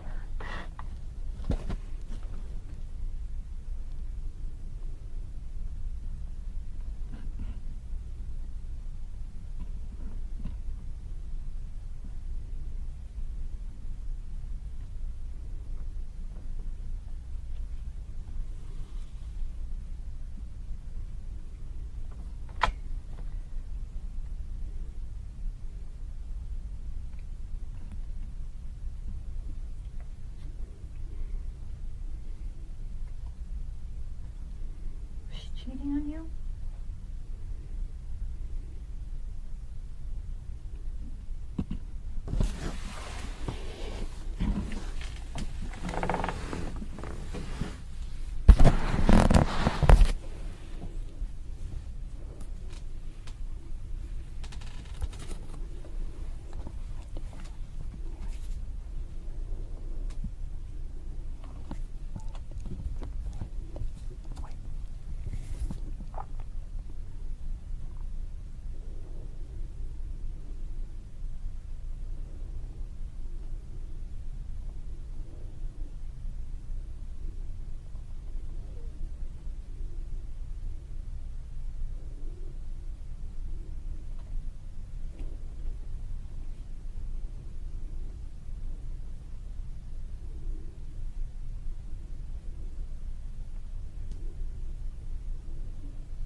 Thank you. I know you care. I appreciate that.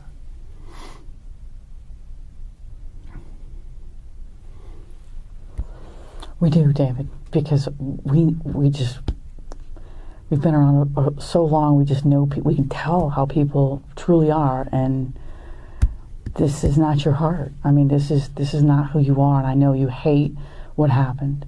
I know you hate it, and I know you wish you could take it back, and I know you hope that you wake up and this is a nightmare. And I know you, but until we hear the truth and some sort of remorse, I'm just not convinced that this wasn't planned. And I think I'm reading you pretty good. I don't think that's who you are. I don't think you've been planning this for weeks on end. Okay? So I don't think your intention was, financial. I hope that's not who you are. I hope that you're not some guy that just goes around and takes advantage of women for financial gain. Okay? I know there's some mean people on Match.com, but I hope that when we dig into your past, we're not going to find that you're going around taking advantage of women around the country. Okay? I don't think that's you.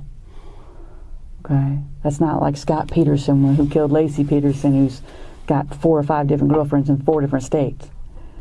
Okay? I don't think that's who David is. I think David made a mistake.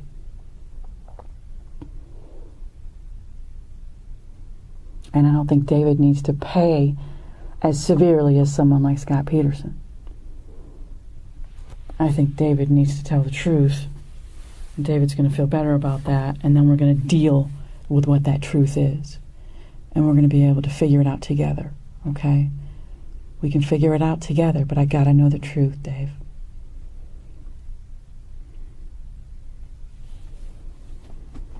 We'll figure out the next steps.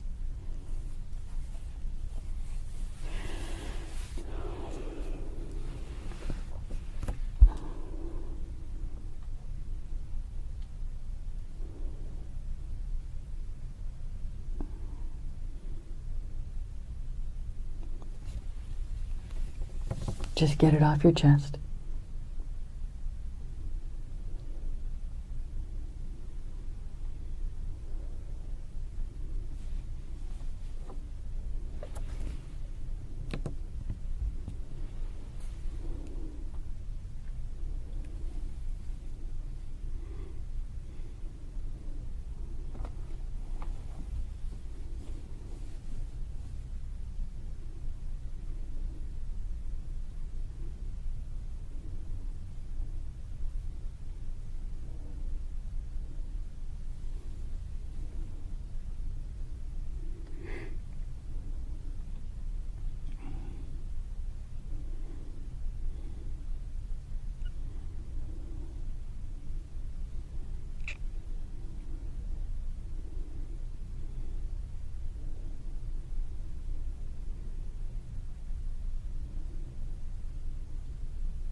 to help you. I don't know how right now.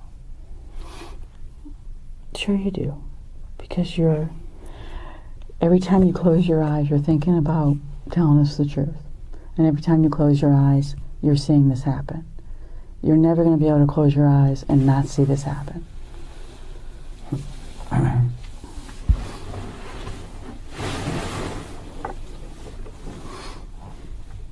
The only way that goes away is if you're honest. It's going to haunt you.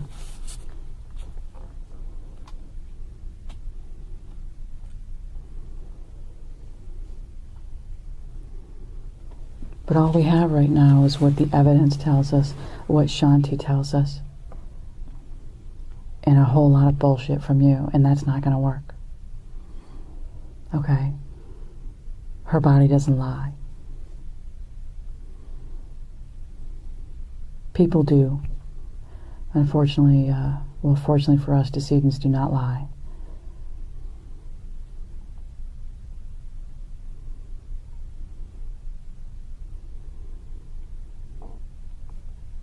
And you're going to keep reliving this over and over and over again, and it's never going to get off your conscience until you clear your conscience.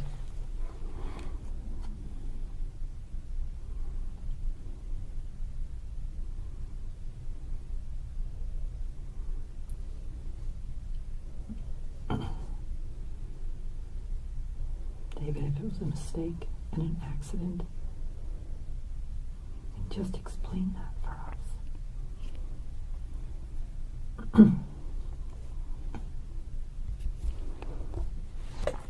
You didn't know your own strength. You didn't mean to do it.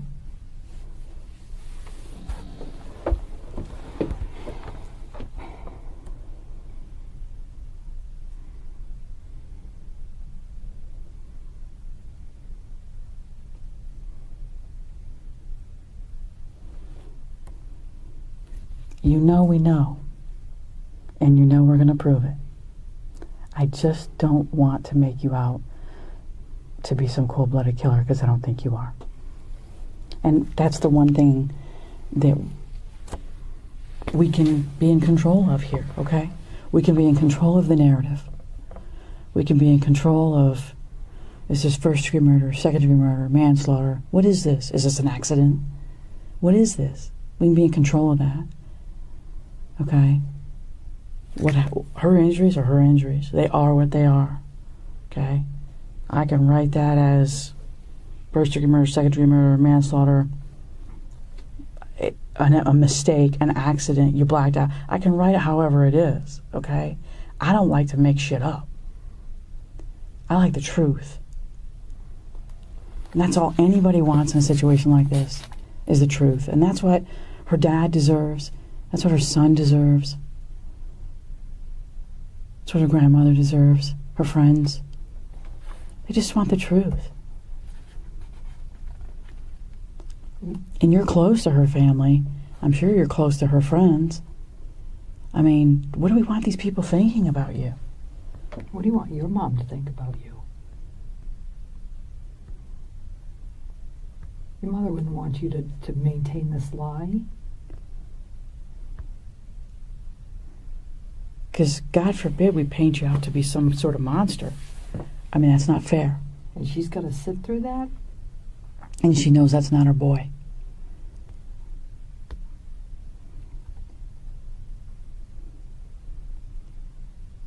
I don't think that's fair to you.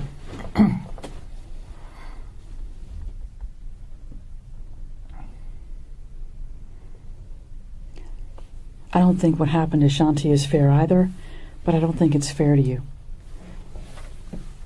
to make you some sort of cold-blooded killer monster who is out greedy for money. I don't think that's who you are.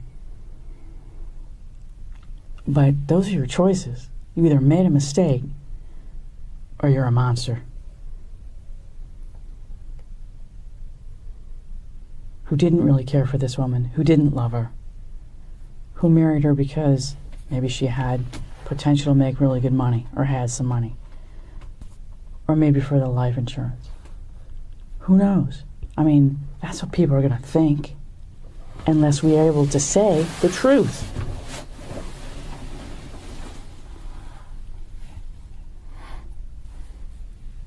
But it's one or the other, Dave. You either made a mistake or you're a cold-blooded killer. Which one are you?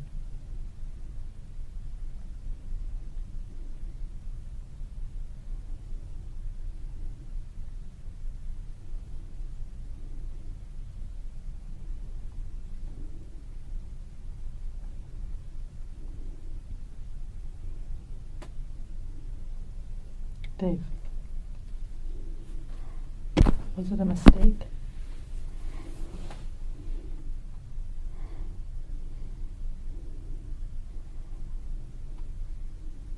Was it an accident?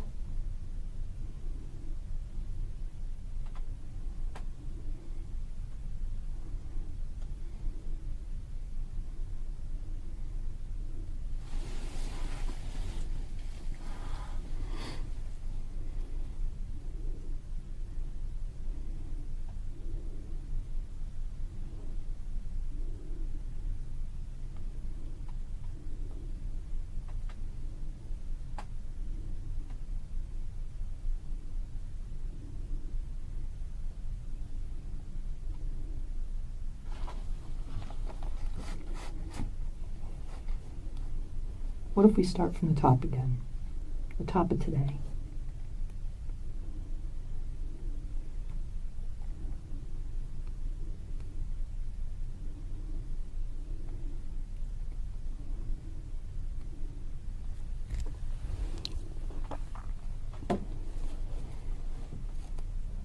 You get up, you take the dogs out,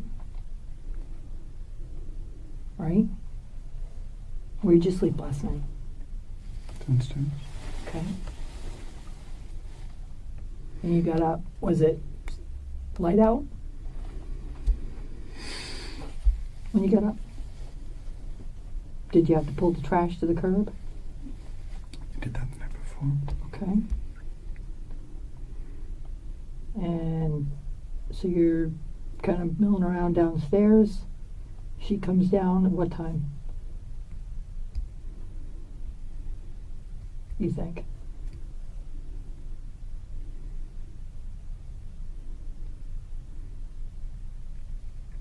I think it was before 7:30. I think it was after 7:15 or so. Okay. She normally come down first to have a cigarette. It's like that. Usually the first thing she does in the morning. Okay. So she came down to smoke. What did you guys talk about?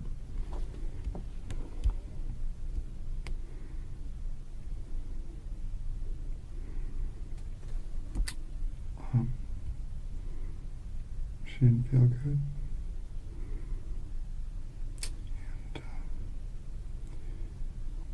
And she didn't feel like going to the dentist.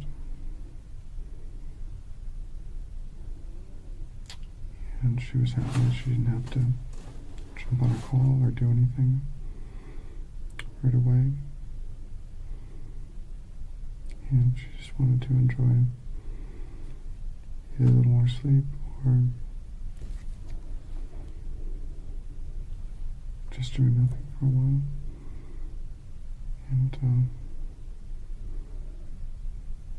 she finished her cigarette. She just said she needed to do a couple things upstairs. She always does. And very normal and typical conversation. Okay. So how many cigarettes did she smoke? It was probably part of one or I'm sorry? one or less is typical. Okay. So take us from that point and tell us the truth.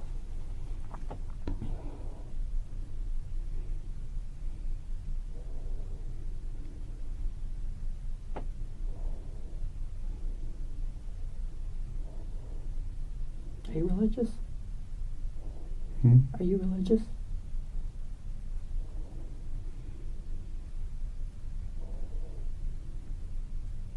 Yeah.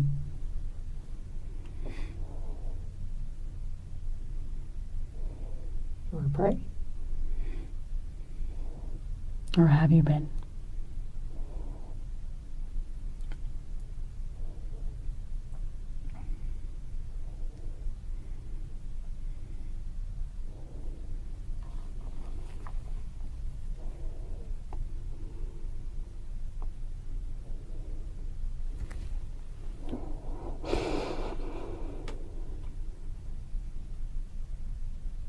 So she goes back upstairs.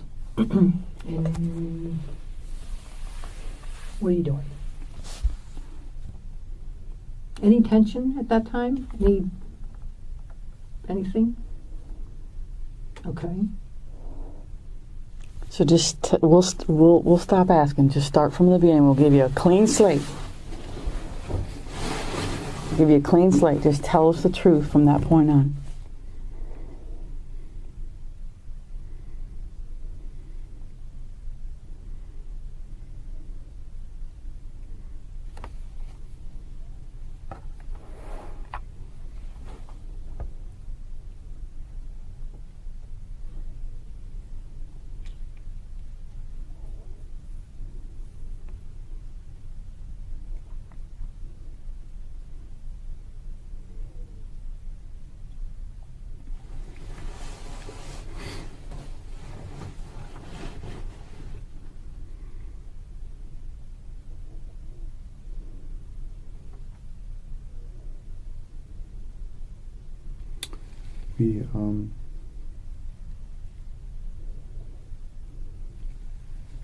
We also discussed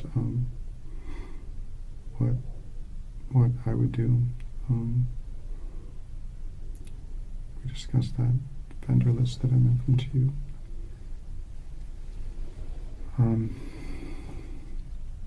I discussed that we were both tired and we both stayed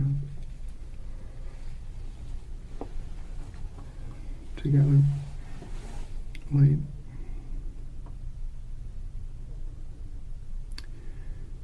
I discussed how she was feeling, her stomach.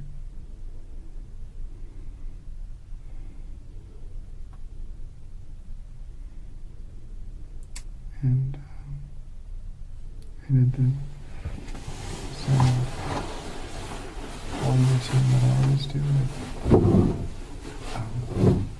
I usually wait for her to come down.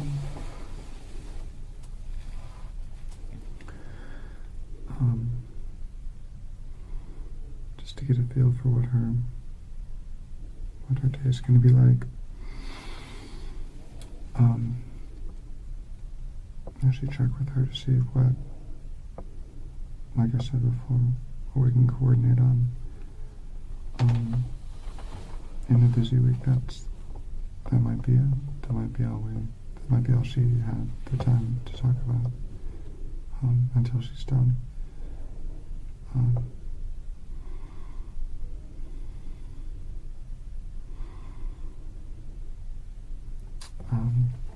As we don't have a landscaper or a grounds crew, I do everything with the yard. I do everything with the pool.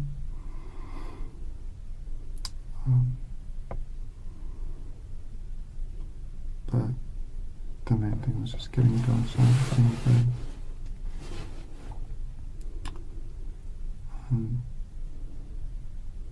We did talk about the courtyard. Just what we're going to fill out. As far as the day we can put pieces of whatever out. We had some junk back there we wanted to get rid of.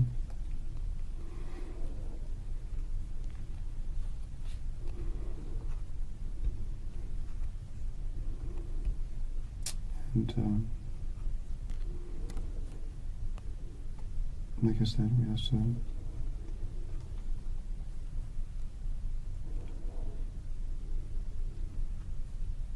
talked about me going on a walk, get some exercise. I have a sciatica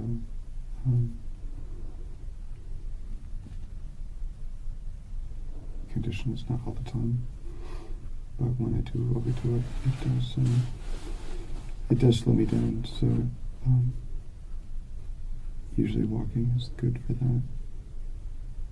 Relaxing is good for that. And that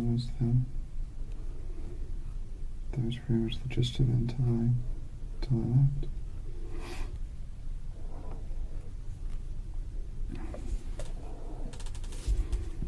The only thing that changed when she came down, she just sounded more positive about going to the dentist. She had been on the fence. She'd been up for a while. She just seemed more positive.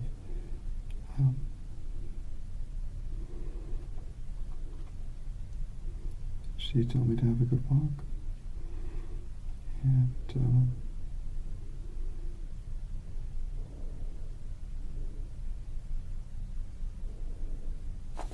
was it.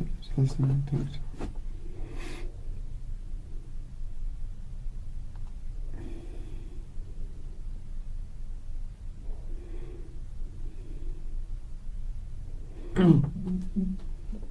Did you just say that was the last time you talked to her?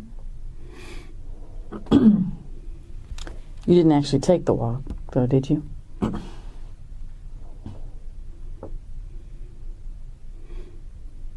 Yes or no? Yes. When you took the walk, was Shanti alive? Yes.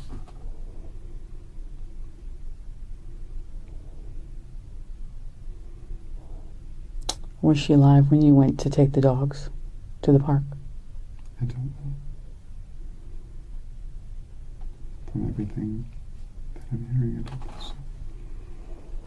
Well, before we said anything, you told us you felt like she was deceased before you left.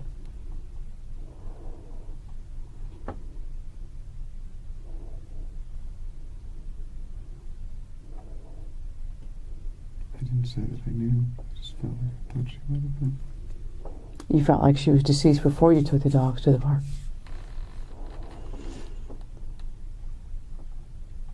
Mm-hmm.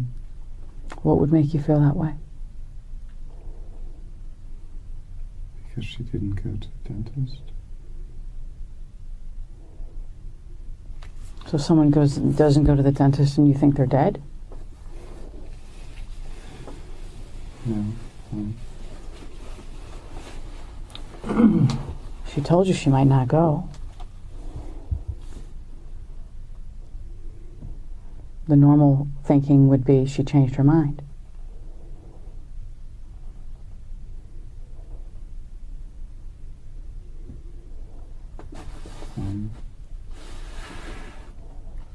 Or just that something changed or something happened. Something did happen, and you knew something happened. That's why you felt it. And you didn't feel it because you're psychic. You felt it because you know. Because you knew.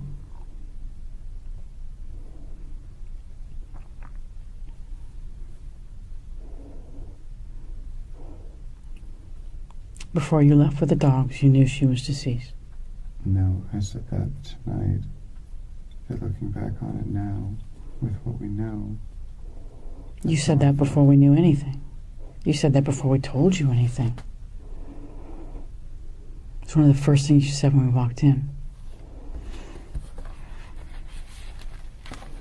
That's not, you're twisting things. What? I didn't say that I knew in the morning. No, you said But you I said- felt like it. No, I feel like it now. After I knew she passed away. Not that I knew in the morning. I guess.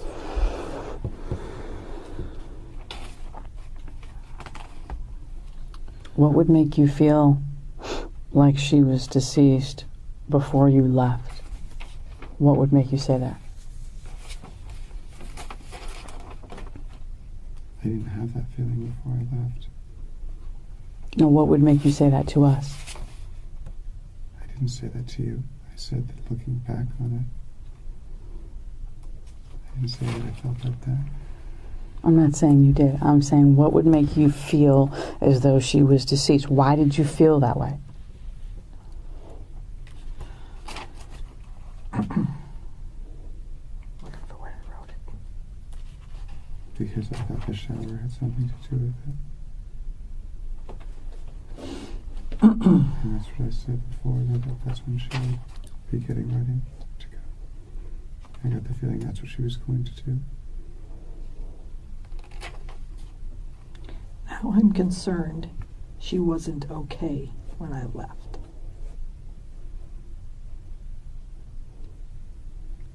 That's not what I said. It's not what you said? She wrote it down. Oh, no. I didn't say it. The context to me is not what I meant or what I said. Read I'm it, read it. concerned that Now I'm now. concerned Now. I'm sorry, I don't... She wasn't okay. when I left. No.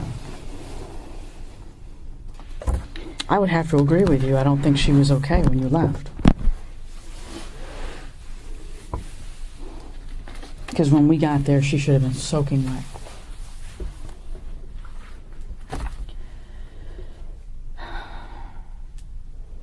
Her clothing should have been soaking wet. Her hair should have been soaking wet. The floor should have been soaking wet. The bathtub should have been soaking wet.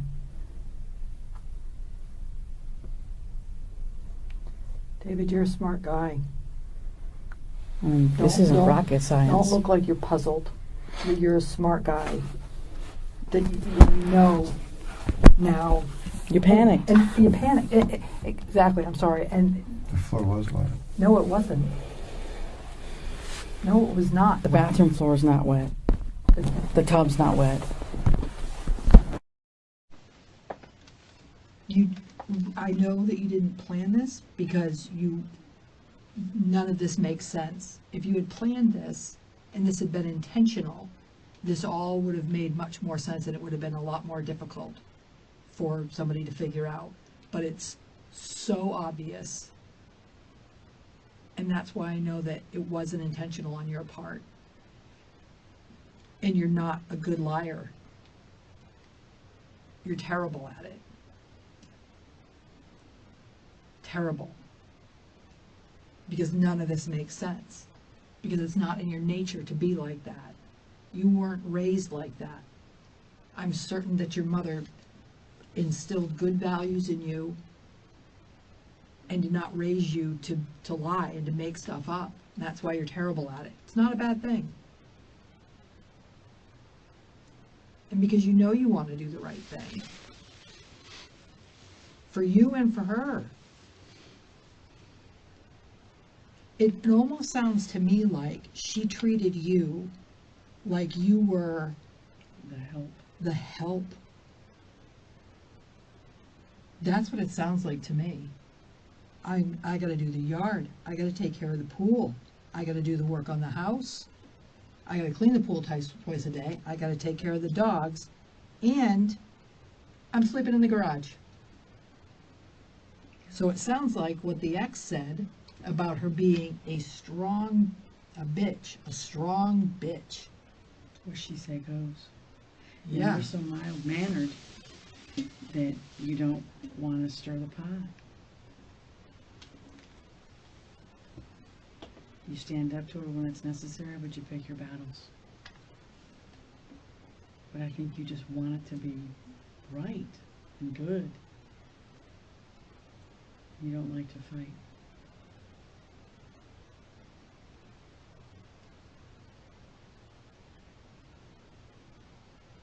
I don't know if she called you a name or if she belittled you in some way or made you feel less than a man.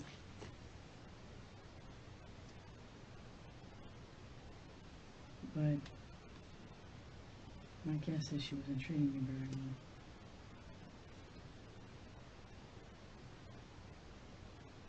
And there's only so much anyone can take before they snap.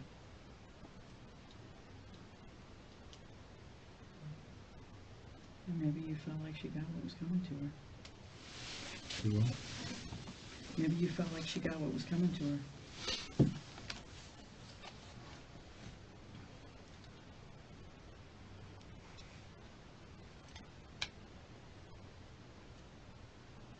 What was it today? What was she upset about today?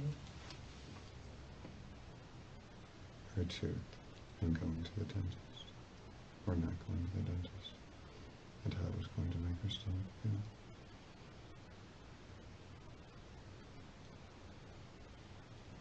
Is she constantly complaining about her health or about one thing or the other?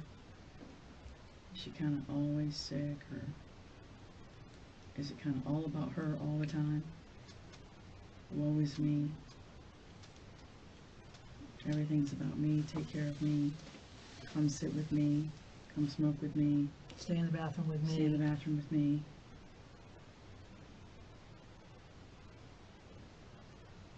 We all know women like that.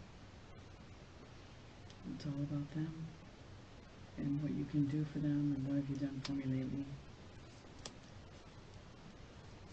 And where, and I found it interesting when you mentioned that so she could have more time with her son.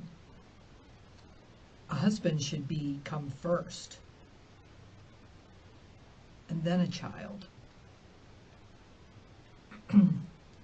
Was that a suggestion of hers? Did she comment that she needed more time with her son? I mean, did she put you after him? No, again, the comment was pretty clear. It was picking him up early so he could be at our home. That's not the comment she's referring to. No. It was the one that you said you were sleeping downstairs, so when Jackson was there, she could have more one-on-one time with him. More personal time with him.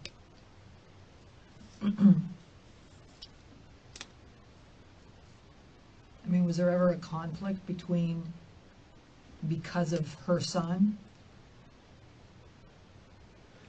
Yeah, I don't remember saying that it was in any way in relationship vis-a-vis me, her having. It was one of the things you mentioned, and one of the reasons you I were did sleeping mention downstairs. it, but what I'm saying is I do not believe that it was in any way having less time with me. It just seems like these are all things that are made to stretch and prod into something that's not there. Just asking. You made the comment that you sleep downstairs in the garage, so that one of the reasons is so that she can have more personal time with her son. If you're going down there, We're all asleep. Okay, so I made it very clear that's when we're all going to bed. Right, but you also made the comment very clear that so she could have more personal time with her son. I said on the half nights that he is there, because as a parent and as a child, when you only have partial custody, it's completely normal and completely natural, I think, to feel like you don't get enough time with your mom when you can only be with her 3.5 nights a week.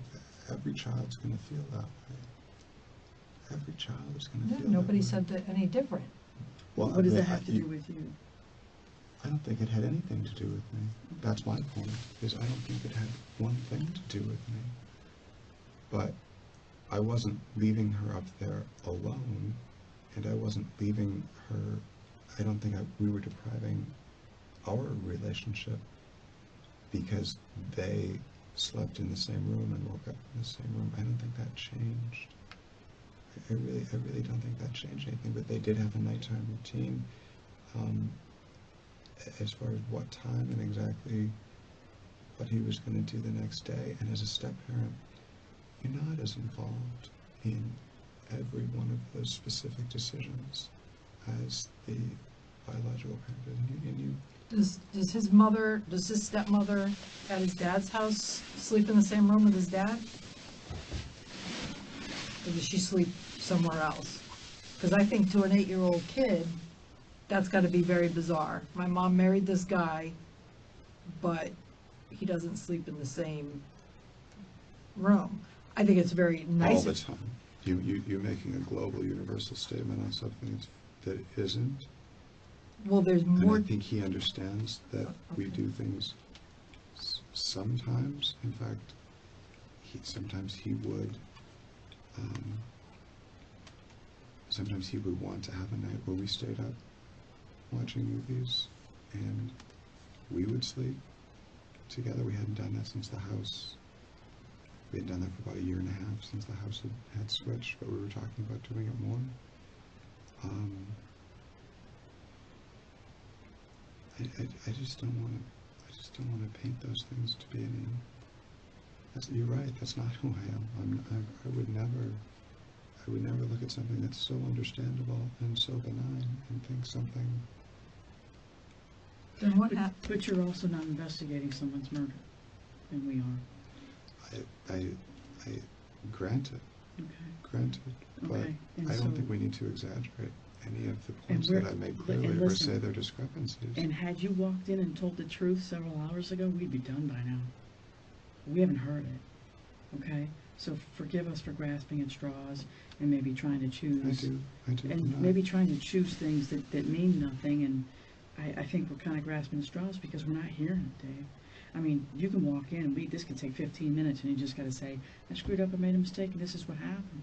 But we have not heard that from you in a very long time. And that's why we keep going over it and over your past statements and over everything you've told us, because there's sliver of truth in every lie you've said tonight. Sliver of truth in all of it. So maybe we're hitting on that, making it a big deal, and it's not a big deal.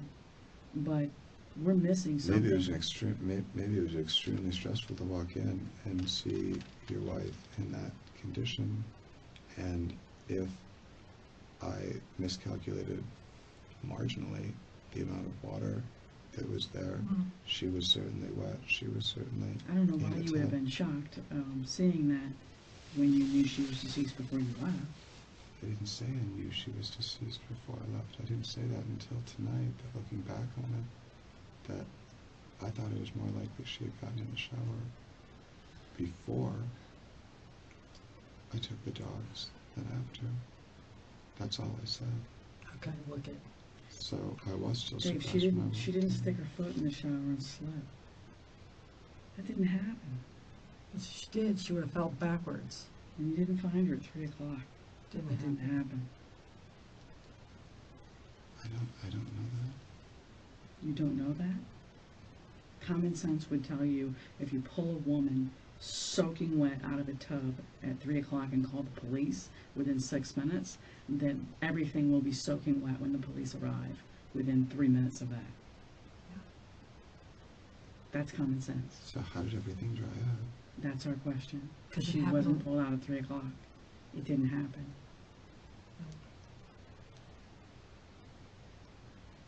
There's a science behind evaporation, and that science is not matching It's not The- magic.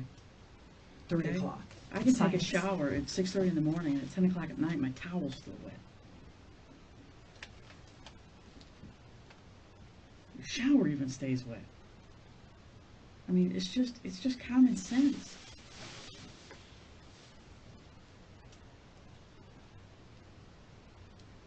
The water was definitely filled up to where you said, but not at 3 o'clock. That's the sliver of truth. There's blood in the water. There's another sliver of truth.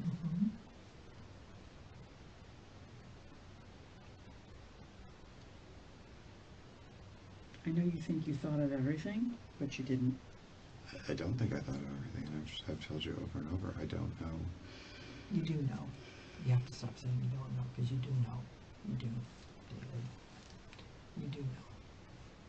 You know exactly what happened, because it was only you and her there. There was nobody else there.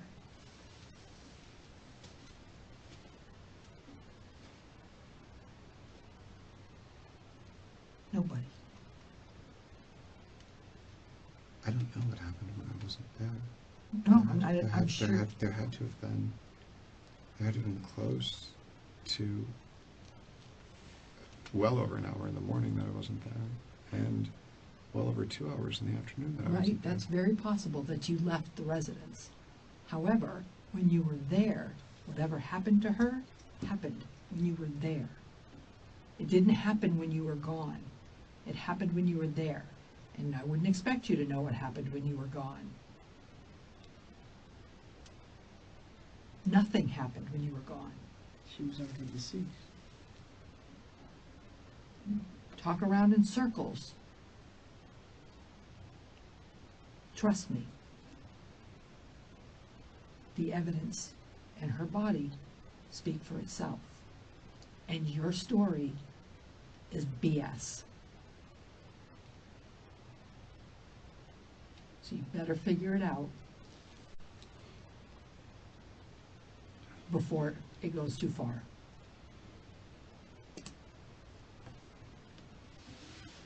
Because I'm telling you right now, nobody is going to believe that. Nobody. If you maintain that, you're going to look like a fool.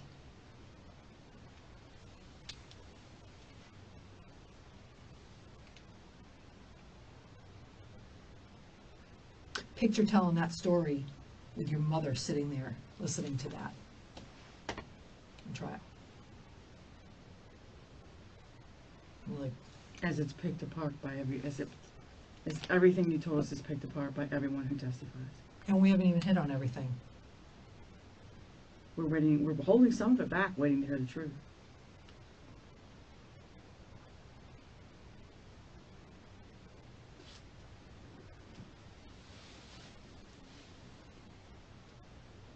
People can be sympathetic when they hear people be honest and remorseful. They can be empathetic to a situation that gets out of hand.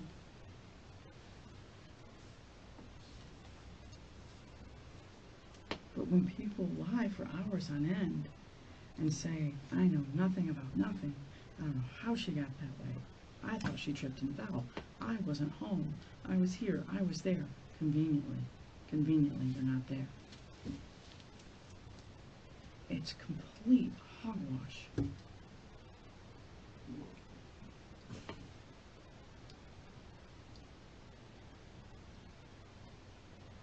And we haven't even got the medical examiner's findings from the strangulation and all the things that go along with that. It's science. It's not guessing. It's medical science. Plus everything we've done at your home tonight. We're still there.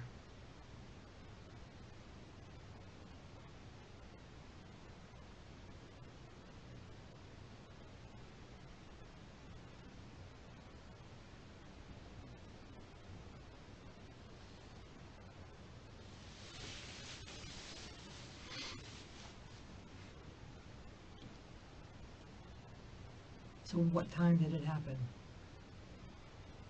Was it before you took the dogs or when you came back? Let's start with that. What time did this argument ensue?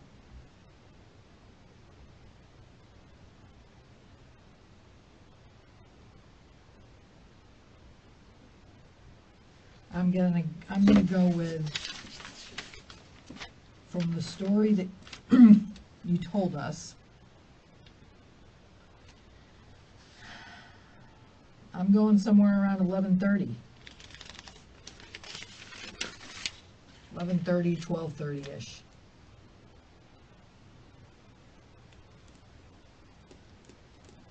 If you went for the walk around Lake Lucerne, Lake Davis, Which we'll be able to prove. Yep. If you did that and came back, 10:35, 10:45 would be real close.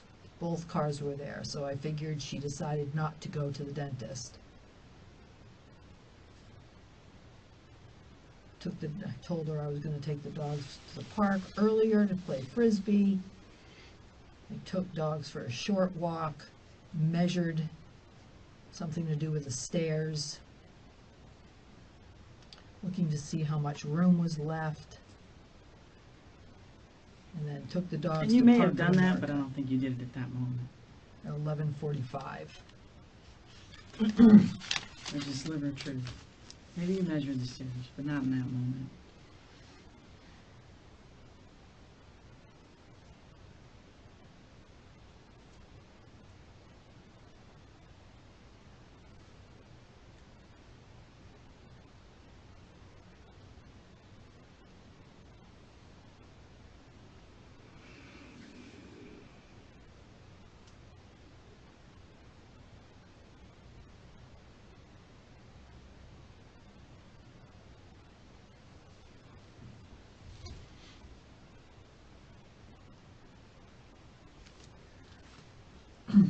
Do you guys normally text each other during the day at all? Like if you go somewhere, shoot her a text, hey, I'm here, do you need anything at Publix? Pick you up lunch? Thinking of you. Have a good day. What time are we going to get Jackson? Sometimes, but we're so close, she would usually come down.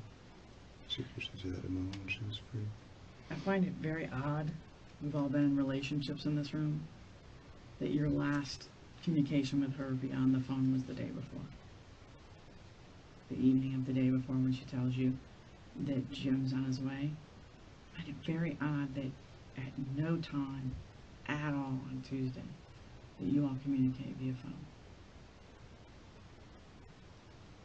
That you're gone on the walk for over an hour, that you're at the park for over an hour and a half, or an hour and 45 minutes, 2 hours.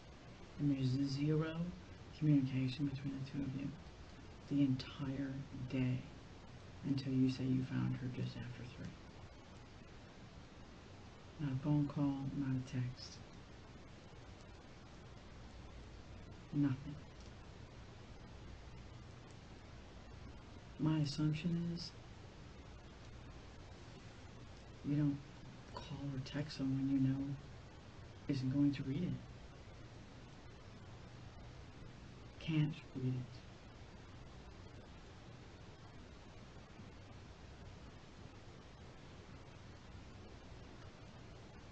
It's all going to show in a pattern. And when the pattern breaks on Tuesday, It's going to look very, very odd. They communicate every single day. But on Tuesday, her communication stops on her phone at this time, and oddly, so is his. David, what we're telling you with all of this is it's all going to come out in the wash.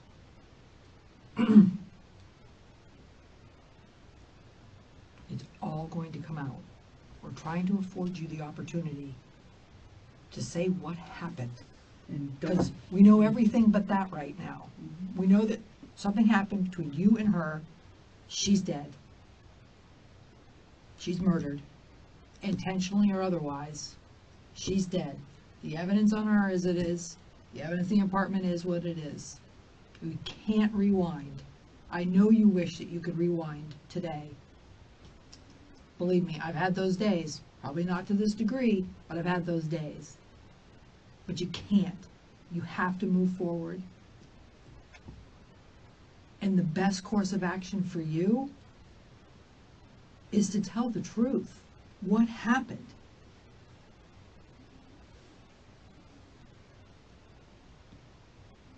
This BS about 3 o'clock in tubs and it's crap. It's crap. You know it's crap. It's a crappy story.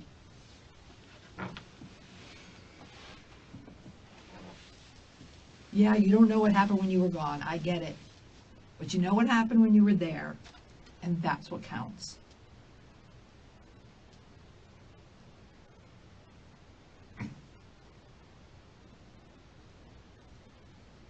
Don't make it worse on yourself. You have to carry on. You still have your whole life to live. You still have your whole life. Where do you want it to go? How do you want it to proceed? You can't change the facts from today. You can't. The only thing you can do is improve on them, and that's by telling the truth. I know it seems like crazy, like holy shit. If I tell them what happened today, it's not going to be great. Who wants to admit that something happened and somebody died? Nobody wants to do that. I get it.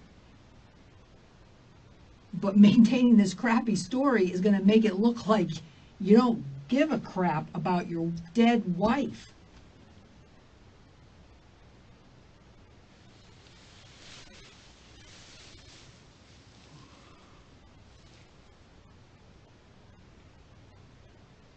Think about where you want to be in the future. You still have a future. Now's your opportunity to make it the best it can be. Do you want to elaborate on that? What do you mean? What do you mean as to the future? You still have a future. You still have a life to live. You're still breathing. You're a young man. You still have the rest of your life to live. I can't tell you what's going to happen to you. I don't know, because you're not telling the truth. I can tell you that she's the lead detective in this. And if you maintain this BS, she has one choice to go with. The narrative I choose to write, based on the facts that we know, Right.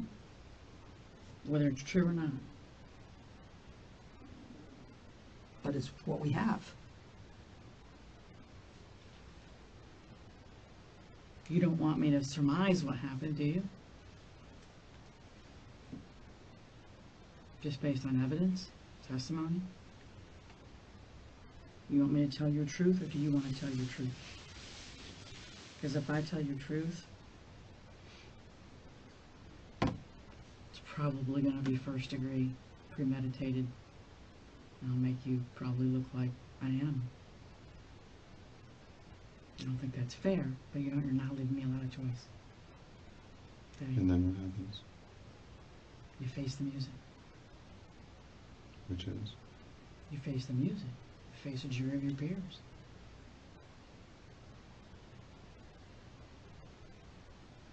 You gotta understand, we're in control of the narrative here. You and I, Detective McClellan, are in control of the narrative here. We're gonna know the truth when we hear it. David, we've been doing this a really long time.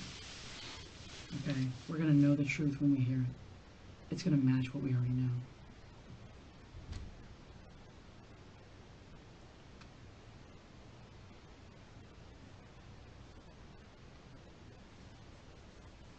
We've been extremely patient with you.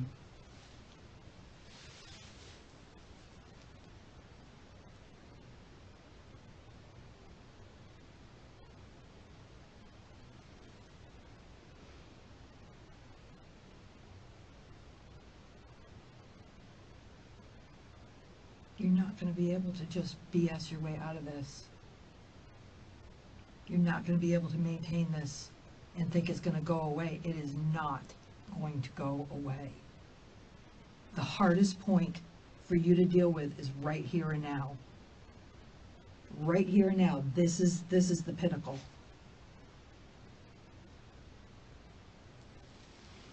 From here, you choose. I know it doesn't seem real. I know you probably think, well, why would she be telling me the truth? Why would she be sitting here to try and help me? Because you're not the kind of person that we've both dealt with in the past. You're not that person. I could be home sleeping. I got a kid at home. No, don't be sorry, because this is my job. And I put forth what I think people deserve. And I think you deserve that. And I can't imagine how hard it is to sit there in your chair right now. But I know you have the ability, I know you're a strong enough man to step up when you made a mistake.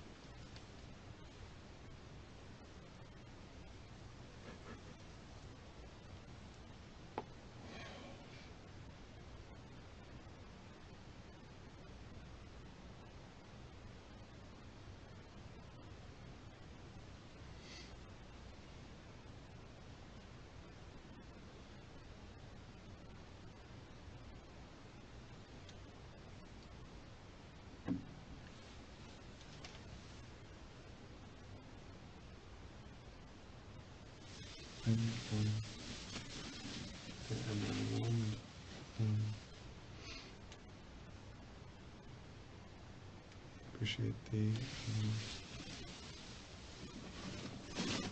very kind things that you've said.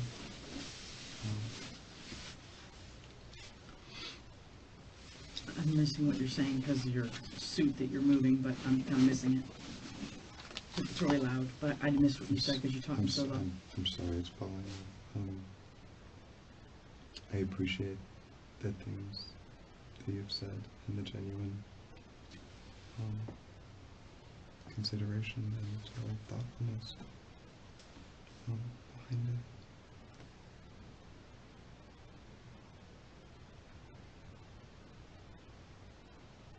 it. I don't know what else I can say right now.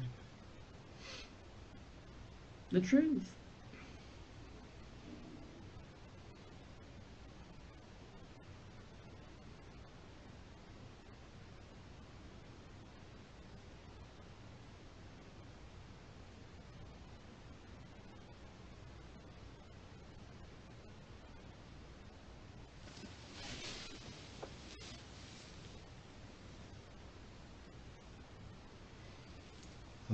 I feel like everything that I have said, and I know you don't want to hear this, you told me over and over, the things that you call discrepancies still ring true and are, if not perfectly accurate, directionally correct to everything. If not perfectly accurate, directionally correct. What? You're talking about things like evaporation rate and how wet something was. If I miscalculated how wet. Directionally correct? I don't know if I know what that means. It's just doesn't mean anything in this context. Okay. Well, there only seems to be one thing, and I don't have that for you. I don't have the information that you're looking for. I'm so sorry. You don't have the truth?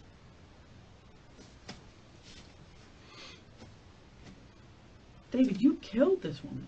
I cooperated so I could give you all the information and all You cooperated because you thought that your language would overwhelm us, and you thought you could pull the wool over our I eyes. don't think there was any effort to do that. All these tangents, all this flowery, Tangents were fancy language, answers to all the questions that you details. asked. To questions that you asked. That's Many. I You misinterpreted. know how many interviews I've done in 20 years? Hundreds. Okay. Okay? I know the truth when I hear it. Hundreds. Especially from someone who should be acting one way and is acting another. Okay? And is acting what? You know, you fake cried for about 7 or 8 hours today.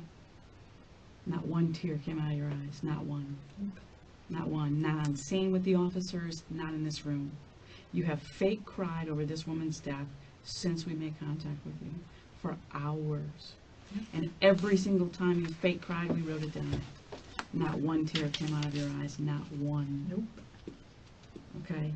We've been extremely patient with you for a very long time. I am losing my patience at this point because there is not a lick of remorse for what you did to this woman. Not even a little bit. Okay? I'm really starting to believe you wanted her dead. And I'm really starting to believe you planned it. David. Because not a lick of remorse. Not even a little. You sat there for the last 2 hours and stared at her picture, and you haven't cried. Not one tear. You're staring at a woman you're telling us you're in love with, and you've done nothing the whole time. But close your eyes, huddle up, and protect your own ass. And that's all you've done. You've not shed one tear on that picture. Not one. You claim to love that woman? I would be under the fucking table in a ball if I was in love with that woman and she was dead. I would be inconsolable. I wouldn't even be able to utter the words or talk to detectives for 6 or 7 hours like you have. Okay? You've not shed one tear in that picture. And you've been staring at it since she presented it to you. 2 hours ago. Over 2 hours ago. You are not remorseful for what happened to her. You could give 2 shits about what happened to Shanti tonight. Okay? I told you she was murdered. Murdered. Someone took her life from her. And there's nothing. You can't even fake it. That's how much you could give a shit. You can't even fake it. I know you think your theatrics and your maybe some drama that you've had in your past was good. It was terrible. The officers on scene didn't believe you, and neither do we.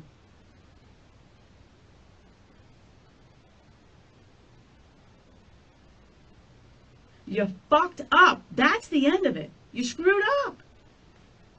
You made a mistake, whatever it is. I'm starting to believe it wasn't a mistake.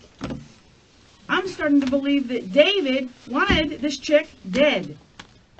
For whatever you might gain, for control, creative control of the house, so you can direct the build. I don't know what your motivation would be, but I know you stand to benefit. I know that the show that's going to happen is now yours. That all the decisions that are made are now yours. The 250 grand you tend to inherit, you can build the house of your dreams. Maybe never work again. I know there's motivation. Is it the accurate motivation? Maybe not. Is it what I'm going to paint you as? Probably.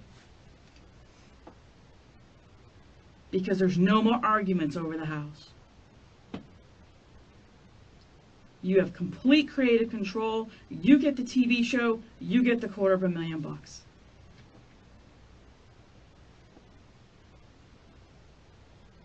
You get it all. I don't get anything. And you get to sleep where you want to get sleep. anything. You don't have to sleep in the garage with the Are dogs. you kidding? I don't get anything. You don't have to deal with her son. How do you not? The house is in a trust in your name. You never even filled out the notary paperwork to get her name on it. It's in your name. You get everything. You don't have to put up with her. You don't have to. She doesn't have to. You don't have to listen to it anymore. You don't have to sleep in the garage with the dogs anymore. On a couch. On a couch. You don't have to deal with it. She's finally out of your life, just like you wanted. Get your Lexus back. Get your car back. You don't have to listen to it. You don't have to listen to her telling you how she's working her ass off and you're not doing shit. You can clean the pool when you want. Not mow the grass. For 3 years she's been bitching about it. You know what Jackson said? If Dave would just listen to me, that's what his mom says. If Dave would just listen to me, this would get done. He even mimics her when she says your name. And he does it perfectly, just like Shanti did it. If he just listened to me. But you don't listen, apparently.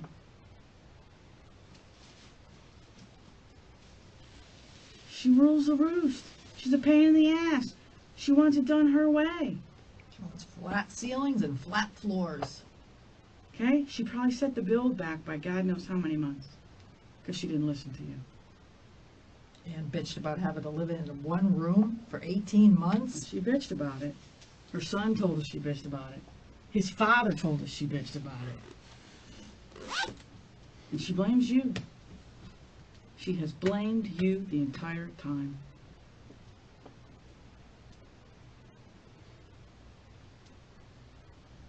And after 2 or 3 years of hearing her bitch, or 2 years or a year and a half, however long you've been in that house, of hearing her complain every effing day about that house, and blaming you, belittling you, forcing you to sleep with the dogs in the garage. Talk about being in the doghouse. Treating you like treating you like the hired help. Take out the trash, clean the pool. She treats you like a landscaper, like the pool boy. She doesn't treat you equal. Probably because she's bringing in the money. Or is it something else?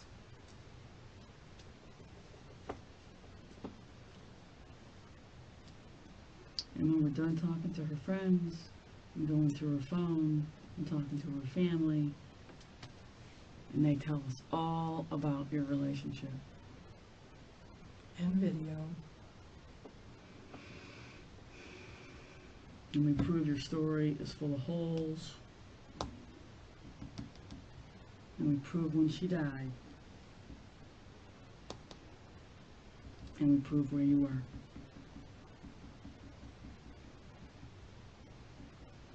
Because honestly, after today, I mean, you've had ample opportunity, David. Ample opportunity to tell us the truth. Okay? No one's going to accuse us of not giving you ample opportunity to tell the truth. Because you've had it. You've had a lot of it.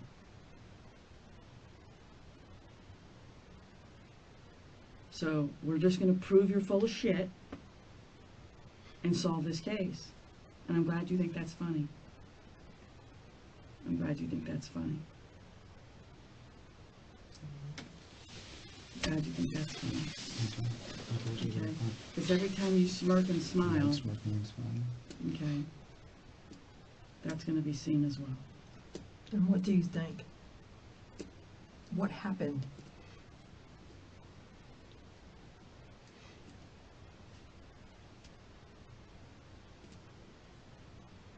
What happened between you and her today that caused it to end like this? What did she say to you?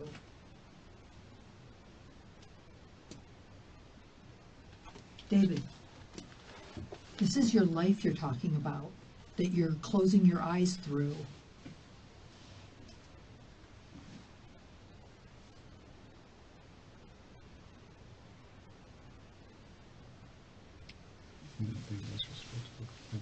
I don't think you're being disrespectful. I don't care about a level of respect right here. I think you're being ridiculous by closing your eyes when you have to think about what's ahead.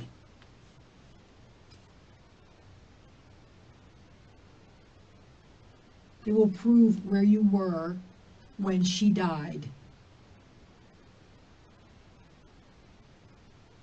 And when you are found to be at that residence when she died by being murdered, and you were the only person there, figure it out.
He's motherless. Motherless. He's 8.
Look at him.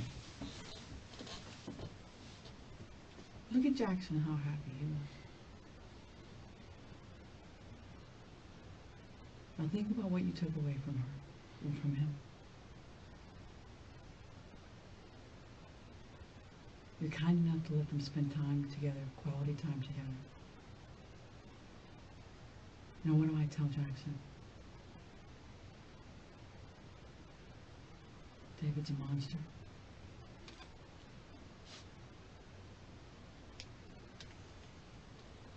The man living with your mom, who took your mom to the courthouse, swore to love and protect, honor, who said vows in front of God to do right by his mother, lied his ass off and killed her for the money. What do I tell Jackson?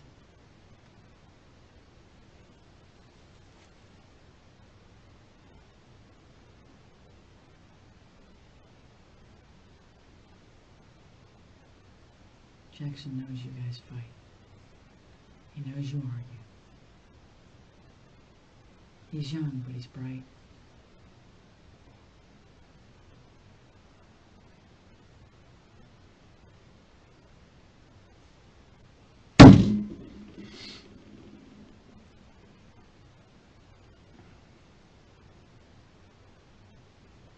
Are we boring you?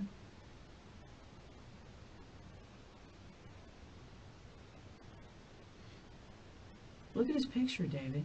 I have. I know.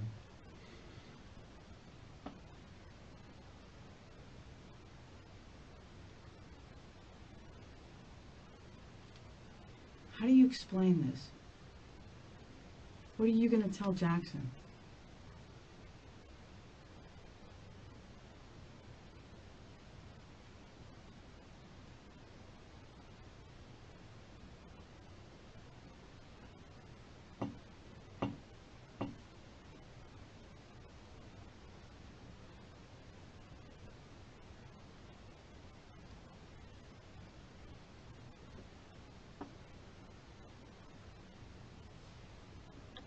If you're going to sleep, I'm going to start writing.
By all means, take a nap while your life's hanging in the balance. Going down there, over there. Okay, so I made it very clear when we're all going to bed. Right, but you also made the comment very clear that so she could have more personal time with her son. I said on the half nights that he is there because as a parent and as a child, when you only have partial custody, it's completely normal and completely natural, I think, to feel like you don't get enough time with your mom when you can only be with her 3.5 nights a week. Every child's going to feel that way. Every child is going to feel that way. Nobody said that any different. Well, what does that have to do with you? I don't think it had anything to do with me. Okay. That's my point, is I don't think it had one thing to do with me. But I wasn't leaving her up there alone, and I wasn't leaving her, I don't think we were depriving our relationship because they slept in the same room and woke up in the same room. I don't think that changed. I really don't think that changed anything, but they did have a nighttime routine. As far as what time and exactly what he was going to do the next day, and as a step-parent, you're not as involved in every one of those specific decisions as the biological parent is. And you Does his stepmother at his dad's house sleep in the same room with his dad? Or does she sleep somewhere else? Because I think to an 8-year-old kid, that's got to be very bizarre. My mom married this guy, but he doesn't sleep in the same room. I think it's very nice. all the time. You're making a global universal statement on something that isn't. Well, there's more. And I think he understands that we Okay. do things sometimes. In fact, sometimes he would want to have a night where we stayed up watching movies and we would sleep together. We hadn't done that since the house. We had done that for about 1.5 years since the house had switched, but we were talking about doing it more.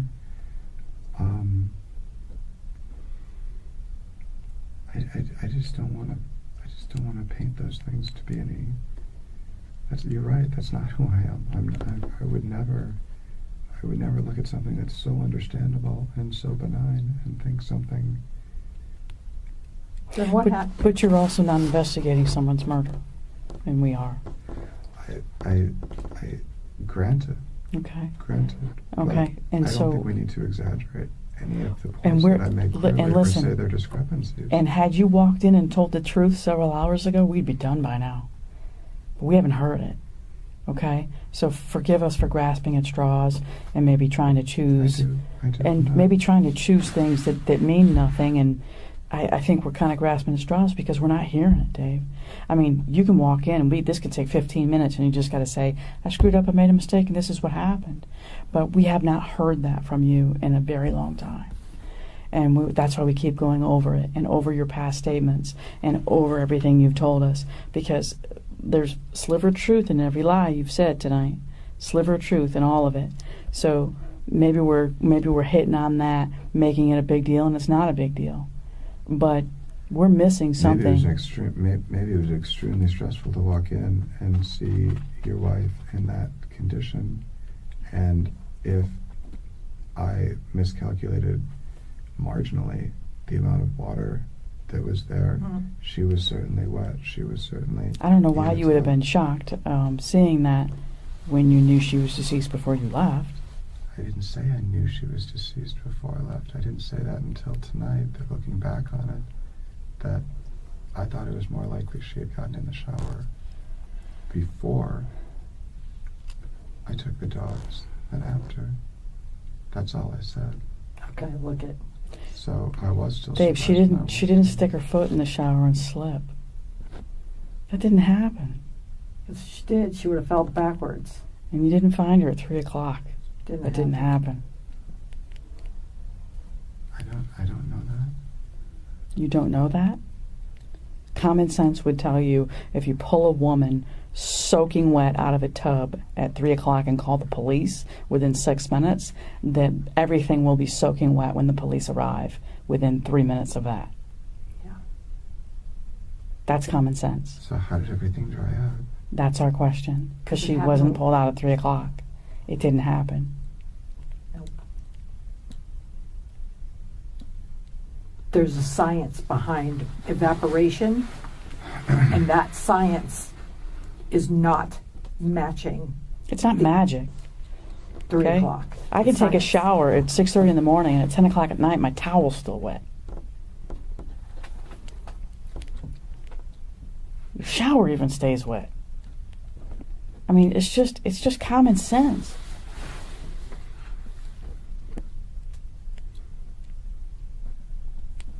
The water was definitely filled up to where you said, but That- not at 3 o'clock. That's the sliver of truth. There's blood in the water. There's another sliver of truth. Mm-hmm.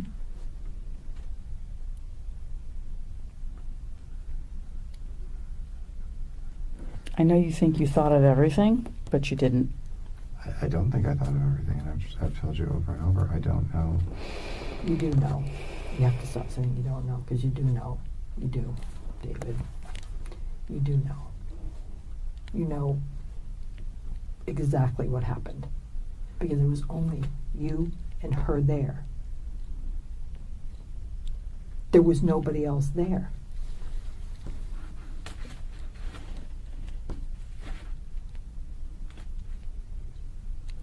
Nobody. I don't know what happened when I wasn't there. No, There I'm had- sure. There had to have been close to well over an hour in the morning that I wasn't there, and well over 2 hours in the afternoon that I Right, wasn't there. that's very possible that you left the residence. However, when you were there, whatever happened to her happened when you were there. It didn't happen when you were gone. It happened when you were there. And I wouldn't expect you to know what happened when you were gone. Nothing happened when you were gone. She was already deceased.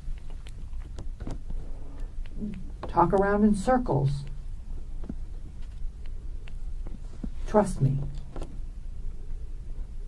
The evidence and her body speak for itself. And your story is BS. So you better figure it out before it goes too far.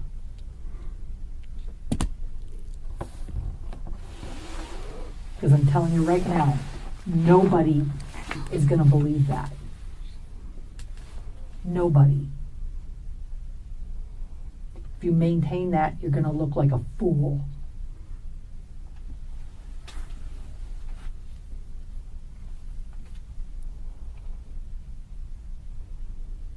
Picture telling that story with your mother sitting there listening to that in trial.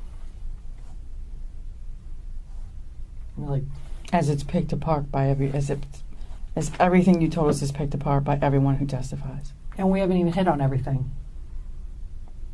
We're holding some of it back, waiting to hear the truth.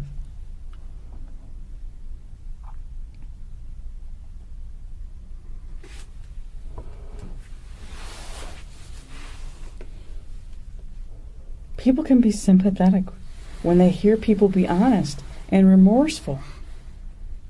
They can be empathetic to a situation that gets out of hand.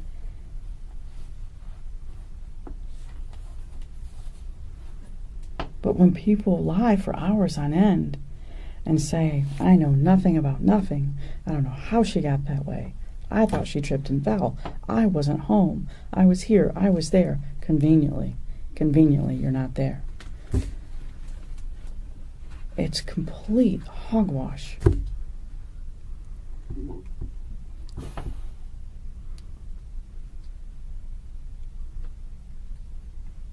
And we haven't even got the medical examiner's findings from the strangulation and all the things that go along with that. It's science. It's not guessing. It's medical science. Plus everything we've done at your home tonight. We're still there.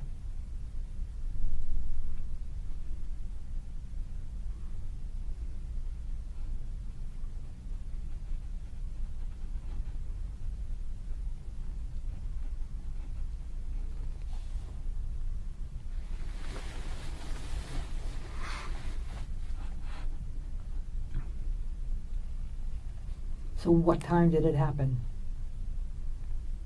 Was it before you took the dogs or when you came back? Let's start with that. What time did this argument ensue?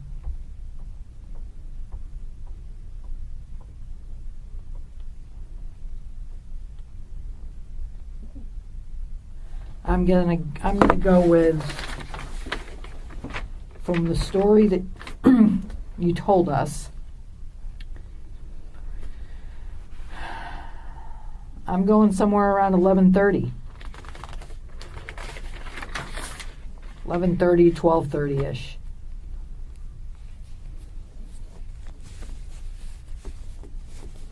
If you went for the walk around Lake Lucerne, Lake Davis, Which we'll be able to prove. yep.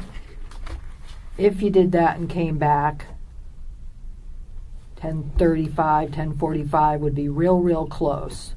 Both cars were there, so I figured she decided not to go to the dentist. I told her I was going to take the dogs to the park earlier to play frisbee. I took dogs for a short walk, measured something to do with the stairs, looking to see how much room was left, and then took the dogs. And you to may the have park done that, but I don't think you did it at that moment. at 11:45. There's a sliver of truth. Maybe you measured the stairs, but not in that moment.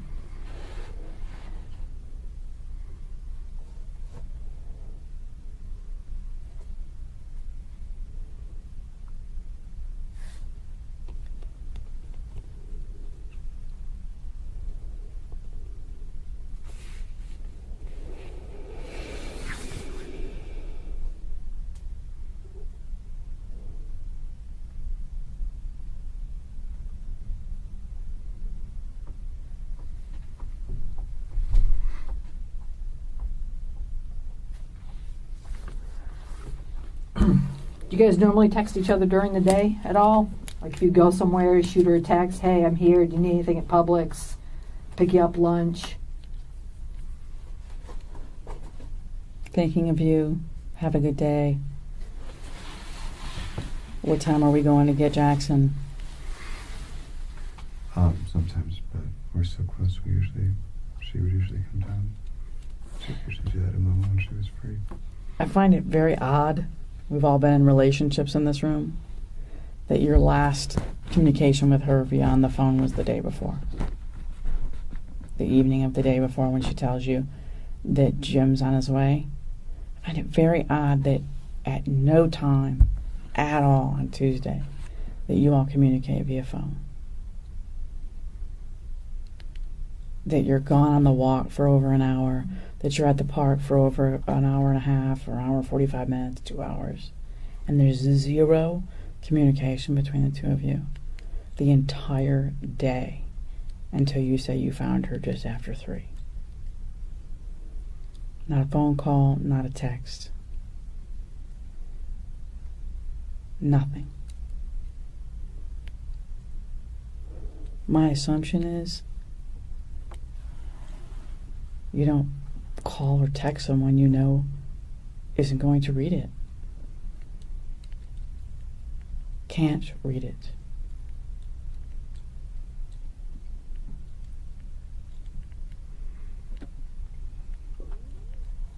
It's all going to show in a pattern. And when the pattern breaks on Tuesday, It's going to look very, very odd. They communicate every single day. But on Tuesday, her communication stops on her phone at this time, and oddly, so does his. David, what we're telling you with all of this is it's all going to come out in the wash.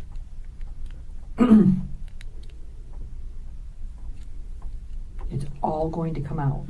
We're trying to afford you the opportunity to say what happened. And Because don't. we know everything but that right now. Mhm. We know that something happened between you and her. She's dead. She's murdered, intentionally or otherwise. She's dead. The evidence on her is it is. The evidence in the apartment is what it is. We can't rewind. I know you wish that you could rewind today. Believe me, I've had those days. Probably not to this degree, but I've had those days. But you can't. You have to move forward. And the best course of action for you is to tell the truth. What happened?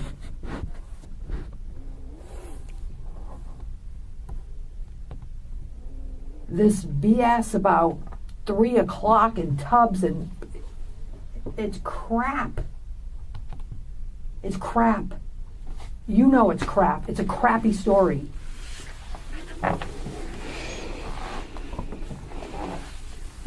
Yeah, you don't know what happened when you were gone. I get it. But you know what happened when you were there. And that's what counts.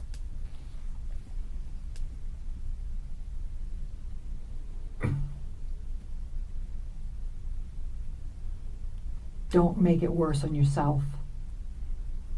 You have to carry on. You still have your whole life to live. You still have your whole life. Where do you want it to go? How do you want it to proceed? You can't change the facts from today. You can't. The only thing you can do is improve on them, and that's by telling the truth. I know it seems like crazy, like holy shit. If I tell them what happened today, it's not going to be great. Who wants to admit that something happened and somebody died? Nobody wants to do that. I get it. But maintaining this crappy story is going to make it look like you don't give a crap about your dead wife.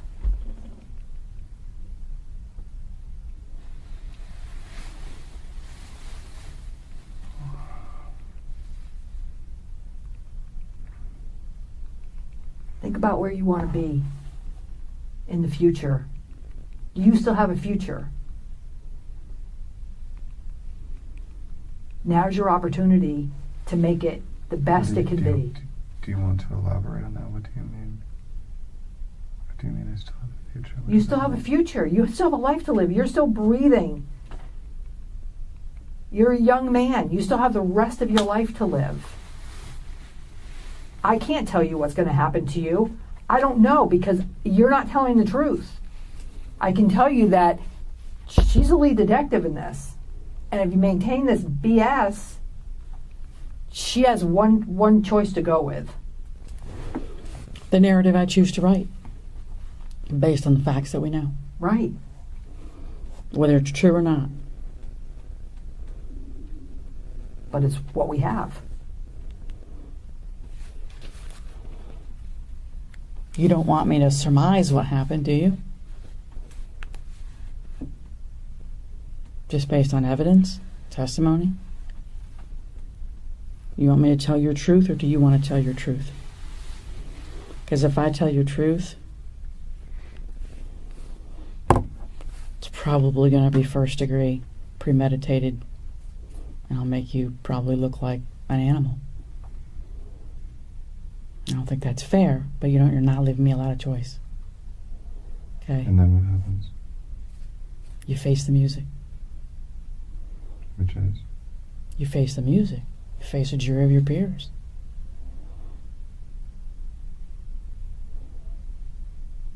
You gotta understand, we're in control of the narrative here. You and I and Detective McClellan are in control of the narrative here. We're gonna know the truth when we hear it. David, we've been doing this a really long time. Okay? We're gonna know the truth when we hear it. It's gonna match what we already know.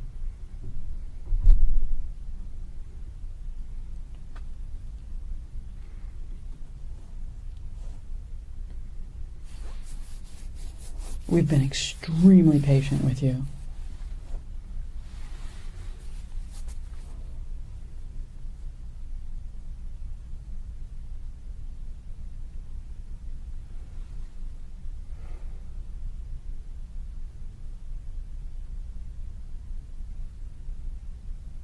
You're not going to be able to just BS your way out of this.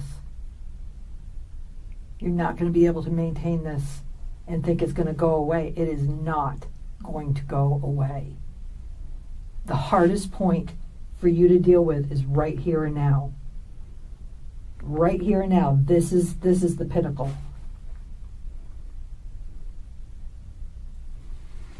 From here, you choose. I know it doesn't seem real, and they probably think, well, why would she be telling me the truth? Why would she be sitting here to try and help me? Because you're not the kind of person that we've both dealt with in the past. You're not that person. I could be home sleeping. I got a kid at home. No, don't be sorry, because this is my job. And I put forth what I think people deserve. And I think you deserve that. And I can't imagine how hard it is to sit there in your chair right now. But I know you have the ability, I know you're a strong enough man to step up when you made a mistake.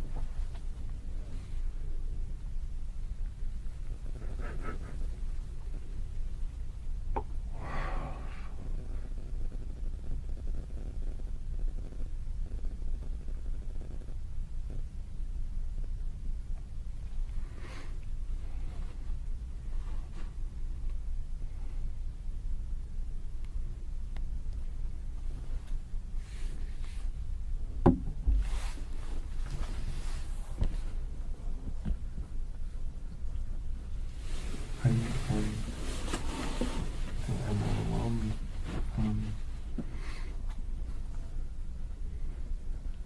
I appreciate the many kind things that you've said.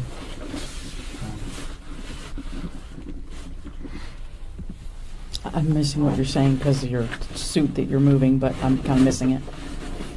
It's really loud, but I miss what you said because you're talking so low. I'm sorry, it's Polly. I appreciate the things that you've said and the genuine consideration and thoughtfulness behind it.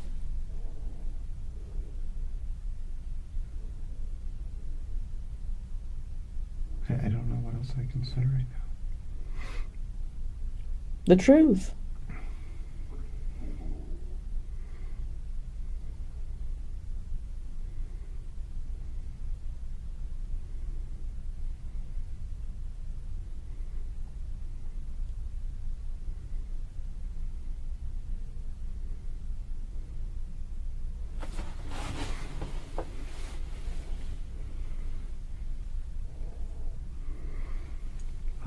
I feel like everything that I have said, and I know you don't want to hear this, you told me over and over,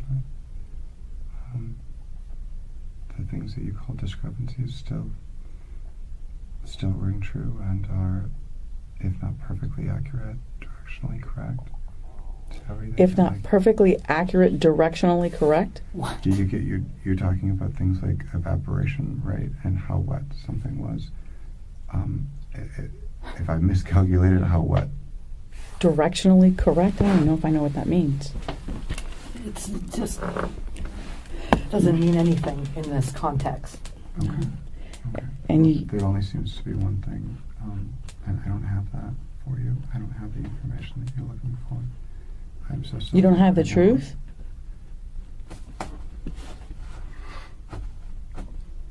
David, you killed this woman.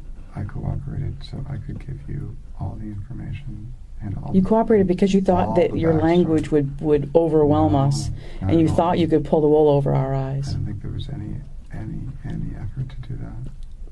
All of this, all these tangents, all this flowery, Like, tangents fancy were language, answers to questions all the that you details. asked, to questions that you asked. That's, Many, I many. misinterpreted. You know how many them. interviews I've done in 20 years? Hundreds. Hundreds. Okay. Okay? I know the truth when I hear it.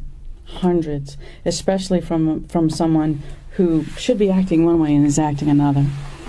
Okay? And is acting what? You know, you fake cried for about 7 or 8 hours today. Not one tear came out of your eyes. Not one. Nope. Not one. Not on scene with the officers. Not in this room. You have fake cried over this woman's death since we made contact with you for hours. And every single time you fake cried, we wrote it down. Not one tear came out of your eyes. Not one. Nope. Okay?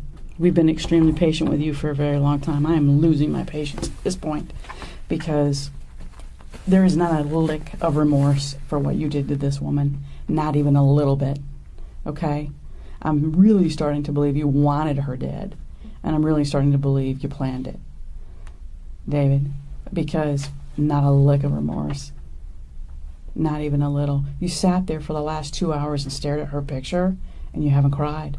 Not one tear. You're staring at a woman you're telling us you're in love with, and you've done nothing the whole time.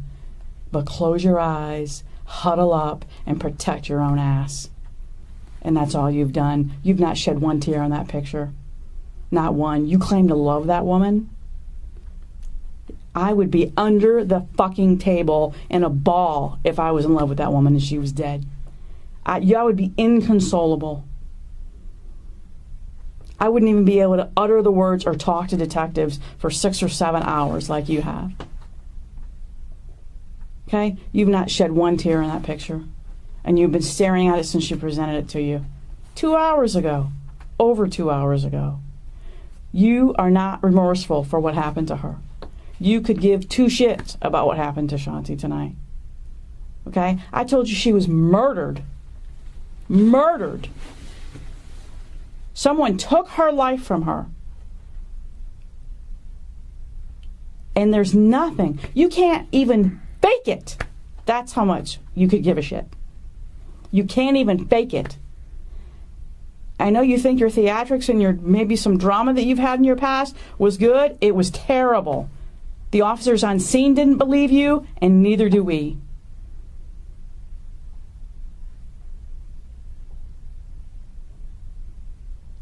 You fucked up. That's the end of it. You screwed up.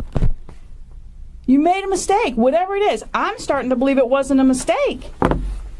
I'm starting to believe that David wanted this chick dead.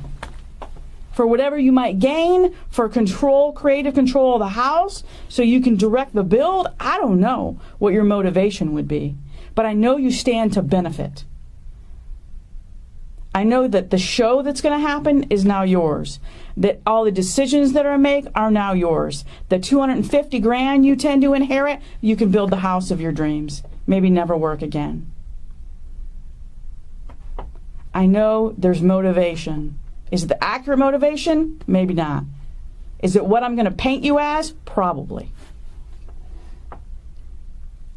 Because there's no more arguments over the house. You have complete creative control. You get the TV show. You get the $250,000.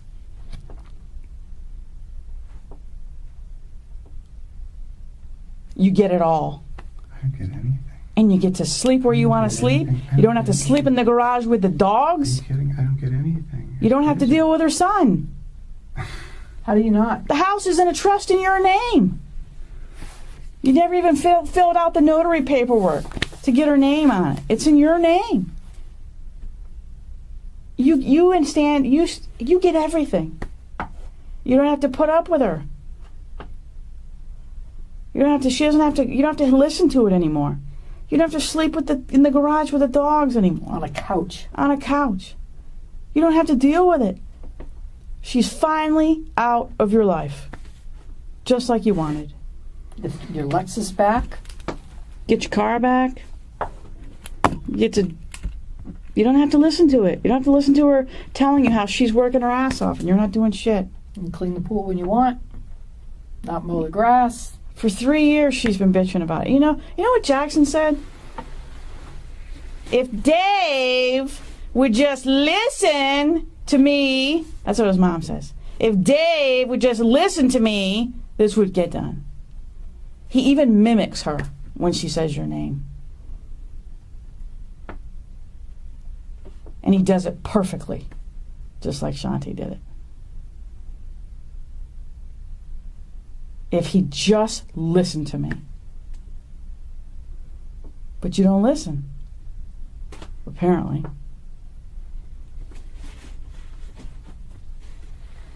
She rules the roost. She's a pain in the ass. She wants it done her way. She wants flat ceilings and flat floors. Okay? She probably set the build back by God knows how many months because she didn't listen to you. And bitched about having to live in one room for 18 months. She bitched about it. Her son told us she bitched about it. His father told us she bitched about it. And she blames you. She has blamed you the entire time.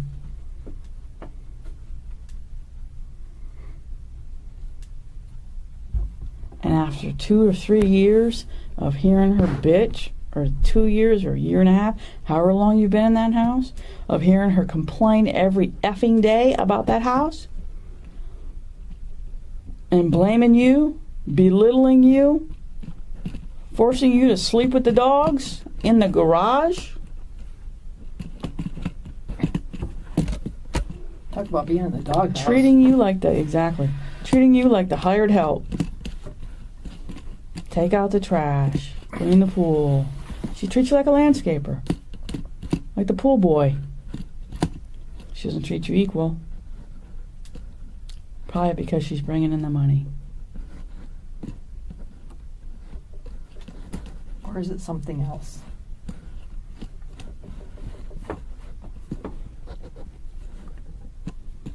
And when we're done talking to her friends and going through her phone and talking to her family, and they tell us all about your relationship.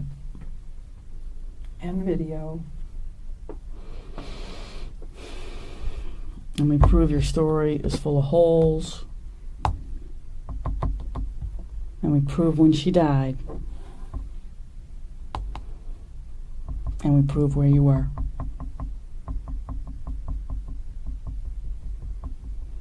Because honestly, after today, I mean, you've had ample opportunity, David, ample opportunity to tell us the truth. Okay? No one's going to accuse us of not giving you ample opportunity to tell the truth. Because you've had it. You've had a lot of it.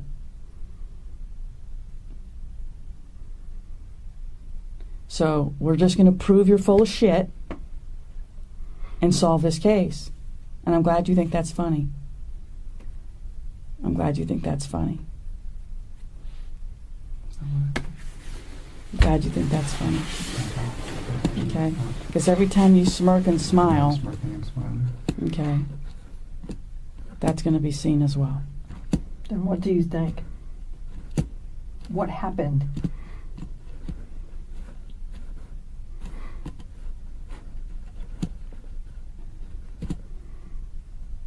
What happened between you and her today that caused it to end like this?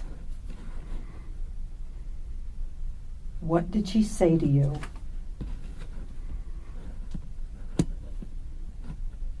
David, this is your life you're talking about, that you're closing your eyes through.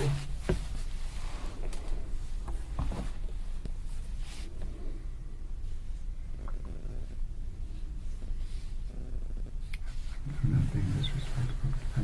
I don't think you're being disrespectful. I don't care about a level of respect right here. I think you're being ridiculous by closing your eyes when you have to think about what's ahead.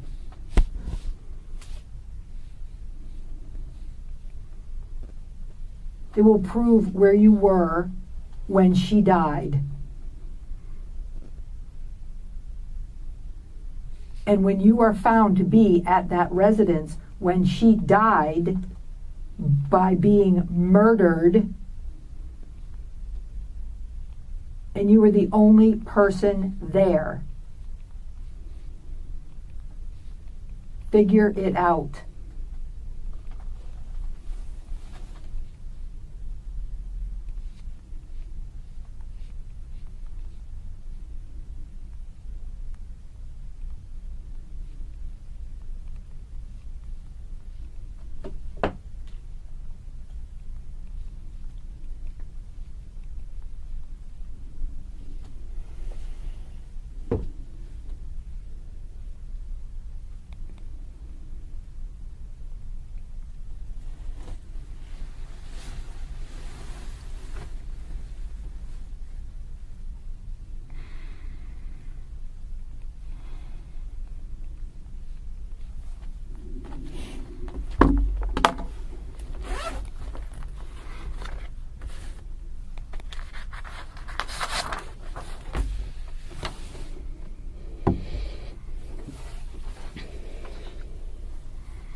He's motherless. Motherless. He's 8.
Look at him.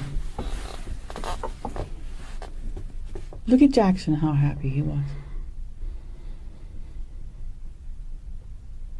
Now think about what you took away from her and from him. You're kind enough to let them spend time together, quality time together. Now what do I tell Jackson? David's a monster.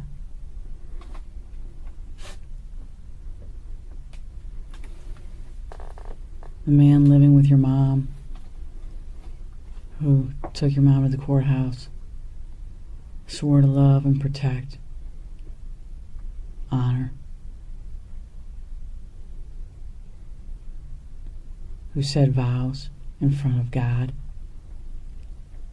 to do right by his mother, lied his ass off and killed her for the money. What do I tell Jackson?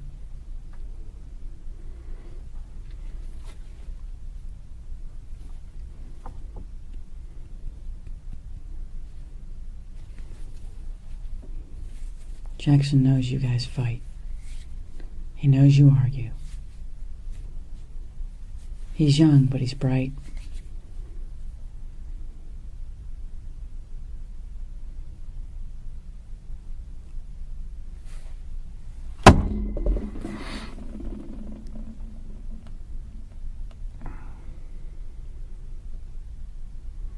Are we boring you?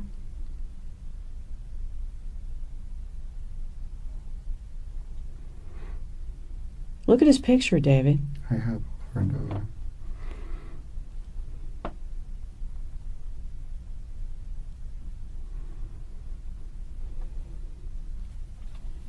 How do you explain this? What are you going to tell Jackson?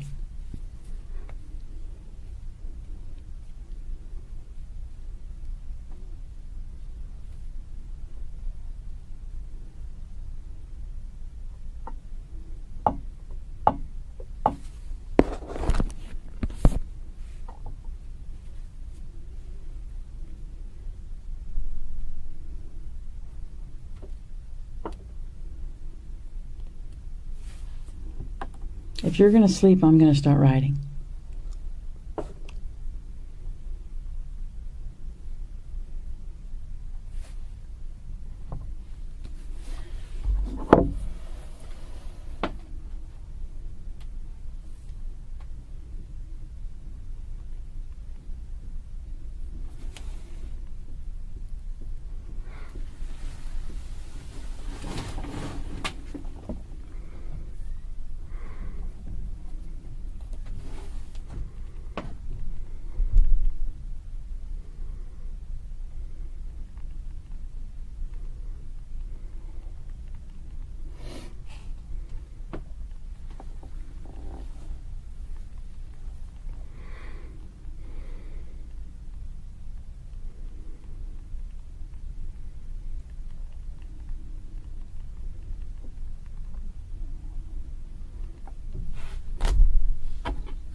By all means, take a nap while your life's hanging in the balance.